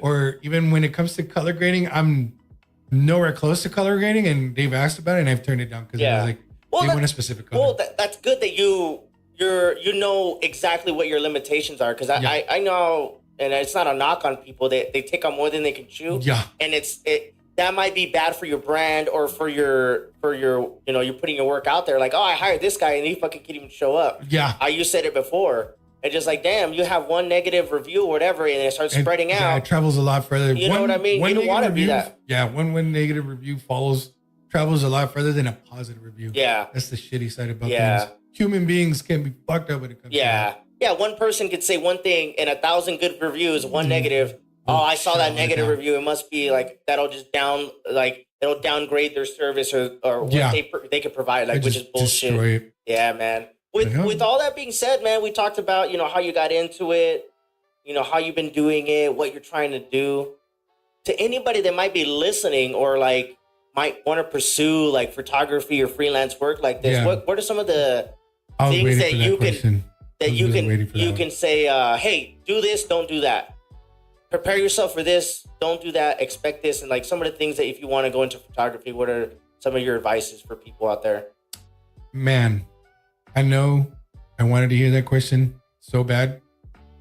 And I could tell you this, when it comes to photography or even jumping into the film, the world with the camera, whether if it's for TikTok, Snapchat, Instagram, Reels, whatever the case it is, find a community that you can ask questions. Asking questions and practice. Practice. There's there's no perfection to this, because every time you practice and you do something, you're going to learn something different, and you're going to go ahead and pick something different, and you're going to be creating your own style. So practice is key, asking questions and finding peers that are into it. Those are pretty much your main go-to things when it comes to jumping into that, whether if it's for cinematography, videography, or photography. Always ask questions and find peers. Peers are not going to be that far away. They're always going to be there. You have peers that are out of state that will still reach out to you and also answer those questions. That's pretty much the gist of that. Yeah. And cost is going to be an issue. Don't worry about it. There is workarounds. There's always workarounds, especially if you could afford $20 a week, you could get a camera. If you could afford $50 a month, you could get a good camera. Your cell phone. You could even just start with a cell phone, right? Yeah, even perfect. Cell phone and tripod. $20 tripod and a cell phone. Bam. Mm-hmm. You got your first studio. Yeah. I like that you say that, because I tell people all the time when they ask me about streaming, I want to stream, I want to do this, but I don't have a computer. You have a PlayStation or an Xbox? Yeah. Well, you can make a Twitch account, and you can stream straight from there. Well, I don't got a camera. Well, you got to start somewhere, right? Yeah. You know what I mean? If there's a will, there's a way. There's a fucking way. I hate saying it. It's cliche, but it's true. Yeah. As I start talking to different people in different aspects of life and how they're pursuing their careers or things they want to do, I always like hearing that. Like, hey, man, I started like this. You went to rent a center, overpay for a fucking camera that took you a year and a half to pay for, but you took the time to do that. Yeah. You know what I mean? It's like, how much do you want it? Everything is like, everybody just wants everything to just fall on their lap and everything to come their way. Yeah. You know what I mean? The mentality of it coming to you, you're going to grind for 5 to 10 years, putting in a lot of work. You're not going to see a dime. You're going to see a little bit of return, or you won't see a dime. But at the end of it, once you've actually reached that successful point where it's showing up to you, you're going to go ahead and be shocked at not only yourself, but as well as what you accomplished because of the fact that you stuck to it. I've almost come to the point of quitting, but like for the last 6 years, I've been grinding. I even out every year, maybe 2 years, I went ahead and had a loss, but I've evened out every year to the point where it's not a loss, but I could see myself getting better and better and better and getting that actual shot that's going to be like, you know what? That's the magazine shot that's going to go ahead and pay me the next 2 months. Right. That's cool that you look at that way too. Cause like a lot of people want that instant success and they see other people doing X, Y, Z and they think they can do it too. Like, hey man, I just started doing this podcast thing a year and a half ago and I'm blunt. Like I'm not making money and it's not like I'm trying to do it for the money. I enjoy doing this. If it could lead to that, then great. But like my production value, my lighting, I'm getting better at doing this. And dude, I could attract the right type of people from the one ring light here, you man. came from the one ring light and that green screen, right? To this, I know, man. What? Right? I know, because when you first came, like I had a limited setup, and I'll show you my setup before you leave, man. It just when you get so like into something, and I'm like that, and it's good seeing that you do that too when it comes to photography and all this stuff too. I love that, because seeing you drive and do that inspires me. Like, damn, Joe's been doing this and he said he was gonna do it, and like, man, you know what, I'm gonna reach out to this fool because I know that I could. And we're already established, we've already known each other, but it's cool that we have that in common, that we're both trying to pursue this, man. In that same field. That's dope, man. So before we get out of here, man, plug yourself, let everybody know what you got coming on, like where can they find you, some of the things you got lined up that you can share and shit like that, man. Well, I'm an open book, so I'll share everything. So yeah, I'm gonna be working on a film. Hopefully starting January, February, I'll start putting out the casting calls for that. It will be a 0 budget film, but I mean, if you want that camera play, you want to have that acting experience under your belt, by all means, feel free to reach out to me. My Instagram is at big_JoePics. You can find me at bigjoepics.com. You'll see all my work there. I have a 360 video booth as well too for those corporate events you guys want. I do film, photography gigs. For sure, for November and December, I should be booking studio space or studio time at 4B Studio. They have an amazing studio. Appreciate you guys for actually giving me the opportunity to go use their studio. But yeah, Jose Perez, Joe Perez is my Facebook. Big Joe Pics is the website, bigjoepics.com. Big_Joe Pics is my Instagram, and of course my magazine, Ill Society Dope. magazine, right there for you photographers that think that you guys want to get published and have that under your belt. Feel free to go ahead and the email address is there, and send in your photos, and let's all create and get something big. And of course, I really appreciate you for bringing me. Yeah, on, man, of course. I'm glad that you took the opportunity. Like, hey, man, reach out to me. Let's work together if it makes sense. Which is cool because, like, you want to get to that. You had people like, hey, do this, do that, and you want to be like, having that magazine, an opportunity for people like, you think you don't have it, but like, hey, reach out to us and let's see, you know what I mean, working together. I like the fact that you do that, man. But thank you so much for coming on here, man. This is, I'm sure it won't be the last time we have you on, and all the description, guys, will be at the bottom, man. You can go check him out on his website, Instagram, all that good stuff will be there, man. Yes, but thank you so much for your time, brother. Absolutely, bro, man. Yeah, man, for sure, bro. Yeah. Bro, I wish you the best, man, and I'll keep up with you, man, of course, man, and we'll go from there, brother. Hell yeah. Hell yeah, man. If you guys watching this on YouTube, on Facebook, on anything, Spotify, iTunes, make sure you guys follow. We have all different kind of content. We have reels, we have weekly podcasts, we have all types of people coming on here, and I'm just fortunate to sit down and talk to some dope ass people, man. Until next time, peace out, homies. Y'all take care. Take care, bro.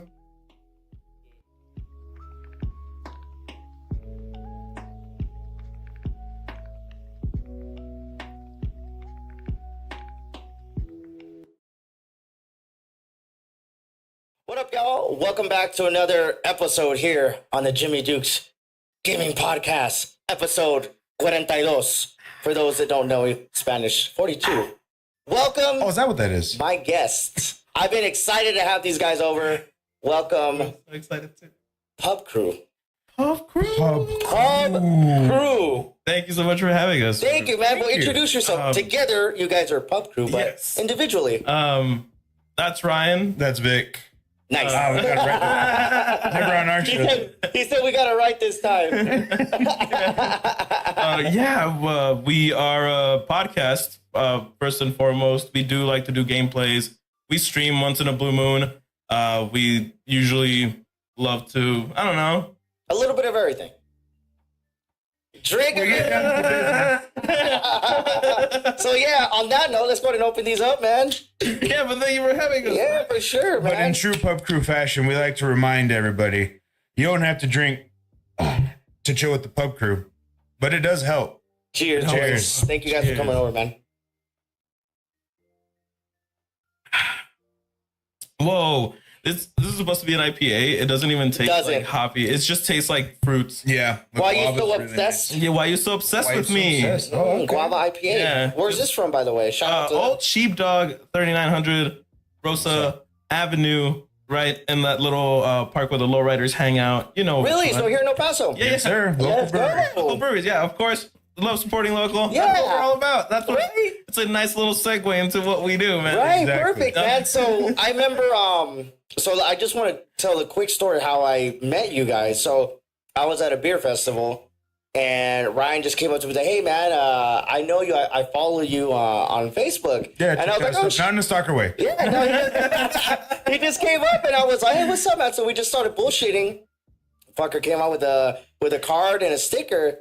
And I was like, oh shit, you do a podcast? He's like, yeah, it's called Pub Crew and everything. Yeah. And I was like, oh, that's dope. Because at that time, I was already kind of starting to do the podcasting, but just virtually with people. Mm-hmm. But you guys have been doing it in person for how long have you guys been doing this? We're going on 3 years now. 3 years, yeah. That's dope. That's dope, man. I think we started December 2020. Yeah. And I mean, because of the times, we kind of were just using it as an excuse to be like, hey man, let's just hang out, have a drink. We can't hang out with anybody, you know what I mean? Like, we will be the spirit that will get you going for the pub that you can't be at right now. And that's where the name came from, Pub Crew. The whole inspiration was just, we really just wanted to make a podcast that was, if you were there with your friends and just, or strangers even, just drinking beers and talking about the weirdest stuff, you know, local stuff, or even like stuff that's going on in the world. Weird questions. Yeah. And that's kind of where it blossomed into. And it was really awesome. We met a lot of cool people. Yeah. Like you. That's cool, man. Like I said, when I saw Ryan at the festival and then he was just chopping it up and he's like, man, I'd love to have you come over. And I was excited. I was like, oh, what the fuck? I went and did my homework, looked you guys up. We went to school but not really go to school, right? Because you went to community, right? Yeah, for college, right? Yeah. Yeah. Yeah, for college, right? So I was like, oh shit, we didn't even know because we have some friends in common that we know, like, like Adrian and what's his face with the glasses, that freaking last name Sanchez. You guys work with him too. God bless. Oh, Abe. Yeah, let's say Abe. Yeah, man. So I was like, oh shit. But man, I met you, then I went to hang out with you guys. The way you guys had your little setup, you guys inspired me to do this shit. You know what I mean? For real. Like no jokes aside, man, when I saw you guys serious on your level and how you guys were doing it, I was like impressed. And I was like, God, this is dope. I'm glad that, we crossed paths and kind of shit like that. Likewise. And it was funny because I do remember that mostly because I was a good beer fan. But I do remember him going like, I think I know that guy. I think that's Jimmy Dukes. I think he's like the streamer. And he was like giving me the rundown, and I'm like, why don't you go talk to him? I was like, I don't want to like a fucking stalker. No, I'd be like, bro, I know you. I follow you. I'm following you now. And shit. I feel like that's the weird parasocial relationship that you have to be comfortable with to be a streamer, to be a podcast person, to be a public figure. Yeah, like a personality. Yeah, exactly. Sure. Yeah. You have to be okay with people going up to you and being like, hey, I know you, or I know everything about you, or I know things about you. You only know what I say when I drink. That's also like during my episode. So yeah, that's a good guess. So you guys talked about starting the show, but how did you guys meet? Oh, we've known each other for like 3rd grade? Yeah. 2nd right? grade? No shot. Yeah. That's dope. He was actually one of the first people to talk to me when I moved over from Juarez. I was what in the 90s we called a Mexican kid in the lower valley. Right. So which was really ironic to me because I'm like, you guys are Mexican too. I don't know. Right? You're the Mexican kid, even though you guys are all Mexican. Yeah, right? exactly. But that's how it was, I had fair skin and I had no idea what was going on. Right? I'm like, is what? I feel like you were like, I don't want to say bullied, but I feel like in like Mexican culture, your more apparent features become like your nickname. They become like, who you are. So I feel like with you being so like light skinned and stuff like that, I feel like people just thought you were like super like white or something. Right. I don't know.